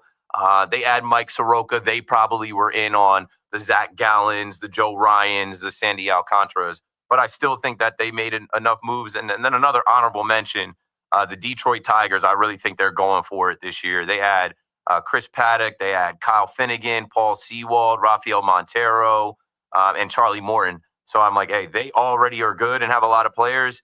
They have kind of, brought in reinforcements for the run this year. All right, so I'll debate you, especially on the Cubs side. Tigers, I thought was okay. I would have liked to see them get a big name. I actually thought they should have been in the Geno Suarez running to try and just add more thump to their offense. And I would have liked to see them get one of those star high leverage relievers. it's hard to doubt them because they've done such a nice job of finding diamond in the rough type players. Look at what they did last year. So let's see what happens. But I didn't love it. I would give them probably a C. For me, the Cubs and the Red Sox are where fans lost their minds, right? So, we're doing a national show and we've got Cubs and Red Sox fans just losing it about what was going on. We can get to the Red Sox in a moment, but I put the Cubs in a similar boat. Keith, I'm with you. Willie Castro, really nice player. I don't think they needed to do much, if at all, with their offense. That's a World Series contender offense. I don't think they have the starting staff. Justin Steele was a top 3 guy for them. They lost him for the season a while ago. Matthew Boyd's been really good. Can he keep that rolling in the second half? He's also been very injury prone. He'll be the first person to tell you that. He's almost 35 years old. So if you're starting, in a playoff series, a 7-game series with Matthew Boyd, Shota Imanaga, who's been not as good as he was last year, but obviously still in there. Maybe their rookie, Cade Horton, starts to get dicey after that. Jamison Tyone. They're banking on Jamison. Tyone coming back. But so my point is, when I stack the Cubs rotation against the other 4 or 5 contenders in the National League, I just don't see it. So I think they're going to have a problem. They're going to make the playoffs, but I think they're going to have a problem. I don't think it matches up well against the Phillies rotation, the Dodgers rotation, if some of those guys come back. The Brewers rotation is much better than theirs. Even the Mets rotation is better than theirs. So I don't like what they did. Their fans are going crazy because they just gave an extension to their GM. So they thought, oh, this guy's going to wheel and deal, going to trade from what was one of the better farm systems in baseball, and they couldn't come up with a starter, and they just played chicken, and they should have overpaid. They overpaid in 2016 for Aroldis Chapman, and they gave out Gleyber Torres for him, and who the heck cares? They won a World Series for the first time in over a century. They changed lives. I think they had a chance to do that again, and they should have landed one of these top-end starters. It's going to cost you a lot. It's a starting pitcher. Got to give to get. I've been saying it. You got to give to get. And whenever you pivot, and the Yankees have done this for years, whenever you pivot to a plan B move or a secondary move, the team that did go get the guy that you were looking for, they usually benefit. Like, you got to add difference makers. The Red Sox didn't add difference makers, and I don't think that they're in a position like Dustin May and Steven Matz. Okay, I think that helps. But, like, they thought it was going to help to add Walker Buehler. They thought it was going to help to add, you know what I'm saying? Like, I think they needed a little bit more. And where they are in the standings, I don't think it's going to be enough for the Red Sox to really contend. The Cubs, I think, will be all right just with their offense. And, I saw their offense in Yankee Stadium after they lost 11-0. They were able to, pitch, play defense, and hit enough where I think that they'll be all right. I don't know if they're winning it all this year, but, here in New York, the Mets and the Yankees were 2 of the last 4 teams standing. We'll finally talk about that now. I think that the Mets and the Yankees did enough today. I would give them both B pluses. I can't say A because they didn't get starting pitching. I feel like that was left blank. But they put together 2 of the strongest bullpens, and they also added bats. The Yankees more than the Mets. The Mets add Cedric Mullins, who was an all-star not too long ago, and I think is going to be a better hitter in this lineup. Let's start with the Mets. I think they really won the day yesterday. I mean, they got Gregory Soto a few days ago, but the Tyler Rogers move, they gave up a lot for him in the eyes of a lot of people, but I don't think those were pieces in Buto and Tidwell and in Gilbert that they really coveted.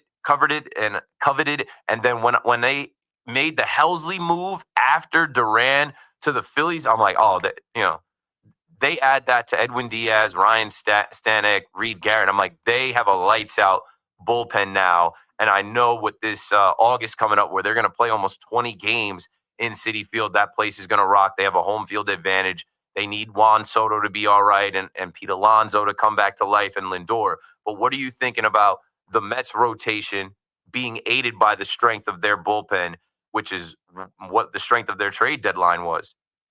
That's a super bullpen now, too. It's not the Padres bullpen, but this should be a top 5, if not even top 3 bullpen in the sport. I mean, you have 2 closers, 2 premier closers in Edwin Diaz and Ryan Helsley.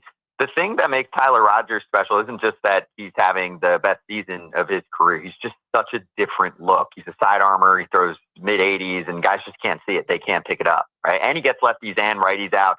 He's a ground ball machine if you need to bring in a guy when you're in a jam and you need a double play. So, yeah, I thought they had a brilliant trade deadline. Sure, you could have added a starting pitcher to the mix, but I don't think they necessarily needed one. So I'm with you here. I mean, I would give them I would even go A- probably for the Mets and for the Yanks.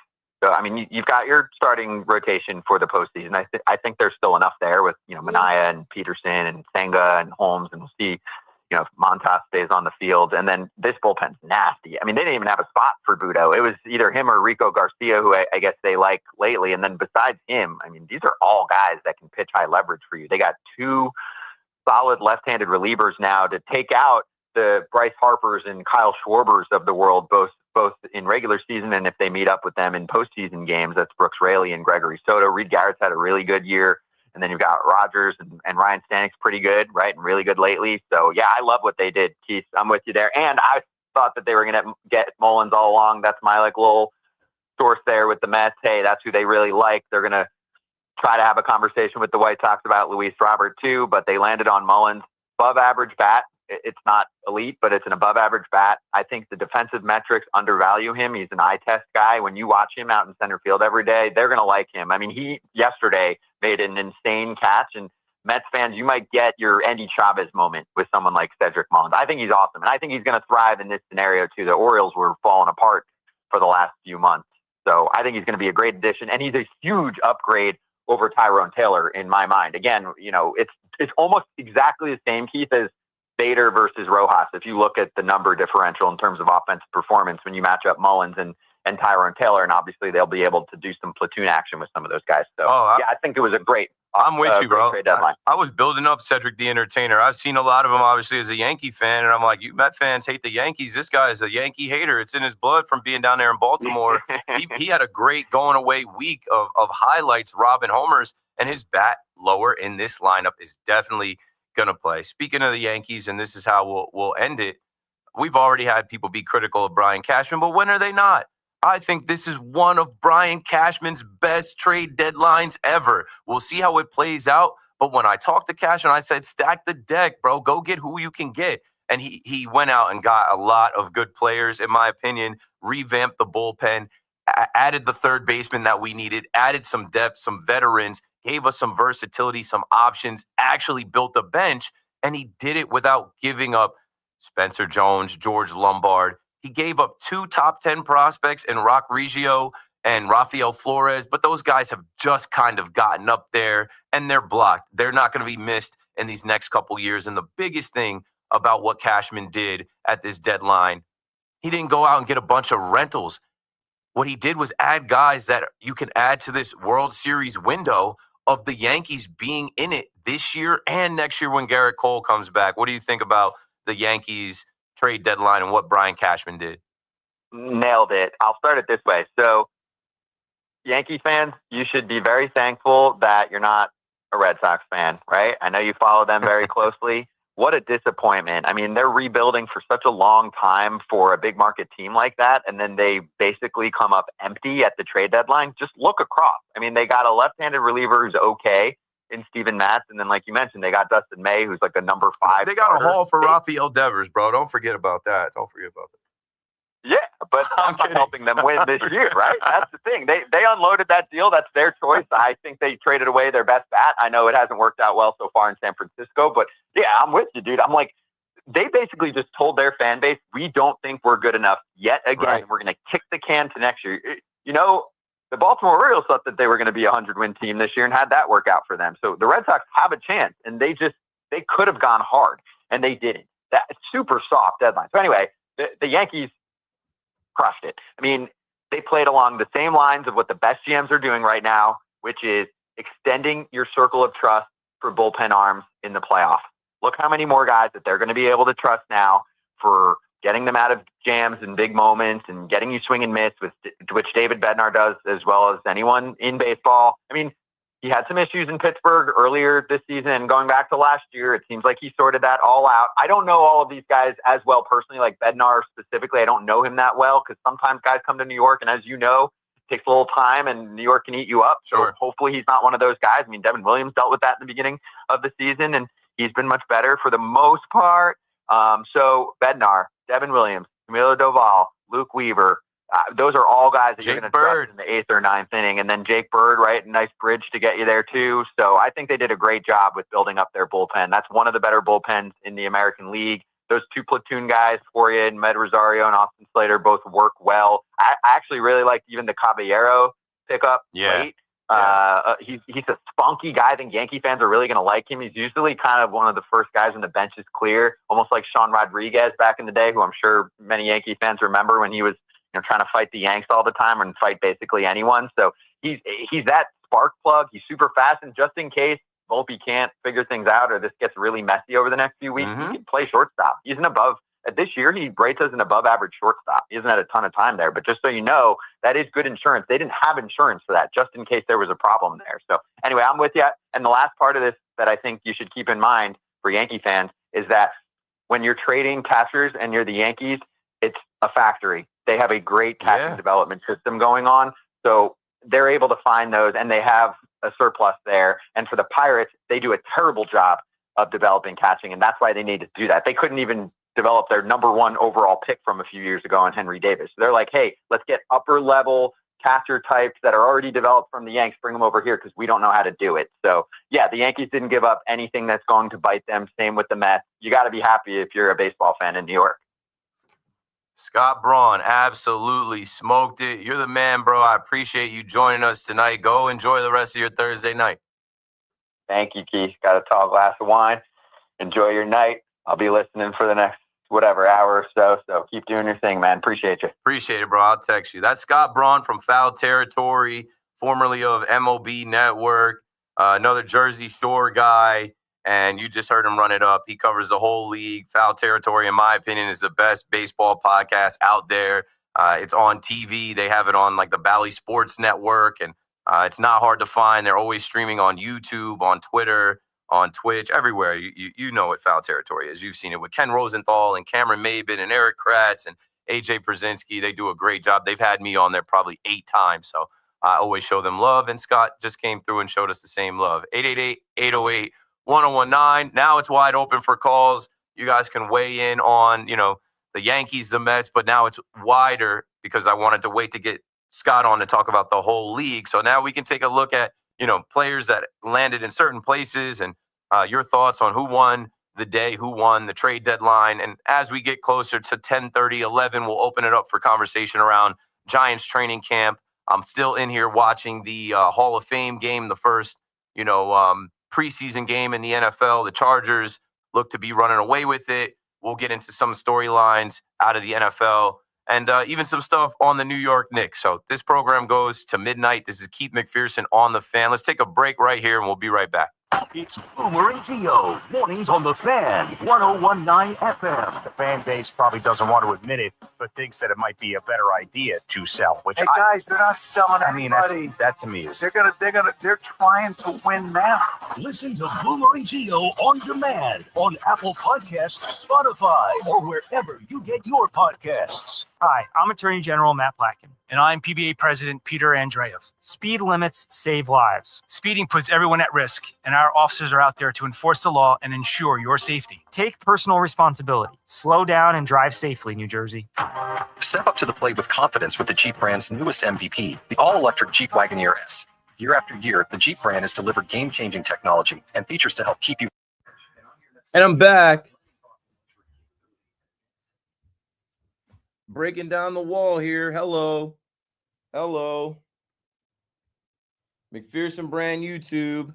Shout out to everybody on YouTube. Shout out to everybody on Twitch. Another 5-hour KM to AM. It's hot as in here. I just realized that the temperature in here was on like 71. I don't know if you saw. It was like there's like bugs flying around. I'm gonna hit me one of them. Flies flying around in here. We're on the 10th floor. There shouldn't be any flies. And then you know what else is bugging me out? I'm always like on stream looking at stuff. Look at this.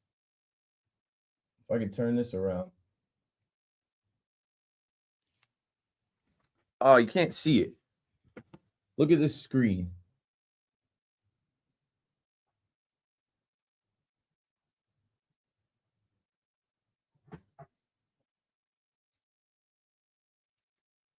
It's like a little whale, like there's like a weird looking whale thing moving around on that screen like a fly. That was tripping me out too, man. Thanks for watching. Scott Braun just killed it. That's my guy, as you already heard.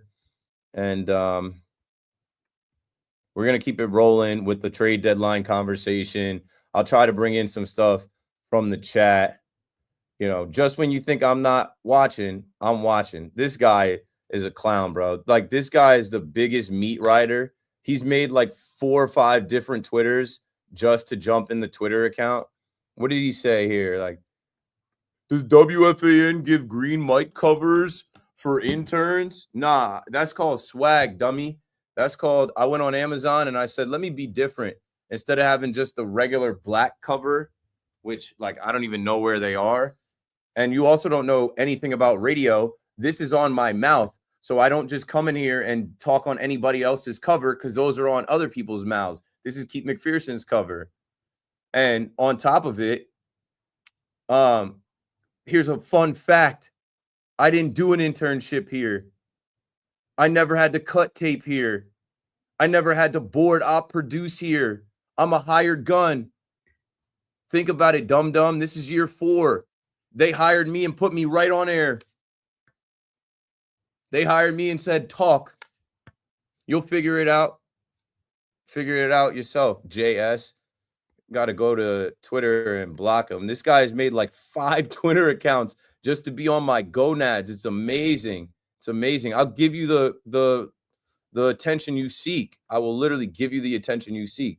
I give everybody attention here, but you're looking for smoke and you found the right one. Dumb. Just dumb. Do they give green mic covers for interns? Nah, nobody's got a green mic cover but me because I'm like that, dummy.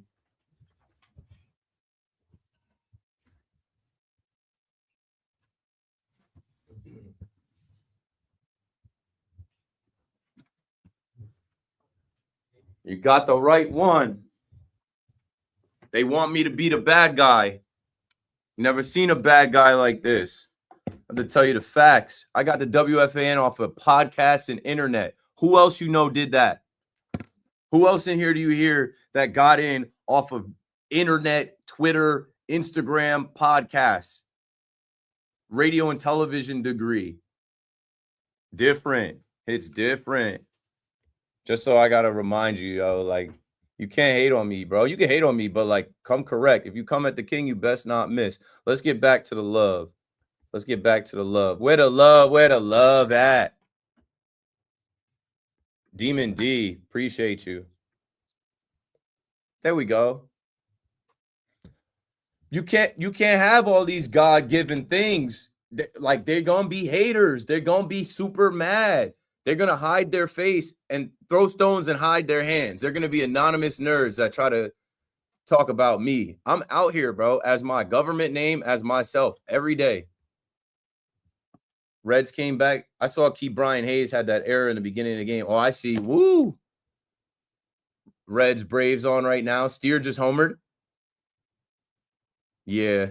2-run bomb. I saw Cruz was on. De La Cruz. I'm watching that, and I'm watching the Hall of Fame game. I think the Lions are losing 24-7 to the Chargers. That's what I'm saying. How many times I hit y'all with the never met a hater? Never met a hater doing better than you. Appreciate you, Amber. The thing is, like, people hate up. The people that are doing better than me in life, they hit me up. Like, people in this industry, people that are on the radio and TV out here, I talk to a lot of them. They never hate. They big me up. Yeah, later on, we're going to talk about that extension. Trust me, we'll get there. We will get there. Let's see what else. Love some haters. Got like 5 right now trying to get up. That's what I'm saying. I love a hater too. A hater's job is to hate, and I'll recognize you for it. The thing that I learned, the more successful I got, the better I did, the more like people got nasty and negative. If you were watching my stream last night, some guy had the audacity to call up and mention my son in a negative way, talking about how, like, oh, you have your son in the suites. You're giving sweets. I'm like, I'm not giving anything. I haven't really even been in the suites this year.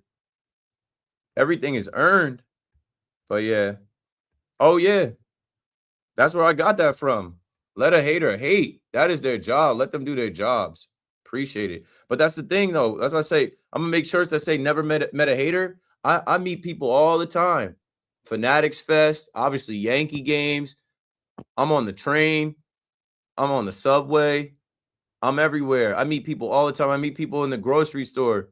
I might tell my wife, hey, did you get the queso dip? And somebody be like, I know that voice. Are you Keith McPherson? I say, yeah, hey, how's it going? Oh man, I listen to WFN. Thanks. Appreciate it. Oh, they never hate though. They never hate though. Yo, man, you kill it, bro. Thanks. Thanks. Oh, I know it. I know it. I know it. I know it. I know it. I know it, man. I know it, man. I know it, man. I know it.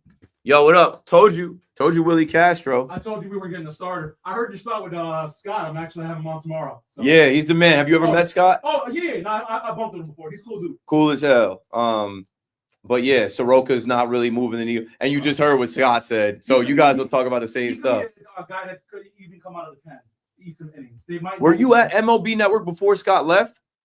I think he was already gone when I. Yeah, because he was killing it there, and then when he got to foul territory, he came up. That's like his shit now. So yeah, no, he's doing it up. But you know what? So are you, my guy.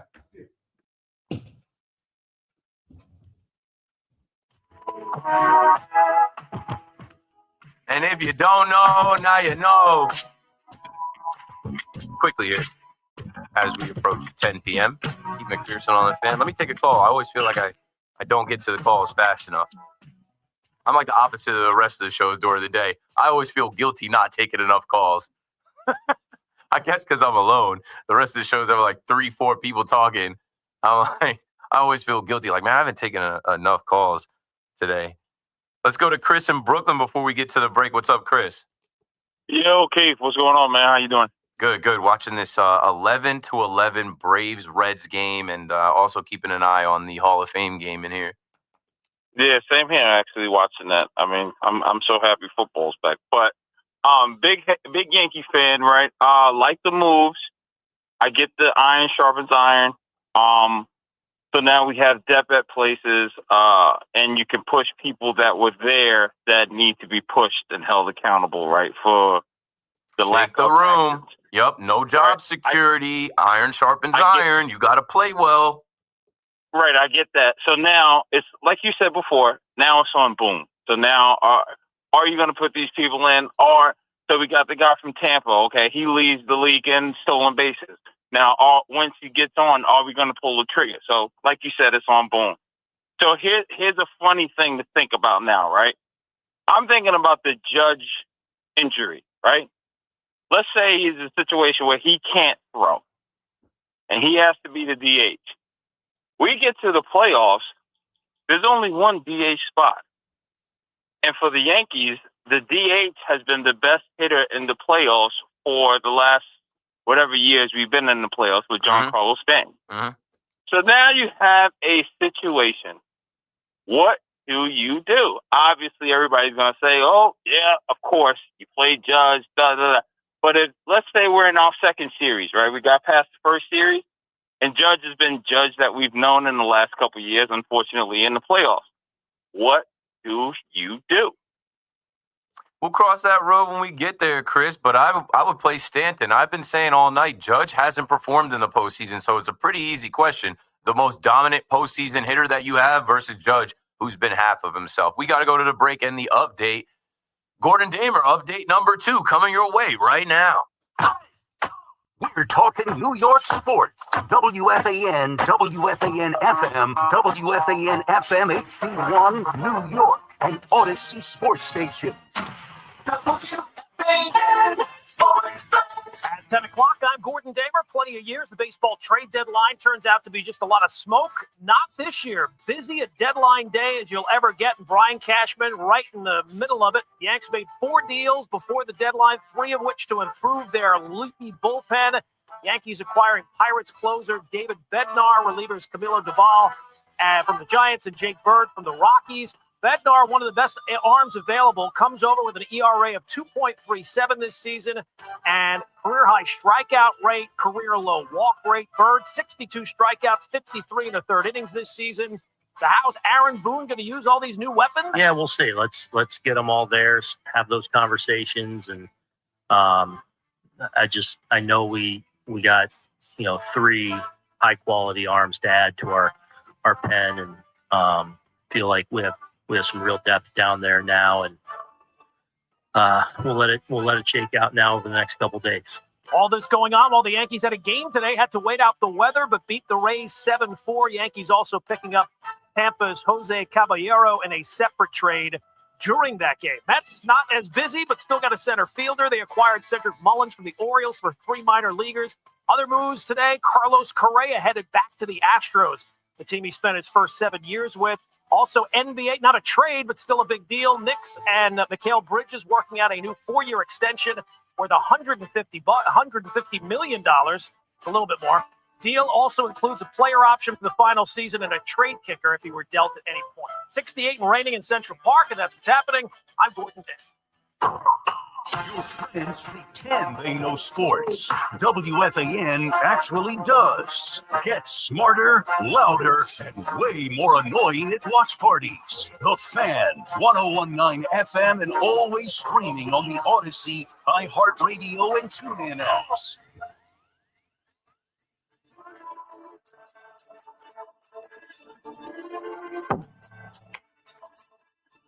$888-808-1019. I got no more guests.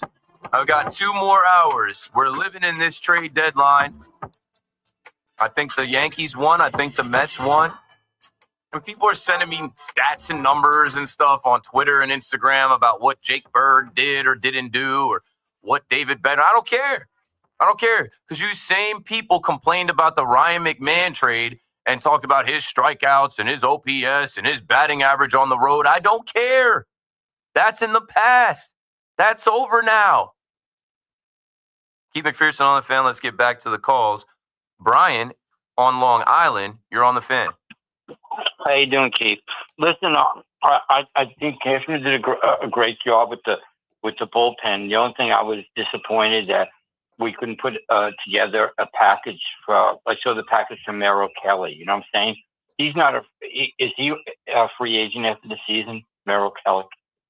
Yeah, I think he would have been a rental. And let me look up what they gave up for Merrill Kelly. I was the whole week saying I don't want Merrill Kelly. Merrill Kelly was a guy to me that I thought wouldn't move the needle. I need a difference maker. Merrill Kelly was traded from the Diamondbacks to the Texas Rangers. And let me see. I don't think I have it right in front of me, but I think I'm pretty sure he's a rental. It was him and Zach Gallen. Yeah, no. The other guy I thought the Yankees thought made a package for was, as a 4 or 5 starter was Morton that left the Orioles. Sure. You know what I'm saying? He's a proven postseason guy, a veteran. We just talked about the Tigers getting him. And I think the Yankees look at it as like these guys are not worth giving up anything for. Merrill Kelly and Charlie Morton that could get rocked in the postseason. Like Rodon can get rocked. Max Fried can get rocked. Luis Gil can get rocked. Other than that, like I don't know who it's going to be. Yarbrough, or I doubt Stroman, or Will Warren, or Cam Slittler, or a bullpen game. Now they have enough in the bullpen to do a bullpen game. Thanks for the call, Brian. I wanted a starter, yes. But a starter, there's not that much room for, and it would have just been insurance. The Yankees look like they're adding a starter with Luis Gil coming back. And what I'm glad they didn't do was say, oh, we've got Fernando Cruz coming back. Oh, you forgot about him. We got Mark Leiter Jr. coming back. That's like adding 2 guys. No, we have those guys coming back and the 3 guys they added. But Luis Gil is like adding a starter, a rookie of the year from last year that can be ace-like. Who knows? We got to see it. Let's not jump to conclusions. Let's not assume that he could get rocked too, might not have his command. Let's see. But I think that the Yankees looked at the starting pitcher market and they said, no, these guys, the asking price is too high. And Cashman was looking for guys with control. And the price for the guys under control was even higher. He's not getting fleeced. He's not going for it. So they will roll with who they have. And in the event that who they have can't get out of the third, fourth, fifth inning, they're going to the bullpen. And the bullpen is much stronger now. Look at Trey Lance ball in. Trey Lance resurgence bandwagon. Trey Lance is a guy that I'm just like, I don't know what he is in the league. He's playing well tonight, but he's playing against all guys that are going to get cut. So he's playing against UFLers. Football's back. Yeah, we'll get to the football in this hour. We'll get to the Knicks in this hour. I'm going to start sprinkling stuff in. And then historically, 11 o'clock is open mic hour where you guys can bring things to the table. Maybe something that you listened to all night and didn't hear. Something that you're thinking about, a question in the sports world, something that you want to bring to the table before I get out of here at 12. But like I said, I feel guilty not taking my calls. I've had a full rack of calls all night. Obviously, it's trade deadline day. I appreciate you guys holding and waiting. Let's get back to it. Kevin is in Danbury, Connecticut, next up on the Fan. Hey, Keith, how you doing, man? Good. How are you? Good. I got to say that I don't care what the negative people are saying. Cashman gets an A+ for what he did today, and plus Ryan McMahon. People keep forgetting about that.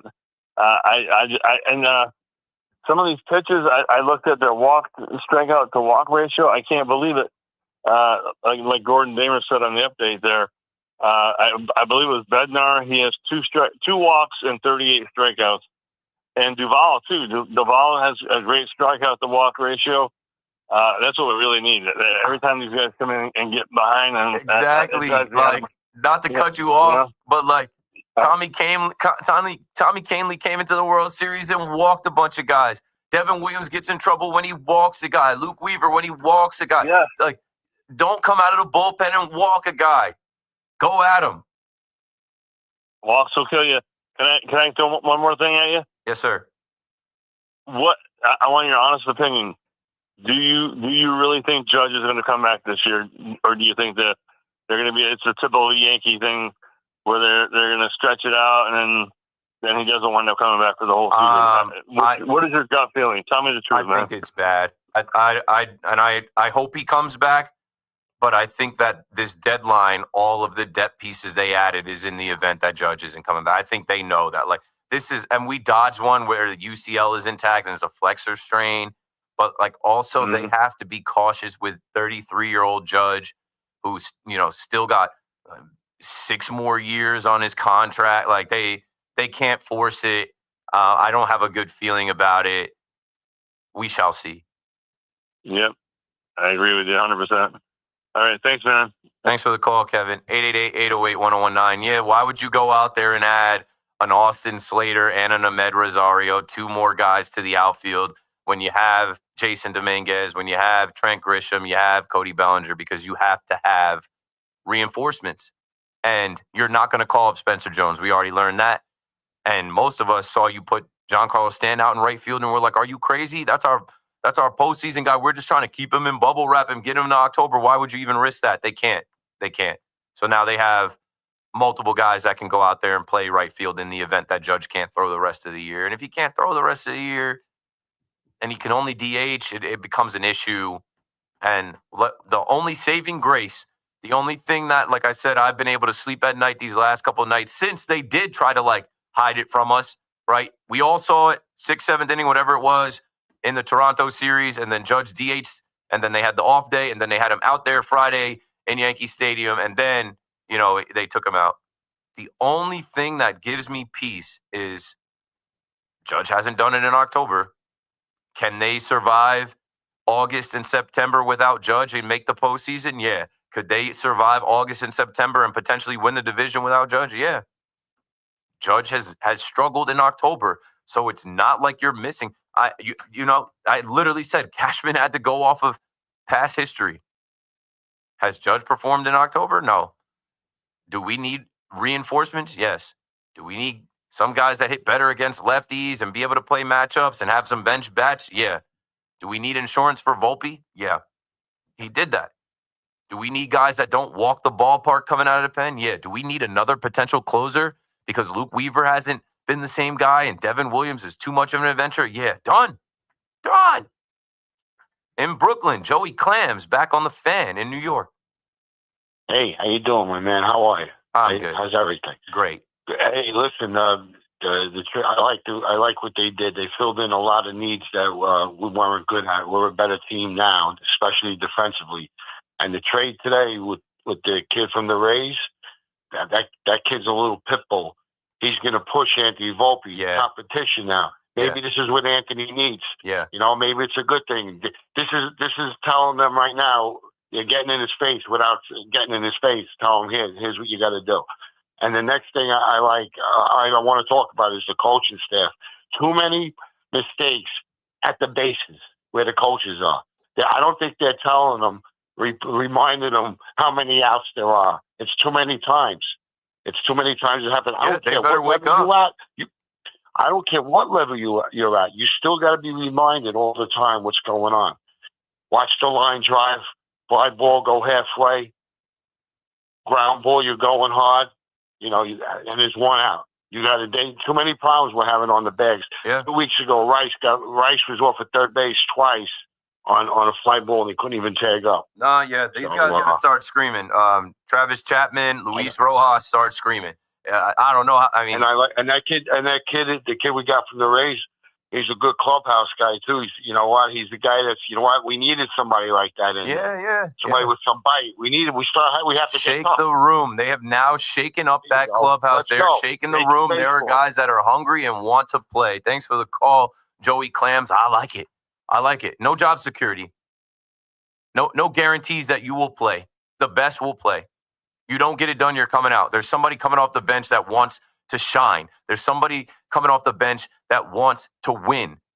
There's somebody coming off the bench that's awake and aware, knows how many outs there are. You need it. It's about all of us, the Yankee universe. It isn't about one or two guys. It isn't about just Aaron Judge. It isn't about just Anthony Volpe. It's about the New York Yankees getting back to the World Series and the New York Yankees, whoever they face, winning it. And I think today is a day where when you look at how they improved this roster, maybe they did not land the exact starting pitcher or relief pitcher that you wanted. Maybe they didn't get Eugenio Suarez that you wanted. They got better, though. And they got some guys out of here that you're not going to have to ever see again. They got better, though. They improved. That's what you're supposed to do. That's what I was screaming about. This is your last opportunity to improve for the rest of the season. The teams that win, they add difference makers. Now, a lot of you seem to think these guys are just marginal guys.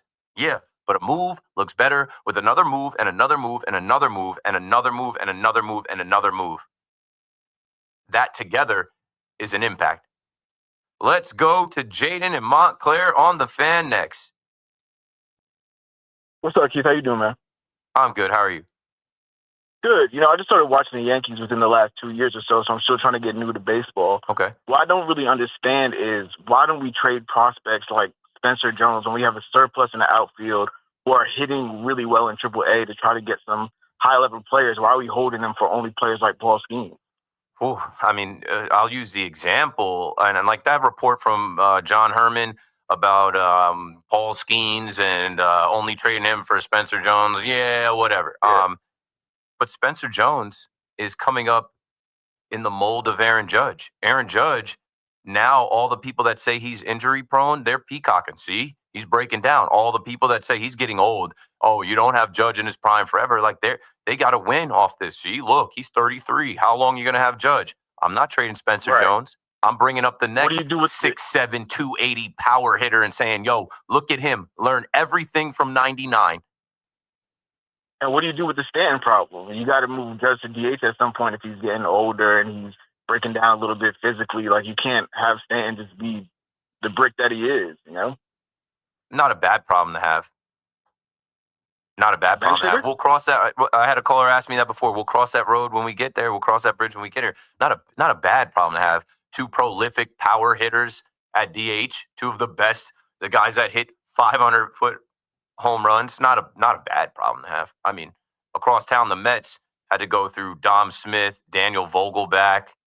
You know, they couldn't find a DH. They're still kind of struggling with that, trying to figure out who the DH is. Like the Yankees, if you tell me that the Yankees have a problem figuring out who is going to DH between Aaron Judge and Giancarlo Stanton the rest of the season, that's not a bad problem to have. We'll figure it out.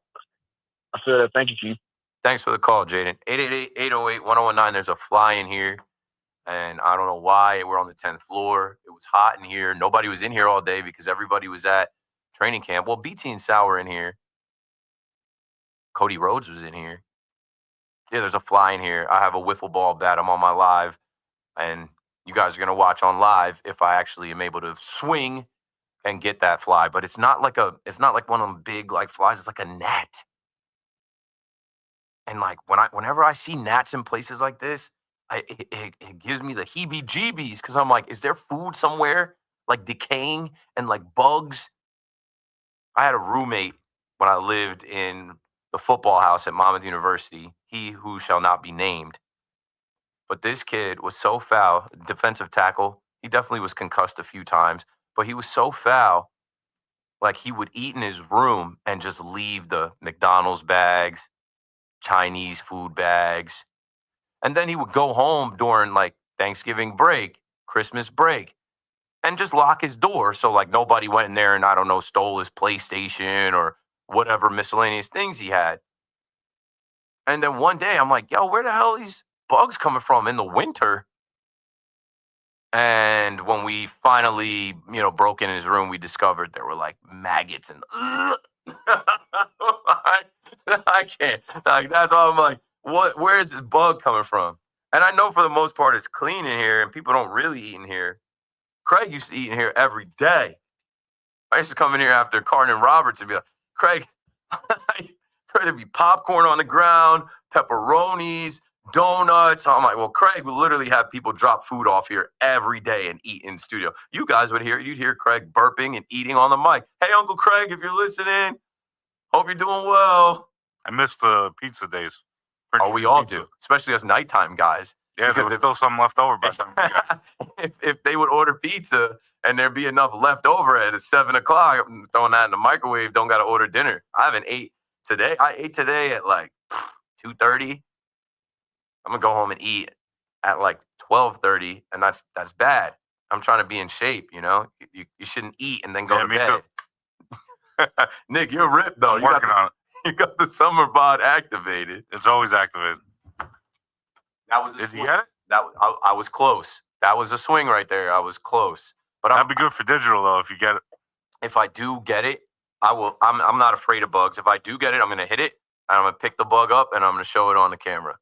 But I'm also like, I don't want to hit the mic. I don't want to hit my MacBook. It's a risk I'm going to have to take for the content. You need the torpedo bat for this one. This wiffle bat, this like skinny wiffle bat is not going to do it. But it's the closest thing I have to a fly swatter, so it's got to work. I got time. I'm on till 12. 888-808-1019. Let's get back to the calls. Jack in Secaucus, you're on the Fan. Hey, Keith. It's been a while, but it's been fun chatting in your YouTube live stream. Yeah, you're the man, bro. I appreciate it. I mean, I know everybody can't call, but that's a good thing about the live stream and the community we've built. It's like, the chat. We got 2,300 plus in the chat. The chat be going crazy every night. Super fun. Shouts out to your channel. But yeah, my call, wanted to talk about 2 veteran Yankees and then 2 younger Yankees. So first off, on the 2 veterans, they're going to be these guys that need to take over while Aaron Judge is out. I'm keeping my fingers crossed that it's not a season-ending injury. I'm optimistic that he'll come back in some capacity. But I think Cody Bellinger, for one, has really carried the load and like warmed up to being a Yankee in like the best transition I've seen in a while. So really happy that he's in the lineup, and I think that he should get a little bit more slack as kind of like the backbone of the lineup. And then the second vet I want to talk about is Giancarlo Stanton. Like, I think that Yankee fans just kind of have to come to terms to understand what kind of player he is and respect that he puts results on the field. Even if he's not getting a hit in the game, he's having great at-bats and he wears pitchers down, and he's just a great competitor. So I think that people really need to give Giancarlo some respect in that regard. It's tough. He's a frustrating player. That strikeout that he had last night, it was like, bro, what are you doing? And then I was at the game Sunday where he should have definitely been on second base, but he can't push it because he can't have a calf, hamstring injury. But it's like, you just deal with that because when the lights are brightest, when the moment is there, if that pitch is in the zone, he's going to hit it a mile. He homered today, and he's been getting hot, and it takes G a while, but like he's in it where yes, he is there, and I remember saying he should be immune to criticism after the performance that he put on last year. But hey, you can't please everybody. There are too many Yankee fans. That's why I always say there's no voice of the Yankee fan. There's no number one Yankee fan. There's too many different Yankee fans. Some think they're the smartest baseball people in the world. Some are the actual dumbest in the world. But like as far as our opinions on Stanton, it's gonna vary. But when he hits those home runs in October, everybody's gonna love him. I can't wait to see Cody Bellinger hit home runs, doubles, singles, make plays in October. He is the MVP right now. With Judge down, that's another guy that's won an MVP. I think he just turned 30. He is. I look at Cody Bellinger, and he is cool, calm, and collected. He's clutch. He's the best player on the team right now with Judge down. Absolutely. He's playing so well that his outfield play overpowers the idea of putting him at first base, and potentially maybe that could be a soft landing spot for Judge, but I don't want to go there just yet. I still think he's a Gold Glove caliber outfielder. But onto the other two younger Yankees, I really want to see Austin Wells figure it out. Like, I can't believe that he's having a mental mistake. I really think that the catcher is probably one of the most locked in players on the team. And then Anthony Volpe, obviously, like that's just, something that everyone's been talking about, but I think it's a completely mental problem with throws to first base. And, obviously he can still hit. So I just think they both need to kind of get their heads clear and just realize that they're third-year guys and they should just trust their own abilities and not think of themselves as like rookies anymore. Homegrown, drafted, developed guys that made it to the World Series, had an impact on the road to the World Series last year, and we're depending on them now. Yeah, and look at our rookies, like Cam Schlittler. I know it's a different position, but he is just as cool, calm, and collected as a rookie can get, and he's a pitcher. So I just think I really like his moxie on the mound, and I think we have young talent for sure that we held on to at the end of the trade deadline, and I am pretty happy with what we did, but I think time will tell how well we did today. So thank you, Keith. Always a great time to call in, and I'll hop back in the live. Thanks for the call, Jack. You're the man, bro. Austin Wells, he did own up to it last night, and he said, "Yeah, I think I was just being an idiot." They asked him if they deked him or whatever. He did say, and if you saw the aerial shot, and shout out to Yes Network, they covered it great.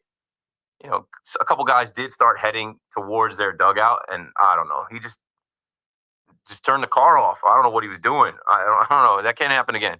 When it happened to Dominguez in Fenway, he didn't know how many outs there were. He was accountable, stood at his locker, stood in front of the media, owned up to it, and it hasn't happened with him again. You only get one of those, man.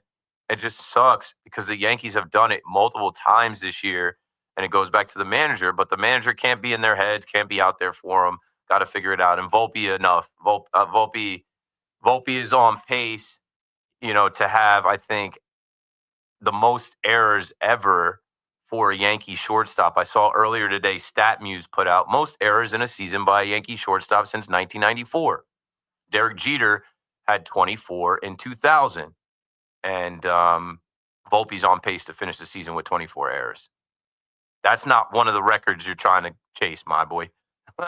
As many people, and I hate when y'all say this, oh, the Yankees told us he'd be the next Derek Jeter. Yeah, he's the next Derek Jeter in 2000 with 24 errors. They never told you he was going to be the next Derek Jeter. You came up with that because they showed you a picture of him meeting Derek Jeter as a kid. You came up with that because he got the starting job, wanted out of camp, whatever. Speaking of that 2000 World Series, Old Timers Day coming up. When the Astros come here, Old Timers Day will happen on August 9th. And you know what? The Astros ruined Derek Jeter's day when number 2 went into Monument Park. I think, I don't know if I can remember correctly, the Astros have rained on so many parades. Maybe that's why Jeter wasn't pulling up. Jeter's like, hey, I'm not coming to Old Timers Day for you guys to chant F Altuve. I'm going to sit this one out. Let's go to Steve in New Jersey on the Fan next. What's up, Steve? Hey, Keith. I think the previous caller made a great point. You take the good with the bad when it comes to Giancarlo. It's got an 850 OPS this year. What more could you really ask for? I know it's a small sample size. In regards to this year, I think it's obvious the team has holes. I think Cashman made a calculated decision, to be somewhere between aggressive and also not, emptying the farm. All three guys, you'll notice, Bednar, Bird, and Duvall. They're all at least through 2026, 27, and 28. So, you get Garrett Cole back next year. You're looking at a three-headed monster in terms of the rotation. Hopefully heals healthy, etc. And I think that was obviously a calculated decision. Who knows what's going on with Judge? I don't know if you have any information I may not be aware of, but I anticipate Judge to come back in some capacity, whether it's DH. I know he advocated to be not on the on the IL whatsoever. But I think the Yankees have a chance. Obviously, the AL is very open this year. But I think it was a pretty prudent deadline of making sure you're not mortgaging the future, but also still making sure you're in the hunt for this year. And I'm happy with what they did.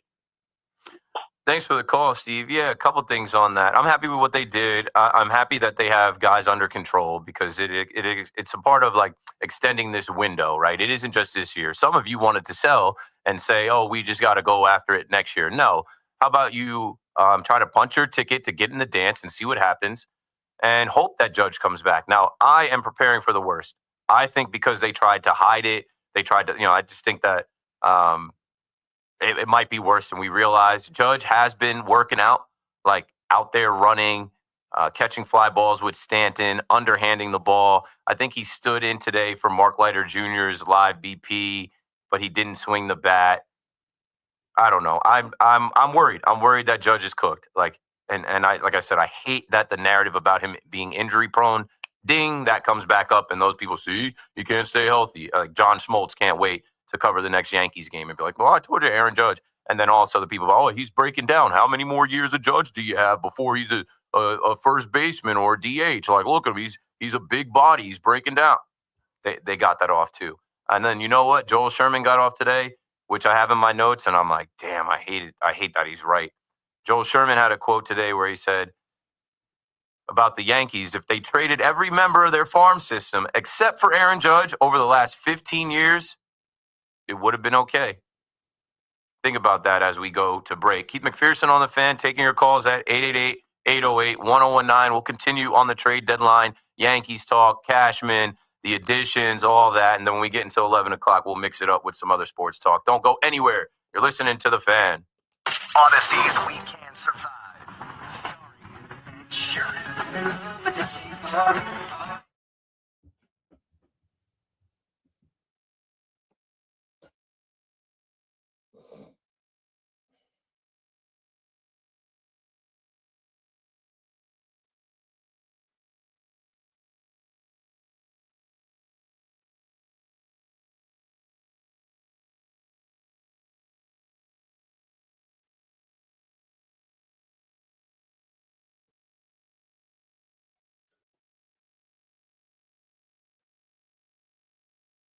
Insane.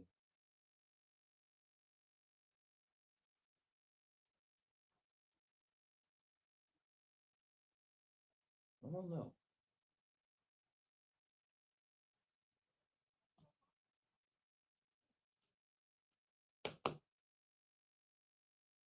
What a wild game.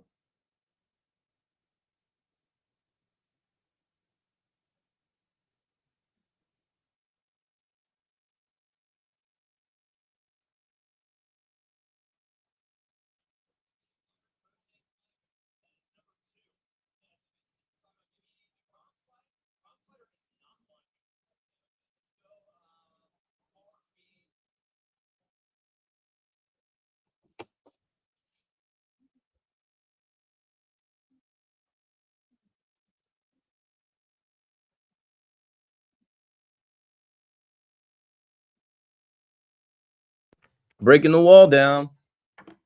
Now the audio changes. You can hear me. I think you can see me. Let's go to the chat. From the last thing in the chat, Cowboy up, Yankees. It's the cowboy hat magic. Yeah, cowboy hat night the other night. I didn't need one of those. I got the sombrero. I didn't go get that one, but it was a hell of a night for fans that went and saw that 11-inning win and got a Yankees cowboy hat. And I heard the quality was decent.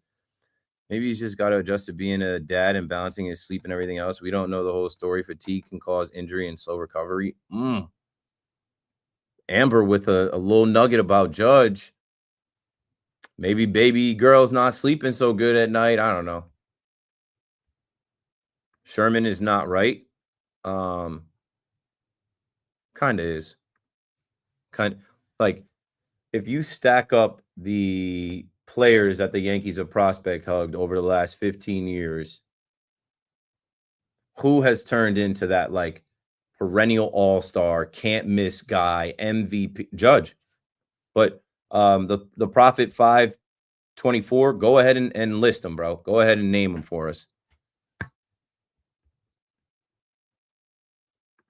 Knowing Judge's luck. Yeah, I'm going to put a pin in that one. I got some star things from the chat that I'm going to go to too.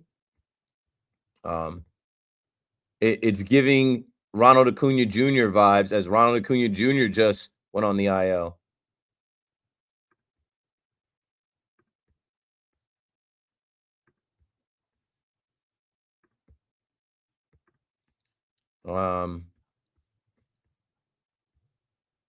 Hey, Keith. Hey, Chad. Greetings from Puerto Rico. Can't miss. You still on vacation? It's funny. I was just telling my wife, because my wife's like, we need to take a vacation. Once you start having kids, having the vacations are just like few and far between. But she's like, no, we need to go somewhere. We need a break. I was like, I want to go back to Puerto Rico. I haven't been to Puerto Rico since I was in Puerto Rico when they made the announcement that I got this job in November of 2021. I wanted to go back. Love it over there. It's nice. The food is nice. The people are nice. They got casinos. Oh, we're back on. All right, let's do the show.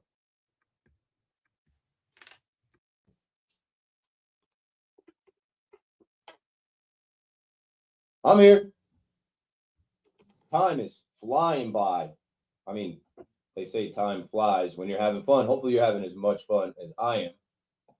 Keith McPherson on the fan, another KM to AM. I am now watching the Texas Rangers versus the Seattle Mariners. If you heard Scott Braun say he feels like the Mariners won the trade deadline out of the American League.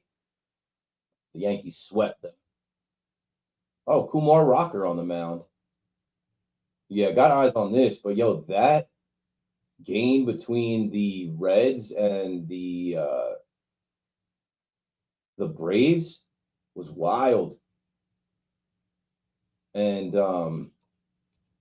there was an inning, 8th inning, where they each put up 8 runs. Shout out to Ross in Bergen County. I'm looking at the box score now, and this bug is back in my eyesight as well. I feel like I got to be quiet. If I'm quiet, I can get the bug. But I'm talking, so like I can't get the bug. The bug is going to go away because I'm being loud. Kind of have to talk though. Anyway, the Braves win 12-11 in 10 innings, and there was a 16-run inning in the 8th inning. Kind of crazy when you look at this box score. Let's see who went off. Ellie De La Cruz, 3 hits, 3 ribbies. Steer had a homer. He had 3 ribbies. Albies had 4 hits, 2 ribbies. Everybody got some, man. All through. Go look at that box score when you get a chance. The Braves versus the Reds. And you know what's kind of crazy? That game was played at Great American Ballpark. But these teams are about to play in the first ever Speedway Classic in Bristol, Tennessee this weekend.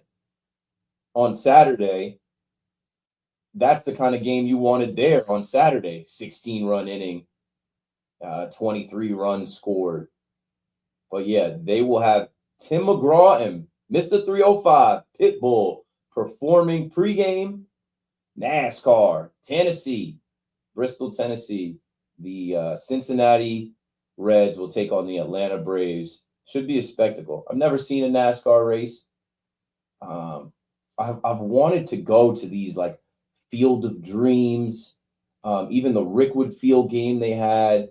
I've wanted to go to these MLB, even the Little League Classic. I've wanted to go to these MLB. What game? The only one I've gone to is the London series.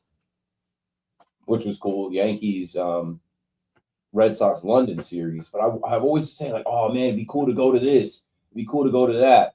And I never go. Anyway, as we're getting closer to 11, I'm going to start mixing some other stuff in. But let's get back to the phones. Bruce in Flushing, back on the fan. What you thinking, Bruce?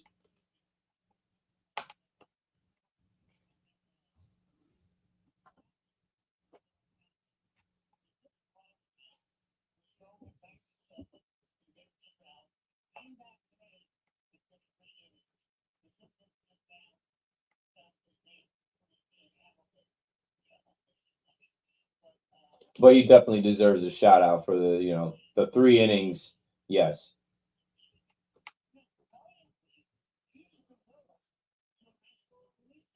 I know. I was looking at him for a little bit today. I'm like, yo, he's got some stuff. I guess while he was hurt, he came back, worked on some stuff. I'm like, there's no room for him now, but whatever.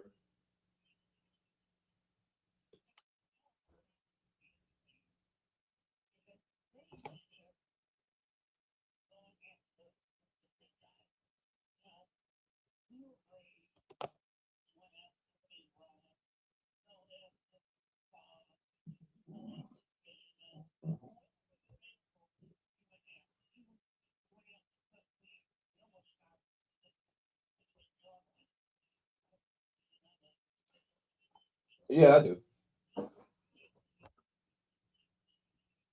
Yeah, we were there for Matt Olson too, right? We were at the 5-yard line for Matt Olson.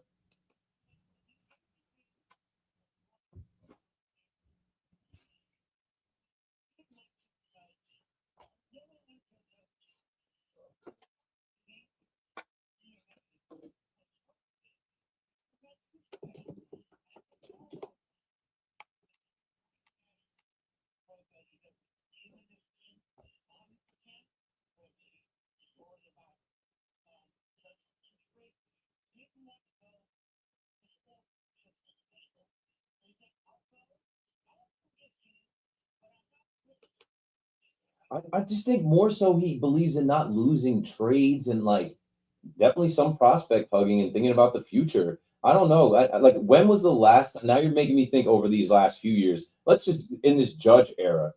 Like when was the last trade deadline that they landed the top starting pitcher? Right? Remember 2022? We thought they were going to get Luis Castillo. They ended up with Frankie Montas. Yeah, but like that's so far back. Like and like not to say like when George was living, that's different. Like I'm talking about in this last, let's say, decade, even extended, not just the last like 7-8 years. When have these Yankees, these modern day, when have these Aaron Boone Yankees at the deadline gone out and got the top third baseman? Or like I guess we can't even say that though, because now I'm thinking about it like Joey Gallo was the top left fielder, Andrew Benintendi was the top left fielder. Like they have done it. They have done it. It just exactly. And so that's what I think. Brian Cashman is starting to look at some of these guys like, hey, going out and getting the obvious, going out and getting Sonny Gray, who was the obvious guy, but then it didn't. Yeah, maybe there's something behind the scenes, some more analytics, some data, some detail that is making Cashman be like giving up everything to go get these guys that they say are the surefire guys is not the way. This was an impressive trade deadline from Cashman for all the moves that were made. He didn't do this last year. He didn't do this in 2022. He didn't we got to the World Series last year, and the 2 impact moves were Jazz Chisholm and Mark Leiter Jr. And when you look at that team that was relying on Anthony Rizzo, who is now doing TBS baseball broadcast this year, and Alex Verdugo, who's out of the league, like this is a better team.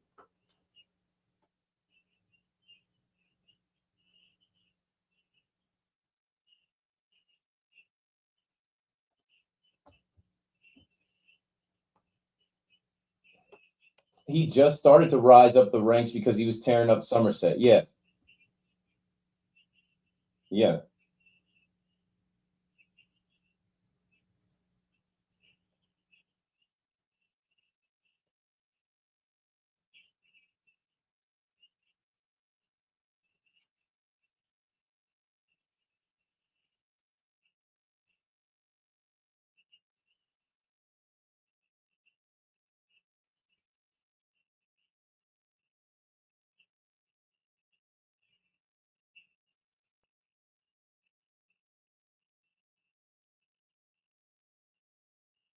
Yeah, I feel that too, and I feel like we're gonna have the last laugh because as Judge is aging out and maybe does have to play first base or be a DH, and as people are talking about Stanton, and Stanton's money is going to be cut in half because the Marlins are going to start picking up that contract next year. Like we're going to have the last laugh when you're pulling up to Yankee Stadium and Spencer Jones is here in a year or two and he's hitting home runs and he's learning from Judge, and then it just continues.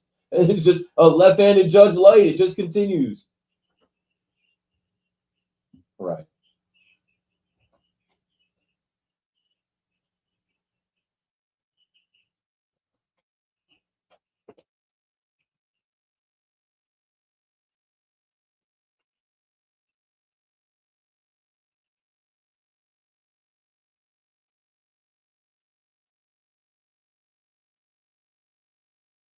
Right.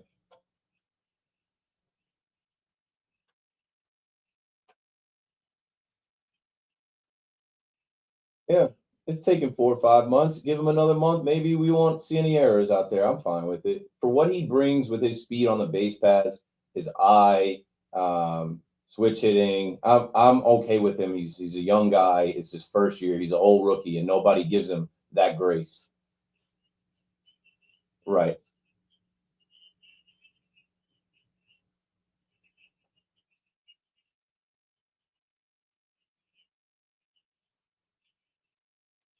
He is.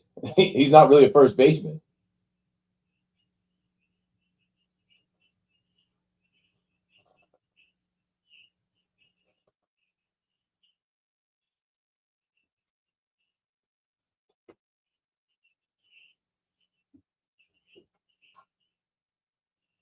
Strowman.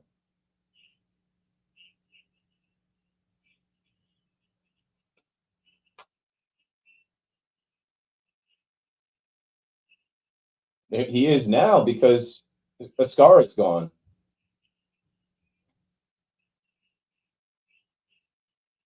Yeah. Well said, Bruce. Bruce is on it. You know that. Listening to Bruce. 888-808-1019. Yeah, man, we're gonna start talking about Mikal Bridges at some point, Ben Simmons at some point here. I mean, I'll already lean into it. We're running out of time. I'm sure you guys heard about the Mikal Bridges extension. Um, I think I might have said this already, or maybe I said this during the break on the chat. This last run with the Knicks, Mikal Bridges earned that extension of games 1 and 2. How did those games end? Now, with this future with the Knicks, what they're expecting is Mike Brown and Mikal Bridges to work out better than year one worked out with Tom Thibodeau.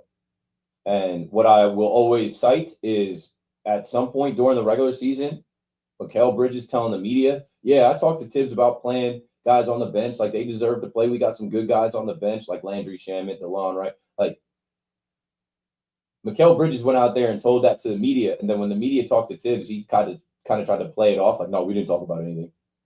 Right there was the disconnect. Right there was like, "Hey, wait, your stories aren't matching up. You guys got to get your stories straight before you talk to the press." And on those exit meetings, where we hear about, oh, what was said about Tom Thibodeau on his way out, that's what led to his firing. It wasn't Jalen Brunson talking. It wasn't Josh Hart. Those guys have become the best versions of themselves in the big city under Tibbs. It was Mikal Bridges. And Karl Anthony Towns a second time got him fired as well. But hey, there it is, Mikal Bridges. Congratulations. Big money. Mikal Bridges signs his extension. And next thing we're waiting, I'm checking right now. We are waiting on Ben Simmons news to break because Ben Simmons is rumored to be waiting on some teams. The New York Knicks continue to show strong interest in Ben Simmons. And I got an interesting take on Ben Simmons too when I come back from this break. We got to break it down. 888-808-1019. We'll be back right after this.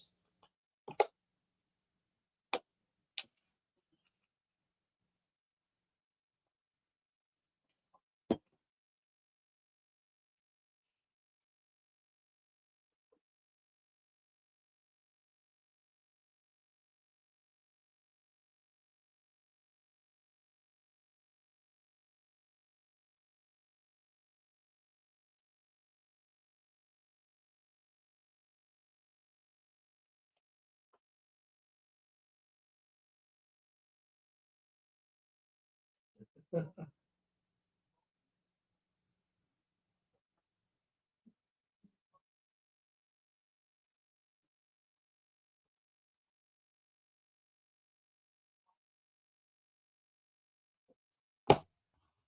right, where the fuck is that shit at?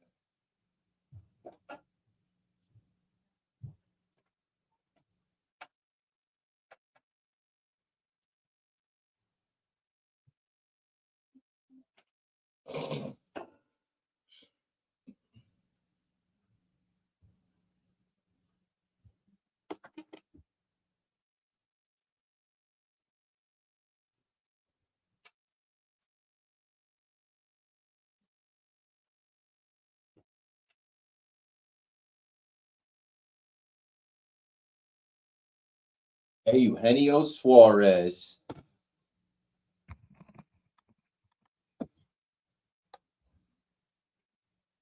Kia Sportage Expo's class-leading cargo space. You'll have room for what you need. Find out more at your local Kia dealer today. Keep the adventure going.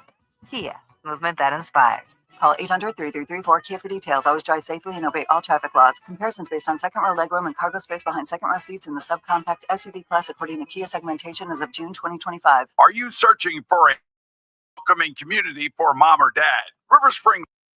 Suarez already making an impact. There's a double, bottom of the fourth, out in T-Mobile Ballpark, Seattle, rocking their City Connect uniforms. He's back. What's up, Keith? I'm from Upper Westchester. I enjoy your show. Keep it up. Thanks, man. Appreciate you rocking with us. If you just pulled up, hit like. It helps the algorithm, helps the YouTube channel grow. This channel is monetized. If you donate and you hit the supers, I think I'm at right where my threshold is. Let me see. I'm right at the threshold. I'm right at the threshold. That the blurry one said 8803. So I'm $12 from the next 100, and they pay out every 100. So yeah, help my kid get some diapers and some snacks by donating to my YouTube channel. I'm kidding. We're good. He eats as much as he wants to eat. He's actually starting to wear more pull-ups now. We got him some big boy underwear. We're growing out of the diapers. You had audio swap, by the way. Didn't hear the callers. Yeah. Sorry about that. I will correct that on the next one. Let's do that right now. Switch. Fan on the Odyssey, iHeart, and TuneIn apps.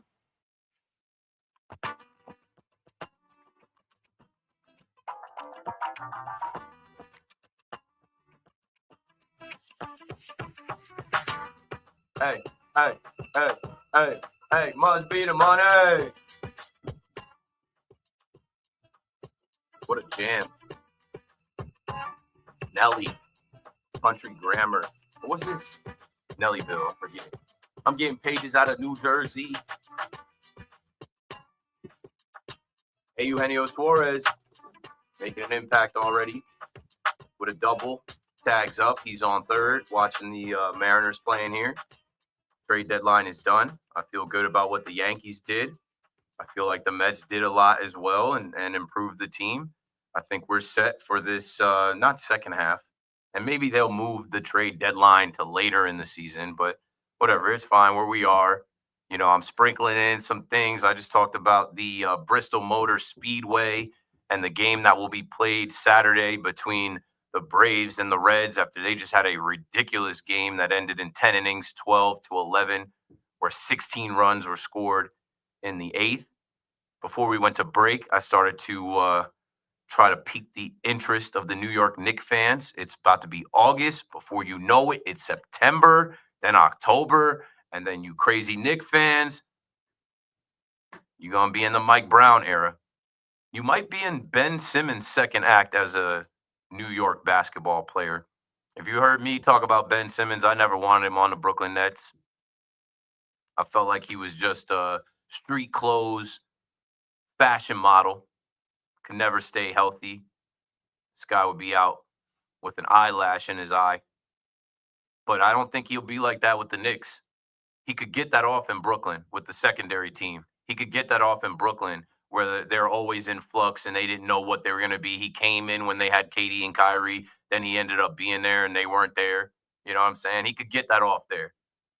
The Nets fans could really not do too much to get after him. If Ben Simmons signs with the Knicks fans will hold him accountable. If he's a bum, he'll hear it. And he ain't going to be a bum. He already did all his shopping. He already had his time in Brooklyn for the last few years. Then he went out to LA and played with the Clippers. I think he'd be a good bench player. As the Knicks don't have that much room to operate here, Ben Simmons could be a steal of a deal. Ben Simmons can handle the rock. He can't shoot, we know. He can pass. He can rebound. And if he wants to, he could defend. I don't know. There might be something there with Ben Simmons for y'all to think about. There might be something there for Ben, and you're not going to get the version of Ben Simmons that you saw in Brooklyn. He's a veteran, and I just know the Garden is not Barclays Center. He will not be able to get that off. He will be hearing it if he's showing up in his ridiculous costumes and sitting on the bench. These Knicks fans will wear his ass out. If he is a Knick, if he decides to join the Knicks, he's going to bring it. He's going to bring whatever he has, and you only need it for a couple minutes. You won't be relying on him. He'll want to be a part of this Knicks team that's supposed to be winning a championship. Oh, yes. It's championship or bust for the New York Knicks now. 888-808-1019. Mikal Bridges. Mikal Bridges, his former teammate out there in Brooklyn. Another guy that, like, he couldn't stand being in Brooklyn. Couldn't wait to get out. Couldn't wait to get out. Shams reported earlier, New York Knicks forward Mikal Bridges has agreed to a 4-year, $150 million contract extension. During the regular season, I took calls. I listened to the station. Y'all didn't want to give him that extension. This guy earned that money with 2 playoff games helping defeat the Boston Celtics. And I think Mike Brown will be able to unlock something with him. I think Mike Brown offensively will be able to get more out of him, which you need. I've seen him in Brooklyn be a 30-point scorer consistently. Use that mid-range. Can Mike Brown get him to go into the paint, go into the lane, draw some fouls? Who knows? He's paid now. He's paid now. To hell with that Iron Man streak, bro. You got it. You got it. It doesn't matter. It doesn't matter. We know you want to stay healthy. You want to avoid contact and not get hurt. But you got to do what's necessary to win. So there's my Knicks talk. There's my Knicks takes. 888-808-1019. If any Knicks fans don't feel good about Mikal Bridges, and like for what you gave up for Mikal Bridges, you had no choice but to pay him. And for what you gave up for Mikal Bridges, if he cried about the coach, hey, he didn't play the bench. You had to fire the coach. You make your bed, you're going to lie in it. And you got to hope that Mike Brown is the right guy to lead them. And I just think anybody could coach this team on it. And Mike Brown's got plenty of experience. I don't think Mike Brown is going to screw this up. They just need the basketball gods to be in their favor, which never really seems like they are with the Knicks. Anyway, back to the Yankees. As I say, the Yankees, it's always championship or bust. Well, the Knicks are joining that company. And it's funny because a lot of these Yankee Knicks fans, they're the same. Like, they root for the Yankees baseball-wise. They root for the Knicks basketball-wise, but they treat both franchises completely different. Charlie is in Queens on the Fan. What's up, Charlie? Hello, Keith. How you doing, Good. Keith? Good. How are you? Long time no speak. In fact, the last time we talked was the Pistons-Knicks before the series even started. Okay. What did we talk about going into that series? I was pretty confident. I called you were more confident than me. I was just like, I'm hoping and praying they didn't have a first round. I knew there was no chance. I think I called Knicks in 6, and the way it played out, I'm like, I think the Pistons only won in the Garden, right? I don't know. I knew the Pistons weren't getting with them. And I'm sorry. With the Yankees, I like what they did. Just the key thing to anything that happens when you add is chemistry. If they fit and they work chemistry-wise, I think it'll be a great thing for the Yankees. Oh, that's a great take. That is Aaron Judge's responsibility. Whether he comes back and can hit, whether he comes back and he can throw, his responsibility as captain, as the leader, as the highest paid player, as the biggest body in the room, is to make sure that clubhouse comes together and that they're all pulling the same rope. And there's got to be healthy competition for positions and playing time, but Judge as the captain has to make sure that they gel together. And then, that's such a big thing to winning it all. Yeah, and yeah, I know some people don't know because they're too young, but it's coming up on the 46th anniversary of Munson Day. Oh yeah. Wow. I mean, do we have a game? I'm looking right now. We don't because it's coming up Saturday. We're about to hit the road. Um, you're talking about Thurman Munson's passing. Yes. Shout out to the Thurman Munson group. Good folks. I hosted the Thurman Munson Gala. Shout out to my guy Kenny and all of those people that put that event together. Yeah, wow. I mean, obviously I'm way too young, but I can't imagine. I've heard the stories. Diana Munson is amazing. Like, listen to her talk, being around her, she's incredible. She'll be here for Old Timers Day, a week after. So, yeah, R.I.P. Thurman Munson, so many people's favorite, and I can't imagine being alive and being a Yankee fan during that time when he lost his life. I'm sorry. I have 2 quick points. One on McHale, and I'll get back to Munson real quick. On McHale, basically now you don't have the excuse that the coach isn't doing what you want and all that. Now it's on you, bro. You got the contract. You got your little setup. I think he's a very good player. You just got to start realizing now it's on him. Mm-hmm. Yeah, he can't have a 0-point game. He can't have the single-digit point games. Like, you're paid now to be an impact player, and you got to score the basketball and defend how you defend, and that's a perfect way to put it. That you can't blame the coach now. We got the coach out of here. We gave you your contract. Perform. And the same way I said that the Knicks fans will hold Ben Simmons accountable, they'll hold him accountable as well too. He'll hear it. And one last thing with Munson, when he passed, I was 15. It was my 15th birthday. My birthday is on August 1st. Oh, so wow. my mother was planning a birthday on Friday of that week. When I heard Munson died, my mother was like, well, do you want we're having a birthday. I was like, I don't want one. Wow. She got so miffed because it was a surprise birthday. I go, I understand, but my favorite player is no longer here. I can't really. It didn't feel like celebrating at 15. Yeah. So that's going to leave you on. I know it's a sad note.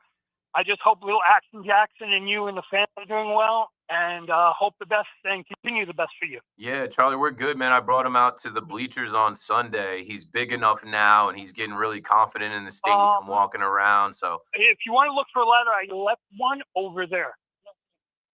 Hello? Yeah, so when let me know the next time you're going to the game. Like I said, I'm gonna start bringing my son out to 203 more. His first time was last Sunday against the Phillies. Oh, good for him. Yeah, he's big enough now. Okay, just keep an eye on him with the popcorn. I heard he's a popcorn in the ground kid. All right, good night. Thanks for the call, Charlie. Yeah, my son doesn't realize that there's popcorn all around Yankee Stadium on the ground, and you don't reach down and eat that popcorn. He's too young to eat popcorn anyway, but the Delta, they have the popcorn, Ford Club, they have the popcorn. He sees the popcorn and just grabs it and stuffs it in his mouth, and he's so fast, it's ridiculous. His hand to mouth speed is the fastest I've ever seen. All right, this show is going as fast as ever. Here comes the update with Gordon Damer and my last hour tonight. Get the latest on the Giants and Jets on WFAN, WFAN FM, WFAN FM HD1, New York, and Odyssey Sports Station. WFAN Sports. At 11 o'clock, I'm Gordon Damer. Yankees enter the day with a team bullpen ERA in the month of July of over 6. Well, so with today being the baseball trade deadline, Brian Cashman went to work. Yanks making 4 deals in total before the deadline, 3 of them to help out the bullpen, the biggest of which acquiring Pirates closer David Bednar to go along with Camilo Doval of the Giants. and they get Jake Bird from the Rockies, all three with team control beyond this year. So how does Brian Cashman expect things to fit at the back of the bullpen now? However, Booney, takes it out. I mean, we just added. Our intent was not necessarily who's slotting where as much as giving as many quality choices to match up on a daily basis. Yanks also acquiring speedy utility man Jose Caballero from the Rays. That trade made while the Yankees were playing the Rays. Two teams had to wait out an almost 3-hour rain delay. As for that game, how'd it go? Next pitch to Stanton. High fly ball, deep left. That's getting gone. Way out of here. 20 rows up. Big G with a 2-run homer. It's 3-0 Yankees. Woo! Dave Sims, the call here on the Fan. Yanks beat the Rays 7-4. Ben Rice added a 3-run shot, his 16th on the year for the NBA. Knicks gave up 5 first-round picks to get him. Mikal Bridges sticking around. Two sides working out a new 4-year extension for $150 million. It's 68 and raining in Central Park, and that's what's happening. I'm Gordon Davis. This city lives and breathes sports. WFAN is where Yankees fans argue with Mets fans and Giants fans debate Jets fans. Live, loud, and daily. The Fan, 101.9 FM, and always streaming on the Odyssey, iHeartRadio, and TuneIn apps.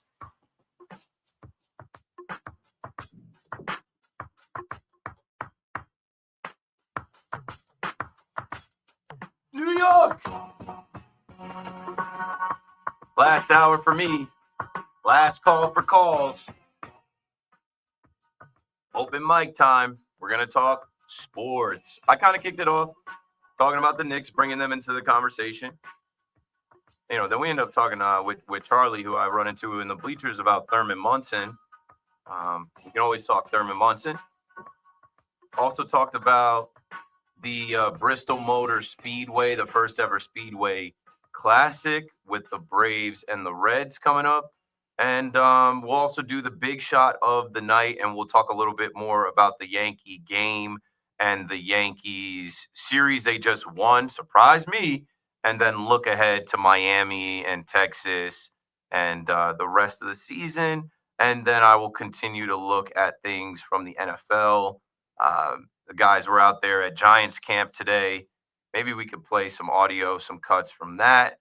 And if we even have time, we'll look at the NFL and around the league. And we'll get up out of here. But then I'll be back on Sunday. So let's get back to the phones. Make sure you guys get your takes in, your thoughts in. Appreciate everybody calling all night and holding. Let's go to Ross in Bergen County on the Fan next.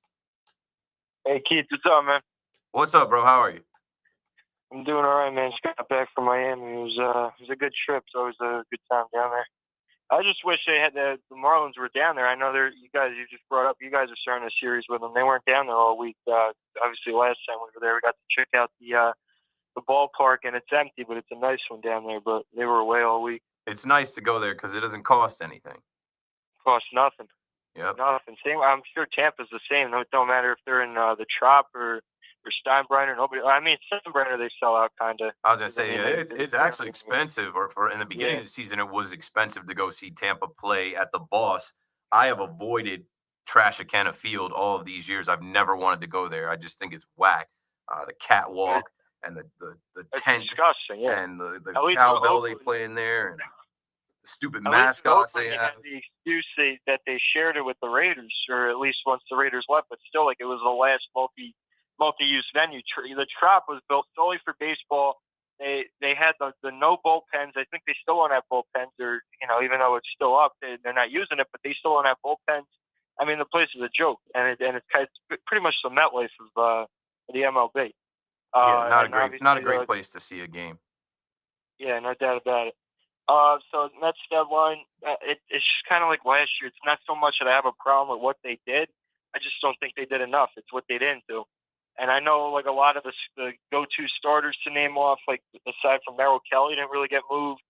Obviously, look, the bullpen's as lights out as it gets. I'd probably put it right there where it's a consensus. Well, I mean, you guys have a go in that too. I think San Diego's, I heard Ron bring it up before, nobody's touching their bullpen. They add Miller to Marahone and Suarez and Jason Adam. I mean, you got to give credit, by the way, to Preller. Sometimes it feels like we talk about prospect hugging here. it feels like he's the polar opposite. He's a way Oh too yeah, aggressive, and he gives zero every single Fs. year. He goes for it. Whether he's sending guys away or like I like Preller, and I think Preller's at the point with that organization, especially with what they just went through with the death of the owner and the fight for ownership. They're trying to win, man. They're trying to get to the World Series and win. It's been a long time, and that fan base is loyal. They sell that place out. They went for it this year. They expect to beat the Dodgers. They expect to get to the World Series.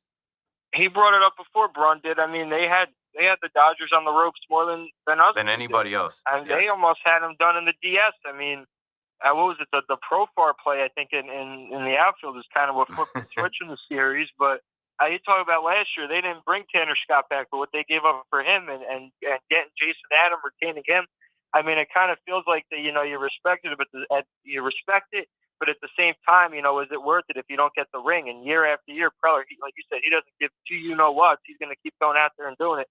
And it's aggressive as hell, but I don't know, man. I think at a certain point you get reckless. I heard I think it was Russ or Winston. I think it was Winston this morning talked something along the lines of be aggressive, not reckless, and that's AJ Preller's MO. So yeah, well, I respect the hell out of it. It's one thing throwing the football. It's another thing like stacking the deck of your roster and your team, bro. They put Mason Miller on that team. Like, I don't know. You just saw him up close and personal. They swept the Mets. Like, they might actually, I don't know. We'll see. Nobody cares if they win. Everybody will be crowning them, and rightfully so. And I think it's safe to say maybe you give the Giants and the Reds a little bit of a puncher's chance, but I think it's down to the consensus 6 who are in the playoff hunt right now in the NL, the 2 from each division. I don't see that really changing. And pretty much everybody made their fair share of moves. I mean, on our end, I feel it's so weird to me, man, because Tyler Rogers, the numbers are there, and obviously the funky delivery.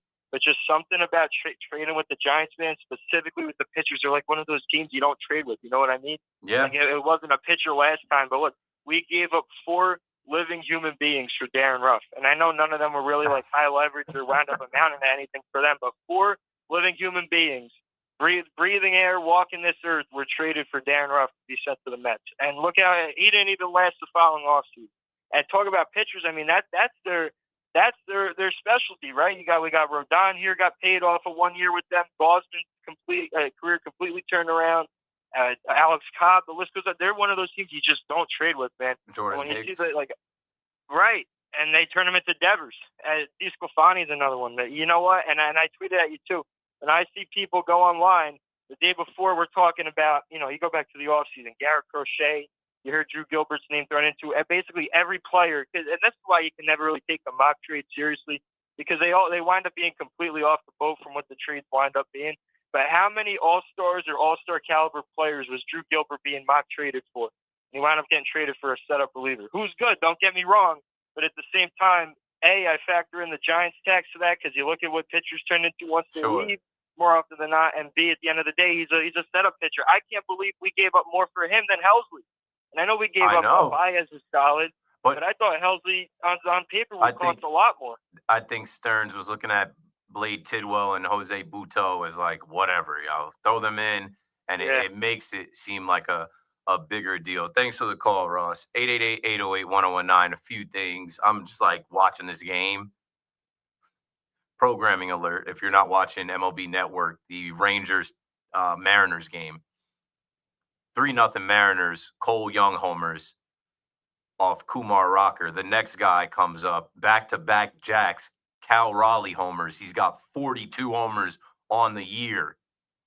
And I'm looking at this team. Here comes Josh Naylor. In the dugout is Eugenio Suarez. We just talked to Scott Braun, and Scott Braun said the Mariners won the trade deadline out of the American League. As Kumar Rocker gives up a knock to Josh Naylor. They have a good lineup.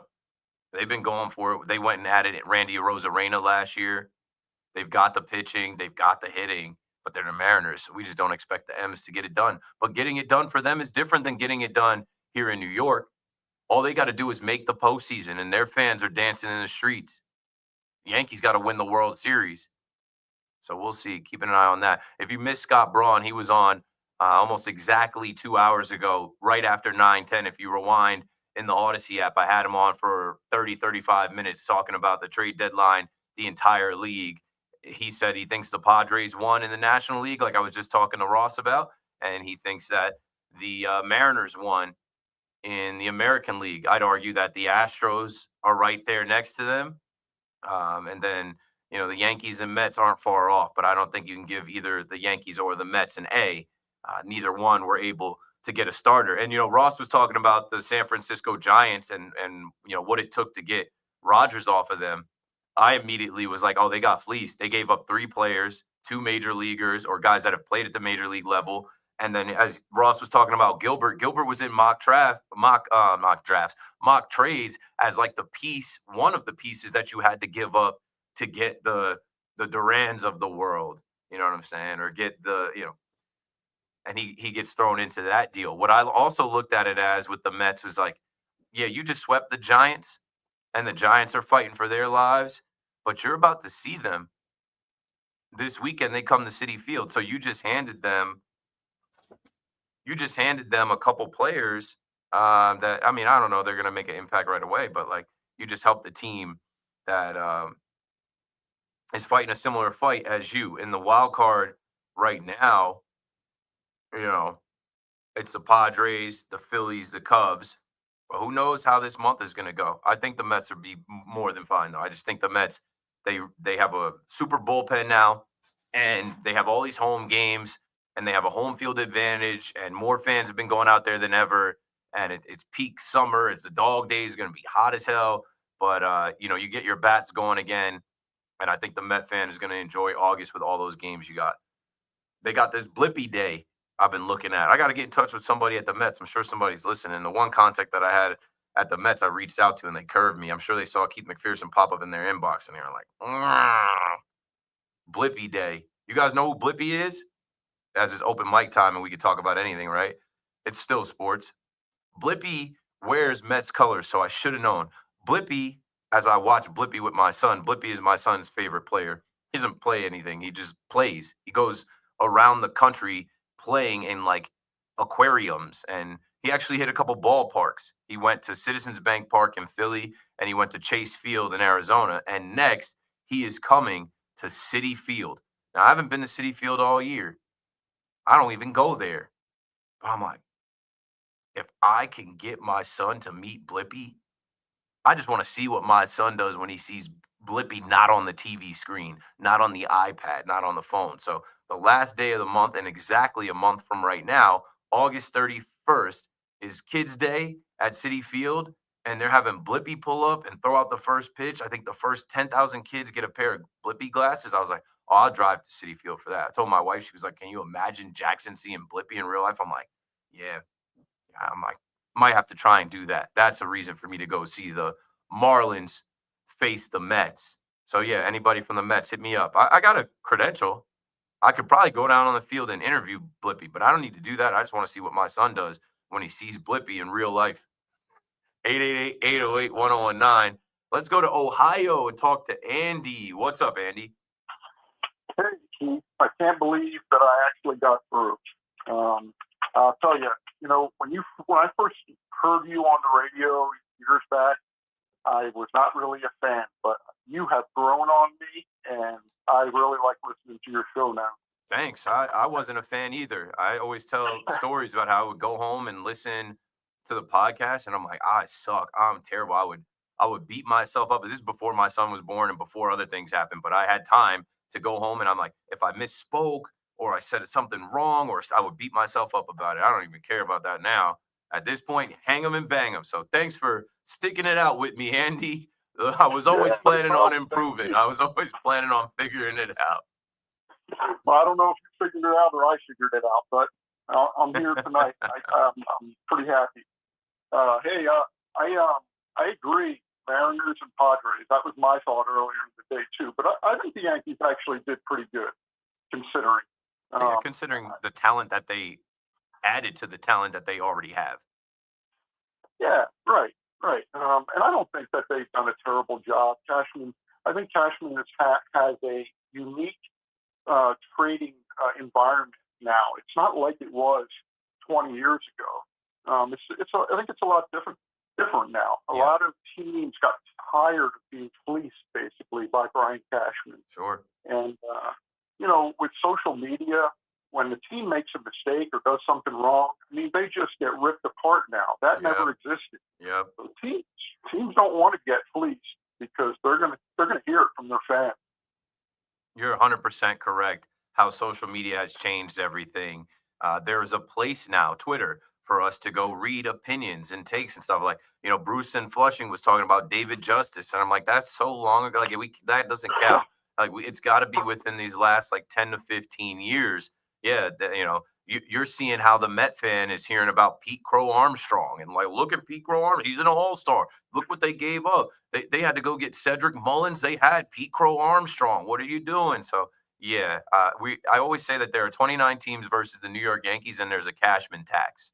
I think anybody picking up the phone dealing with the Yankees knows like Cashman has the upper hand, and you're most likely not going to win this trade, but try and get the best deal you can get. And hopefully you don't hear about it in a couple years on Twitter. Yeah. Part of the problem also is the Yankees have such a good farm system. We produce players, and so when you go to trade, these teams are like, look, if we're going to trade with you, then we want the best, and so they're always asking for players that are really untouchable, and that makes things very difficult. Yeah, we want the next Aaron Judge. Well, then the only guy that they were supposed to be giving that guy up for, and I don't think Spencer Jones is going to be the next Aaron Judge, but the rumor came out only if Paul Skeens is available. They're not trading Paul Skeens, so it's a nothing burger. Yeah, exactly. Hey, I live over here in right outside of Akron, Ohio, where Thurman Munson's plane crashed, and I'll tell you, the people in this area have not forgotten Thurman Munson. There have been numerous articles in the Akron Beacon Journal out here about Munson. The love for that man is really it's alive.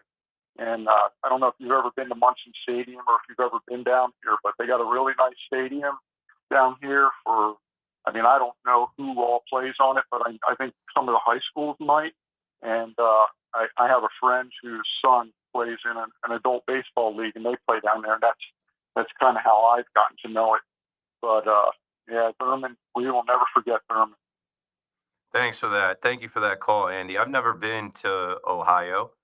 Like I said, I had the privilege of hosting the Thurman Munson Gala last year and getting to connect with Diana Munson and the Thurman Munson group and getting to hear those stories about Thurman from guys like Nettles and White and Mickey Rivers and Bucky Dent. We were all kind of on stage, and I felt like I didn't even belong on stage with these guys. I didn't play for the Yankees. I didn't play in the 70s. I was just the MC for the night, but it was such a special night. Shout out to the Pay It Forward group. Kenny, I already gave you a shout out for, pulling me into MC. I'll always remember that night listening to Diana Munson tell stories about Thurman Munson, and he got that plane so he could get out of New York and get back to Ohio to see his family, to be with his kids. And now that I'm a father, I understand that and how that must, feel. And I only have one. He had 3 kids. Hearing how he took care of his daughters and like their preference to him. Hearing Diana Munson tell stories about him caring for his daughters and like, bathing them and doing their hair and stuff like that. It had me, it was pulling at the heartstrings. It had me messed up. I'm in that now. When I come here at night at 7:00, I miss bedtime, and bedtime includes dinner, bath, story. And, when I am home and I'm not going to Yankee Stadium and the Yankees play late, I'm able to really, feed my son, bathe him, read him a story, and put him to bed and pray over him. And I love it because he takes preference over me, more so than my wife. And, Dada, do it. No, Dada, read. No, Dada, feed me. it's a crazy thing. It's a crazy experience. Even in the chat, shout out to Amber in the chat. And I said I was going to start to pull stuff from you guys in the chat. Amber was talking about Judge and how Judge is a father now. And he's like, maybe the baby's not sleeping right. Maybe he just needs some rest. Maybe fatherhood is like an extra job on top of everything else, the Judge has to do. Fans saying Judge got to stay for the swing off at the All-Star game. No, he doesn't. That's an exhibition. That doesn't matter. That's not important. Hopefully Judge gets back, and hopefully Judge is able to play right field. And even if he's not able to play right field, the Yankees went out today and these last few days leading up to the trade deadline to add reinforcements to this team, to the bench, and to the bullpen, where I think they're ready to ride. And I look at Judge, like I said, as captain to lead the way and make sure that group comes together in that clubhouse. Judge is the type that buys dinners, buys suits, really takes care of guys. So I hope with these new guys coming into the clubhouse, these veterans, they have the right chemistry and energy to push them towards winning the division, getting to the postseason, winning games, and ultimately winning the World Series. 888-808-1019. I'm wrapping things up in about 30 minutes. Last call for calls. When we come back, I'll sprinkle in some other things, and we got to do the big shot of the night. Stay tuned for that. We'll be right back. Jets or Giants, doesn't matter. WFAN breaks it all down with passion, knowledge, and non-stop New York energy. The Fan, 101.9 FM, and always streaming on the Odyssey, iHeartRadio, and TuneIn apps. We could tell you what it's like to drive the Nissan Rogue and tell you all about its performance capabilities, like its VC turbo engine, its impressive fuel economy. Still going. It's I can go virtually anywhere type of freedom. Nice. But you don't have to take our word for it. Go drive it for yourself. You're up. Experience the power of the Nissan Rogue. Drive the Nissan Rogue. Now get 0% APR financing for 60 months on the 2025 Nissan Rogue. Visit your local Nissan store and nissanusa.com today. For well-qualified buyers, excludes S-Trim. Example, 0 down payment, 60 months financing at $1,667 per month per thousand financed. Actual down payment may vary. Subject to Nissan Motor Acceptance Corporation credit approval. Not all buyers qualify. Dealer contribution may affect actual price set by dealer. Contact dealer for details. Ends 8/4/25. 1-877 Cars for Kids. KARS Cars for Kids. 1-877 Cars for Kids. Donate your car today. Call 1-877-CARS for Kids to reach a friendly live agent. Donation's super easy, and your car can be picked up as soon as tomorrow. Call us now. 1-877 Cars for Kids. Donate your car today. Did you know you can donate real estate too? Now at Verizon, lock in our low price, plus free roaming included in Puerto Rico. Discover the best mofongo, post that perfect sunset on La Isla, and save big with Verizon while you do it. Switch and get 4 lines for just $30 per line. See? Just $30 per month with unlimited welcome with autopay plus taxes and fees. Plus calls, texts, and data in Puerto Rico included. So you can use your phone sin problema. Stop by your New York Verizon store today. For unlimited welcome in times of congestion, unlimited 5G and 4G LTE may be temporarily slower than other traffic. Domestic data roaming at 2G speeds. Run or walk with Giants legends. The Giants Foundation will host a 5K race and kids run presented by Quest on Sunday, October 26th at 9 a.m. at MetLife Stadium. Net proceeds will benefit the Giants Foundation. All participants will receive a commemorative t-shirt, and after the race, stay for a post-race festival with appearances by Giants legends and a live DJ. Register now at giants.com/5K. The Giants Foundation is a 501c3 nonprofit corporation. If you're looking for a great price on Falcon tires, there's only one place to go, Town Fair Tire, where you always get the guaranteed lowest price on Falcon tires. But it doesn't end there, because Town Fair Tire gives you free services for the life of your Falcon tires. More free services than any other tire dealer. That's why we say nobody beats a Town Fair Tire deal, and I mean nobody. A couple years ago, I was in the bathroom at the airport when I dropped my smartphone in the toilet. Not smart. I was multitasking when I should have been focused on the job at hand. Embarrassing, but I'm not alone. According to Google, 7 million other multitaskers accidentally dropped their phones into the bowl last year. A gentle reminder that right now you can get yourself a brand new Samsung Galaxy A36 absolutely free with a $35 plan from Pure Talk. The A36 comes with scratch-resistant Gorilla Glass and a battery that'll last all day, along with unlimited talk, text, and data on America's most dependable 5G network. In other words, it's tough and smart. Something to think about next time you're multitasking in the necessary. Just dial pound 250, say keyword Mike Rowe to get your free phone today. You can make the switch in just 10 minutes. That's pound 250. Say Mike Rowe to switch to a no-nonsense smartphone and a company that actually stands for something. Pure Talk. Stepping into the Kia K4 or K5 isn't just getting behind the wheel of any average sedan. It's stepping into what's next. With a K4, it's stepping into a world that's exciting. With a K5, it's one that's bold. The Kia K4 and K5, the next movement for sedans. See your local Kia dealer or visit kia.com to learn more. Kia, movement that inspires.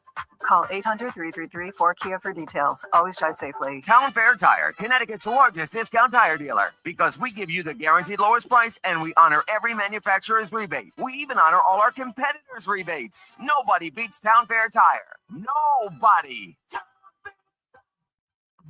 New York sports on the Fan. Hi, we're Wren Kitchens. In our 50-year history, we've made and installed millions of quality kitchens, and now you can find us at the Home Depot across the tri-state area. With thousands of styles and colors to choose from, we offer a free home measurement service and expert design consultation. All of our kitchens are made in the U.S. and delivered directly to you and installed by our specialist fitters. We cut out the middleman to save you money. And with our flexible financing, you can spread the cost over 7 years. Come down to Wren Kitchens at the Home Depot now. Finance subject to credit approval. Offers may change. See website for more details. Wesley Financial Group is not a law firm. Hi, I'm Chuck McDowell, the timeshare cancellation guy. In 2011, I founded Wesley Financial Group with one goal in mind, to help honest folks out of their timeshares permanently. Today, I run Wesley with my two sons, a real family business, treating every client and every employee like we'd want our own family treated.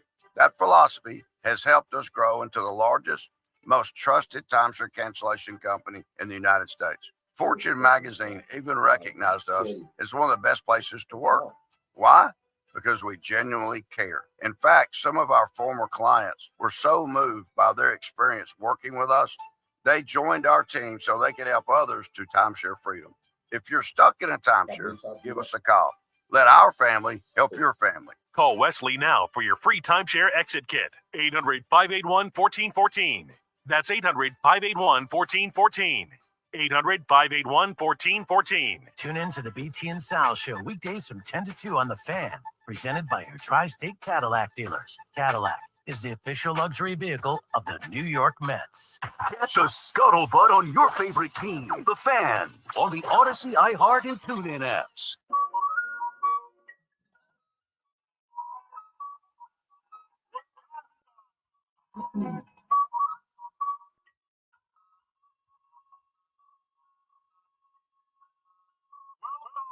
The big shot of the night is brought to you by WFAN and me, Keith McPherson. Bright Lights, big city.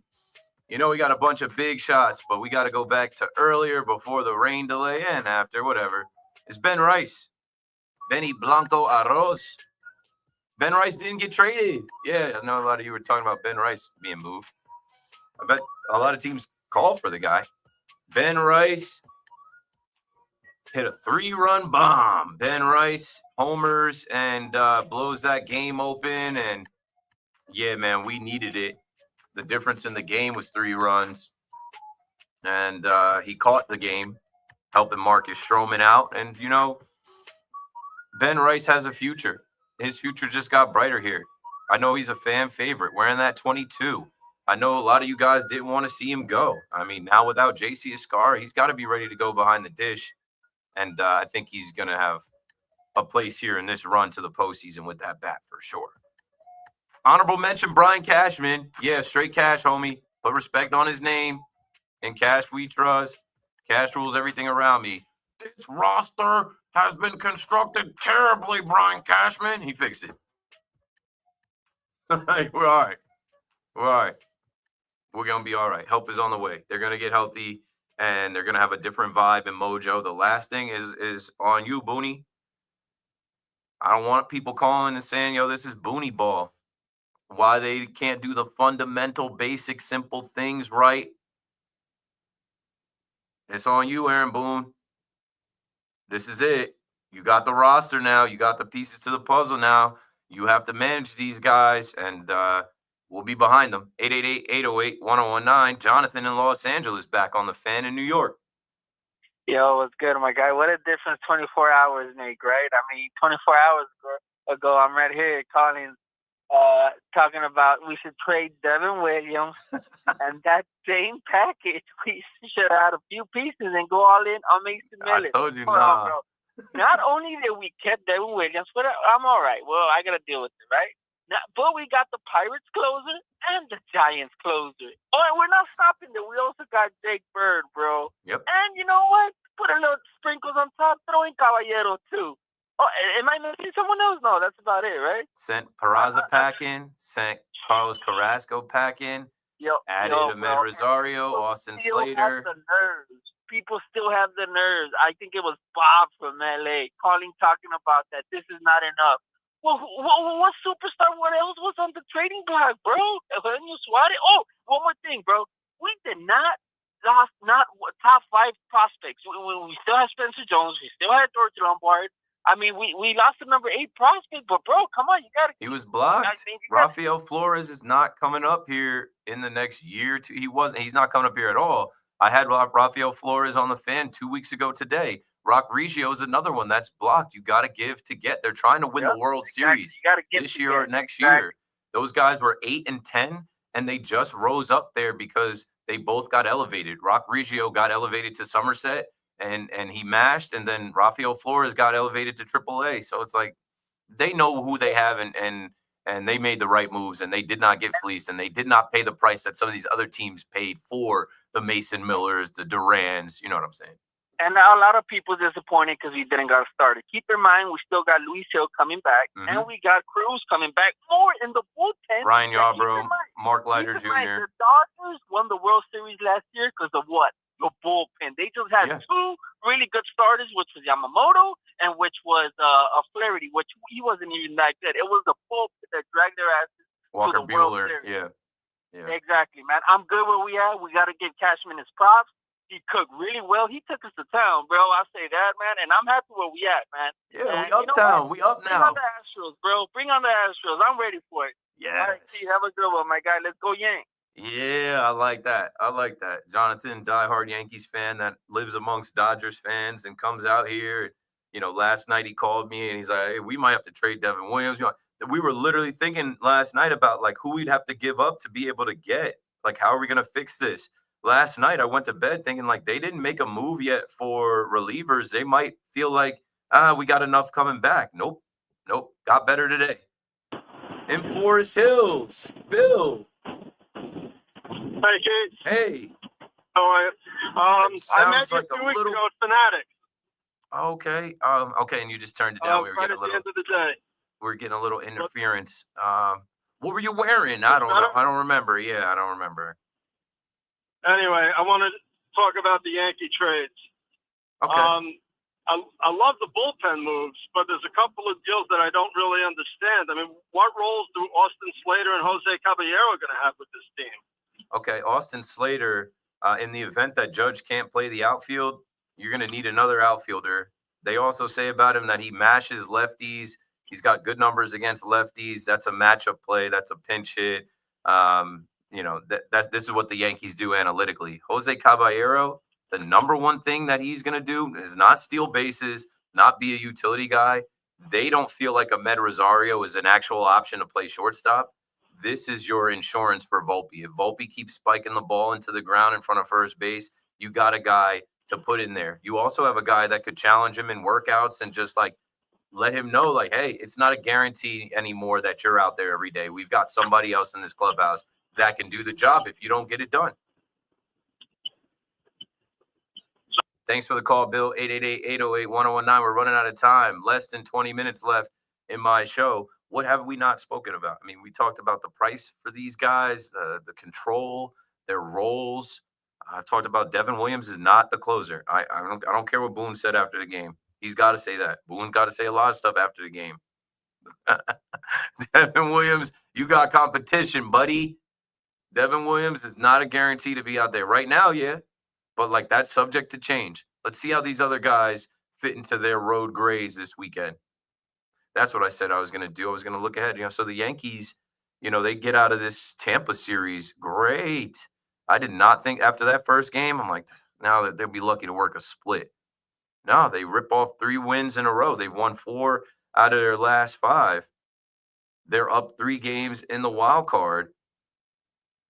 They're 3.5 back from the Toronto Blue Jays. A bad week for the Blue Jays and a good week for the Yankees. And we're back in business as far as, being in first place. That can definitely happen.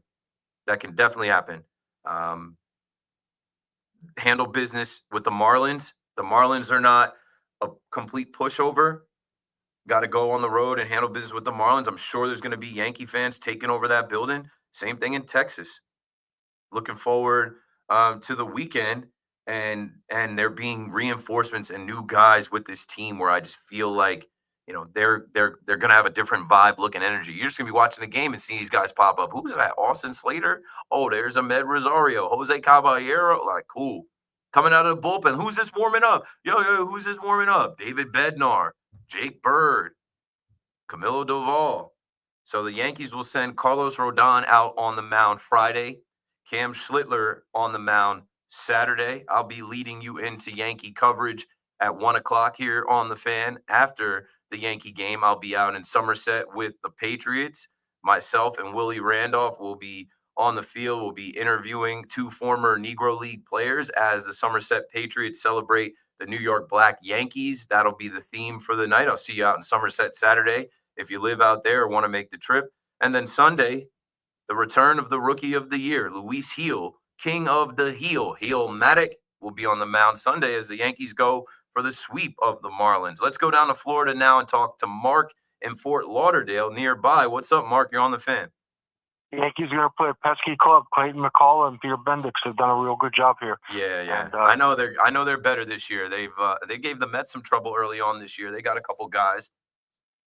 And they got a kid in AAA. Watch out, Robbie Snelling, a tremendous pitcher. Struck out 15 guys last Saturday in AAA game. But I called you to find out how do you think Boone's going to blend the 3 guys, Dotel, Bird, and Bednar? Is Williams going to be out as a closer?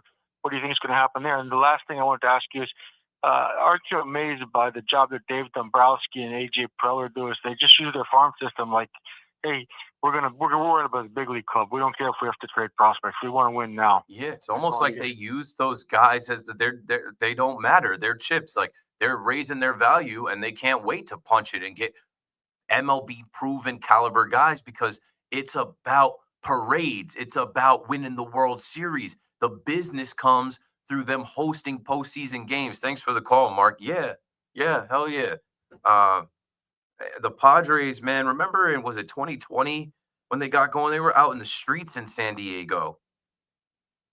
They want to host postseason games in October out there in Petco. They sell out a lot. They want their fans to come out there. That's the business. I don't know how many times I've screamed about the Yankees. Do what it takes. Cashman stacked the deck this trade deadline. Do what it takes. Stack the deck. Win the World Series. And you'll print money. You'll build a new money tree that lasts forever. The next World Series is going to be the shiniest one. It'll be in 4K in everybody's phones. I've said all these things over and over again. Preller's going for it. I feel like, Cashman went for it without giving up too much. We'll see how it all shakes out. I think David Stearns finessed. Obviously, the Mariners as well. Dave Dombrowski with the Philadelphia Phillies, they gave up their 4 and 6 prospect because they're like, we have a team that lost in the World Series a couple years ago. We're trying to go back. Our fans are disappointed. We lost to the freaking Mets last year. We need Red October this year. Run it. All right, we got to go to another break. We got to get these breaks in. In the beginning of the show, we didn't break too much, so let's hit it. Keith McPherson on The Fan, BRB. It's Chris McMonagle overnights on The Fan, 101.9 FM. because of social media, because of all this crap, because of a million podcasts, because videos go viral and everything else of this new era over the last 10 years, I think once they start to lose and they feel it, it is very difficult for them to pull out. Listen to CMAC on demand on Apple Podcasts, Spotify, or wherever you get your podcasts. Hey everyone, Boomer here. I had a tomahawk steak last night that was absolutely cooked to perfection. Now you already know how it was done with the Chef IQ. And I'm back. So I asked what happened in sports today. If there's anything I missed worth talking about. Big shot of the night, Keith's haters. They're this big though. They're pequeño, poco. They're minuscule. Even if you put them all together, they're like this big. If you ain't got no haters, you ain't pop.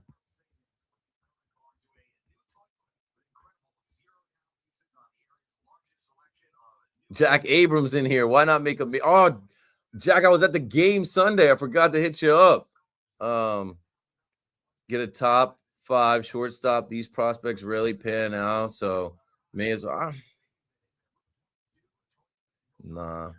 You wouldn't trade for one. You would sign one, and they passed on signing all the top guys. Both New York teams definitely won at this deadline. Agreed. Same.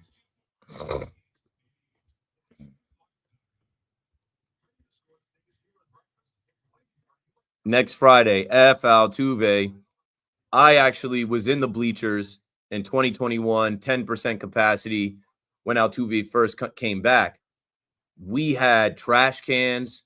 We had trash cans. We had like drumsticks. We had trash can chains.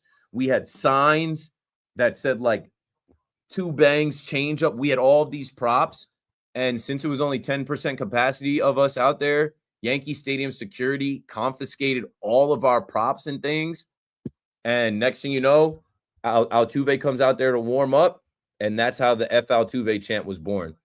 Out of frustration that they took all of our props and us seeing Altuve, F you, F you, F Altuve.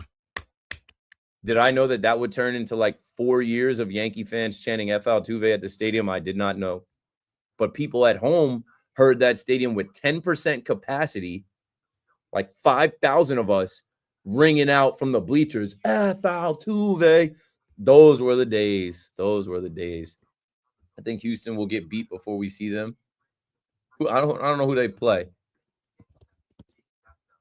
They'll get knocked down a bit. They got the Red Sox. They got the Nationals. No, they just played the Nationals. They got the Red Sox.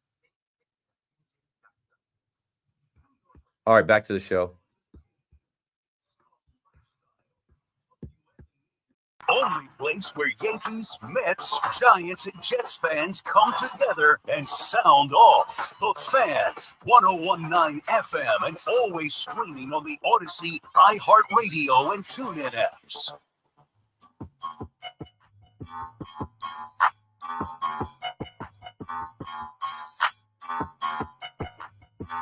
It's that Great Pupana, Aviana, TED Talk. Hey. All right, 10 minutes. Let's get the rest of these calls in, and I'll get out of the way. I promise. You just heard Big Mac's drop. Big Mac is coming in to rock. I will go home. I'll be listening, though. I told you guys that. I always listen to Big Mac's show because I can't go to sleep. I'm in here under the lights. I'm in here watching the game. I'm in here on the chat. I'm in here taking calls, hosting the show, thinking. Like I can't come down from a show for at least an hour, hour and a half. I got to creep into my house quietly. My cat'll bug out. My guy Mo from the bleachers on the Fan. Bleacher creatures on both sides of the phone. What's going on, Keith? What's going on? I'll keep it short because I know you got some calls to get in, but I can't remember a better trade deadline for New York. Not just for the Yankees. Not just for the Mets. Yeah. But for both teams. And when you think about it, 7 players. I remember sitting at 2 o'clock feeling depressed. Nothing's going on. I know you and I were chatting yesterday. I expected Bednar, but 2 o'clock was come and gone. I heard Miller went to the Padres, and I'm sitting here. Are we going to get the normal, spiel of we were in it to the end and nothing could match up? We're going to get players back. Yeah. Are we going to hear the same old thing? But when you think about it, 7 players, that's a quarter of your major league roster changed in 4 or 5 in about a week. About a week. And he's got, now, like you said, I'll say this, I agree with you on this, that it's up to Boone. Now you got the matchups. Now you can pinch run. Now you can pinch hit. You're not weak against lefties. You're not weak against righties. And they're doing this without Boone. Without Judge.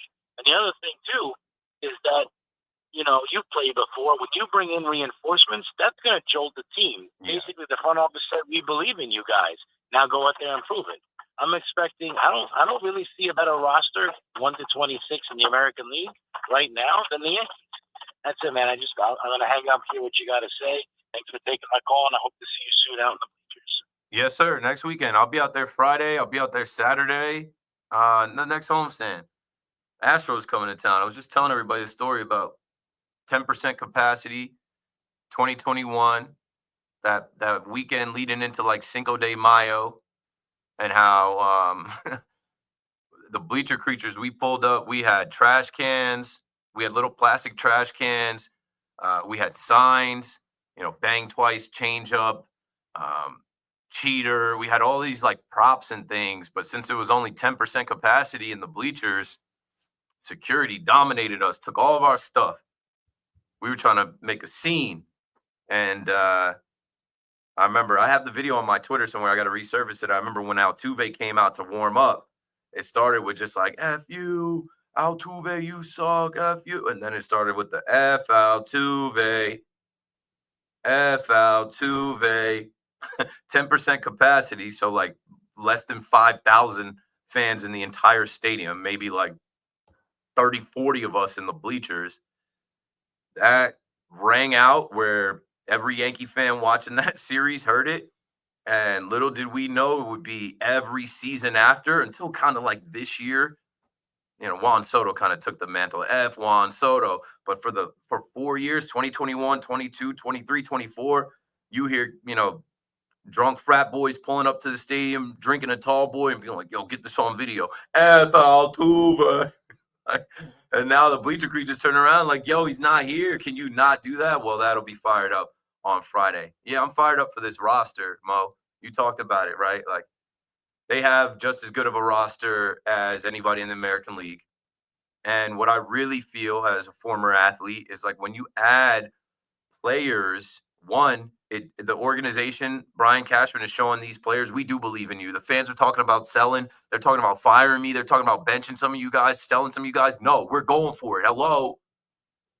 And I do feel like also iron sharpens iron and high tide raises all ships and all those other cliches and things you hear. But when you add a Ryan McMahon, boom, when you add these arms, like now that bullpen has to raise their level. And some of these guys in the bullpen that we've been leaning on get to rest a bit. It's time. It's time, man. Yeah, I can't remember a deadline where the Mets and Yankees had a haul like this, a return like this, with two teams that are, first place, second place, both postseason teams during the deadline. But for the Yankees and Brian Cashman in this recent time, I can't remember a better deadline. And for the Met fan, I said that earlier. Like for the Met fan, I was listening in on the Rico Bronya. I was listening in on some Met spaces last night. The Met fan, like, you are now welcome. Like, you're sitting at the big boy table. You are now swimming in the deep end. You're also expected to get to the World Series. It's championship or bust. And you have an owner and a president of baseball operations who just made big time moves. You shook Major League Baseball yesterday with Tyler Rogers and Ryan Helsley, on top of getting Gregory Soto, and then capping things off today, getting Cedric Mullins. Don't let anybody tell you, Cedric Mullins is not that big of a difference. He is a hell of a defender, and you already had the defense with Tyrone Taylor. He's going to bring a bat, a left-handed bat, a competitive bat, a guy that I think he's ready for the moment.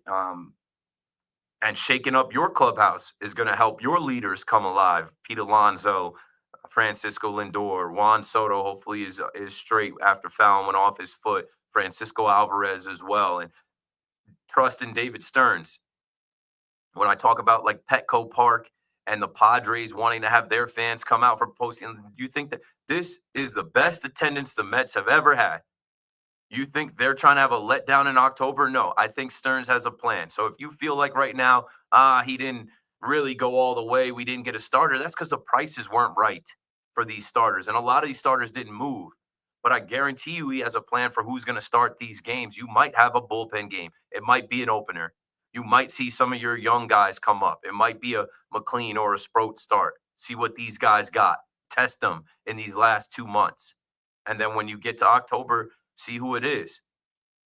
Montas, Senga. I mean, you should be able to rely on Manaea, Senga, Peterson, Montas. Clay Holmes, I don't know if you want to give him a start, but, Senga has been an all-star. You pitched him last year in the postseason. David Peterson pitched last year in the postseason. Manaea last year in the postseason. Montas is a veteran. So fret not. I think both sides have enough. It's just about these managers. Mendoza in year 2, a second act. See what what buttons he pushes, how he changes the lineup, who he brings out of the bullpen. You survived all those random characters. Mendoza got you through, navigated the waters of Dickie Lovelady, of Chris Davinsky, of Brandon Waddell, Justin Hagerman, Hergert. You know what I'm saying? Just the random guys that you had coming out of the bullpen in the Subway Series. I can't even name them all. Zach Pop. You were able to kind of tread water. Now you have a super pen, and you've spent all that money on bats. It's time to see it with all these home games that the Mets have in August, and with the dog days approaching, and the Yankees getting through August and their schedule softening up.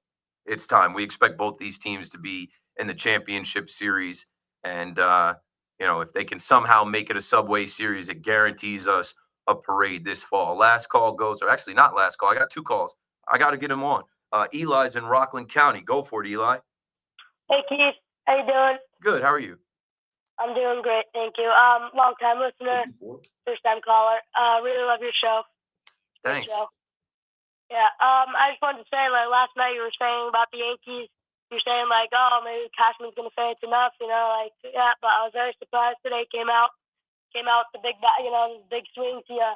Went through some nice additions we got there. Yeah, I was prepared for the worst. I was saying, hey, be prepared to be let down. And when you do that, how good did it feel today to get those alerts?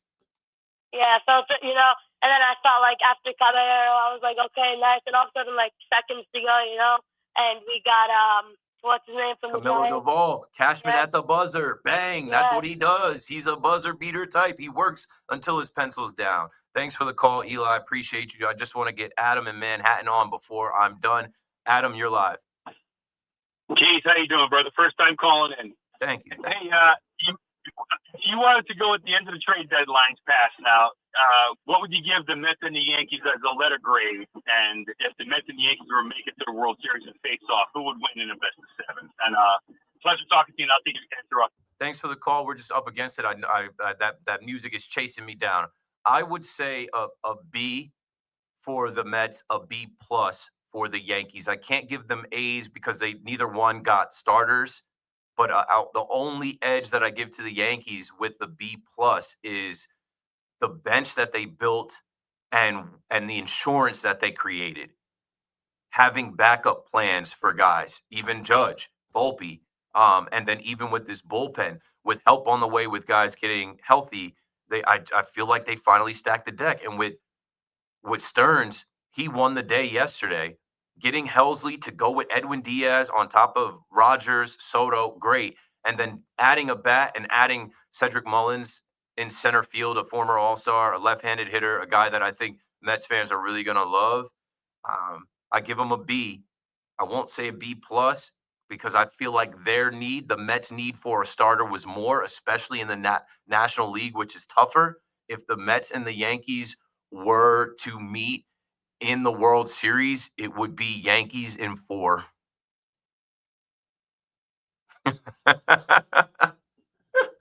I don't know. It wouldn't be Yankees in 4. We'll give you a game. We'll give you the gentleman's sweep.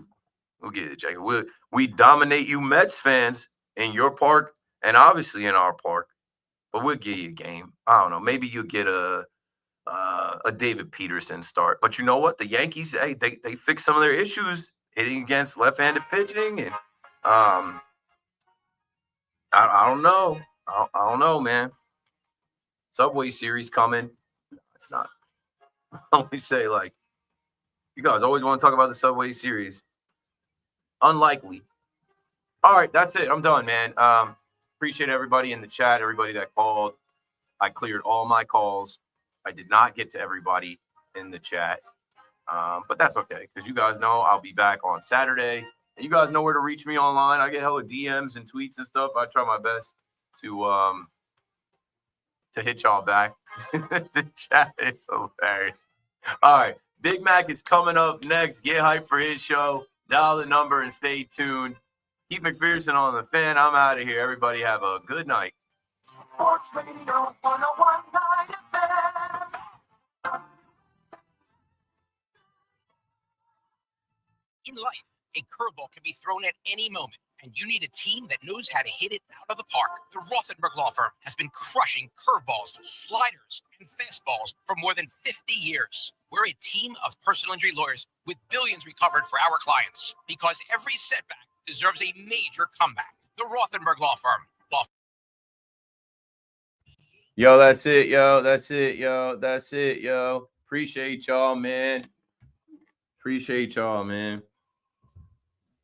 What we get to, bro, we're doing numbers. It's really because Twitter, the Twitter motion is crazy. You know, when Twitter, I got a decent Twitter following. So when you go live on Twitter, and you used to not be able to go live on Twitter. There used to be like Periscope and then this other thing. But like now that I can stream live on Twitter, it's easy to see. I try to push all to my YouTube channel because it's a better experience. But yeah, we're able to get up to 2,800 people watching because I got 40,000 Twitter followers. Keith, please, I just need this acknowledgement real quick. I'm sorry. I don't know, bro. Sorry about Ryan from Monroe. I don't know who that is. I'd like to apologize for Ryan from Monroe's behavior. I don't know. I take so many calls. Did somebody? And like, nobody offends me.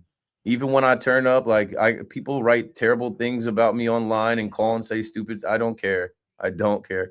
Love y'all. Hit like on your way out, right? You can do that for me. I gotta go. I gotta get out of the way. Peace.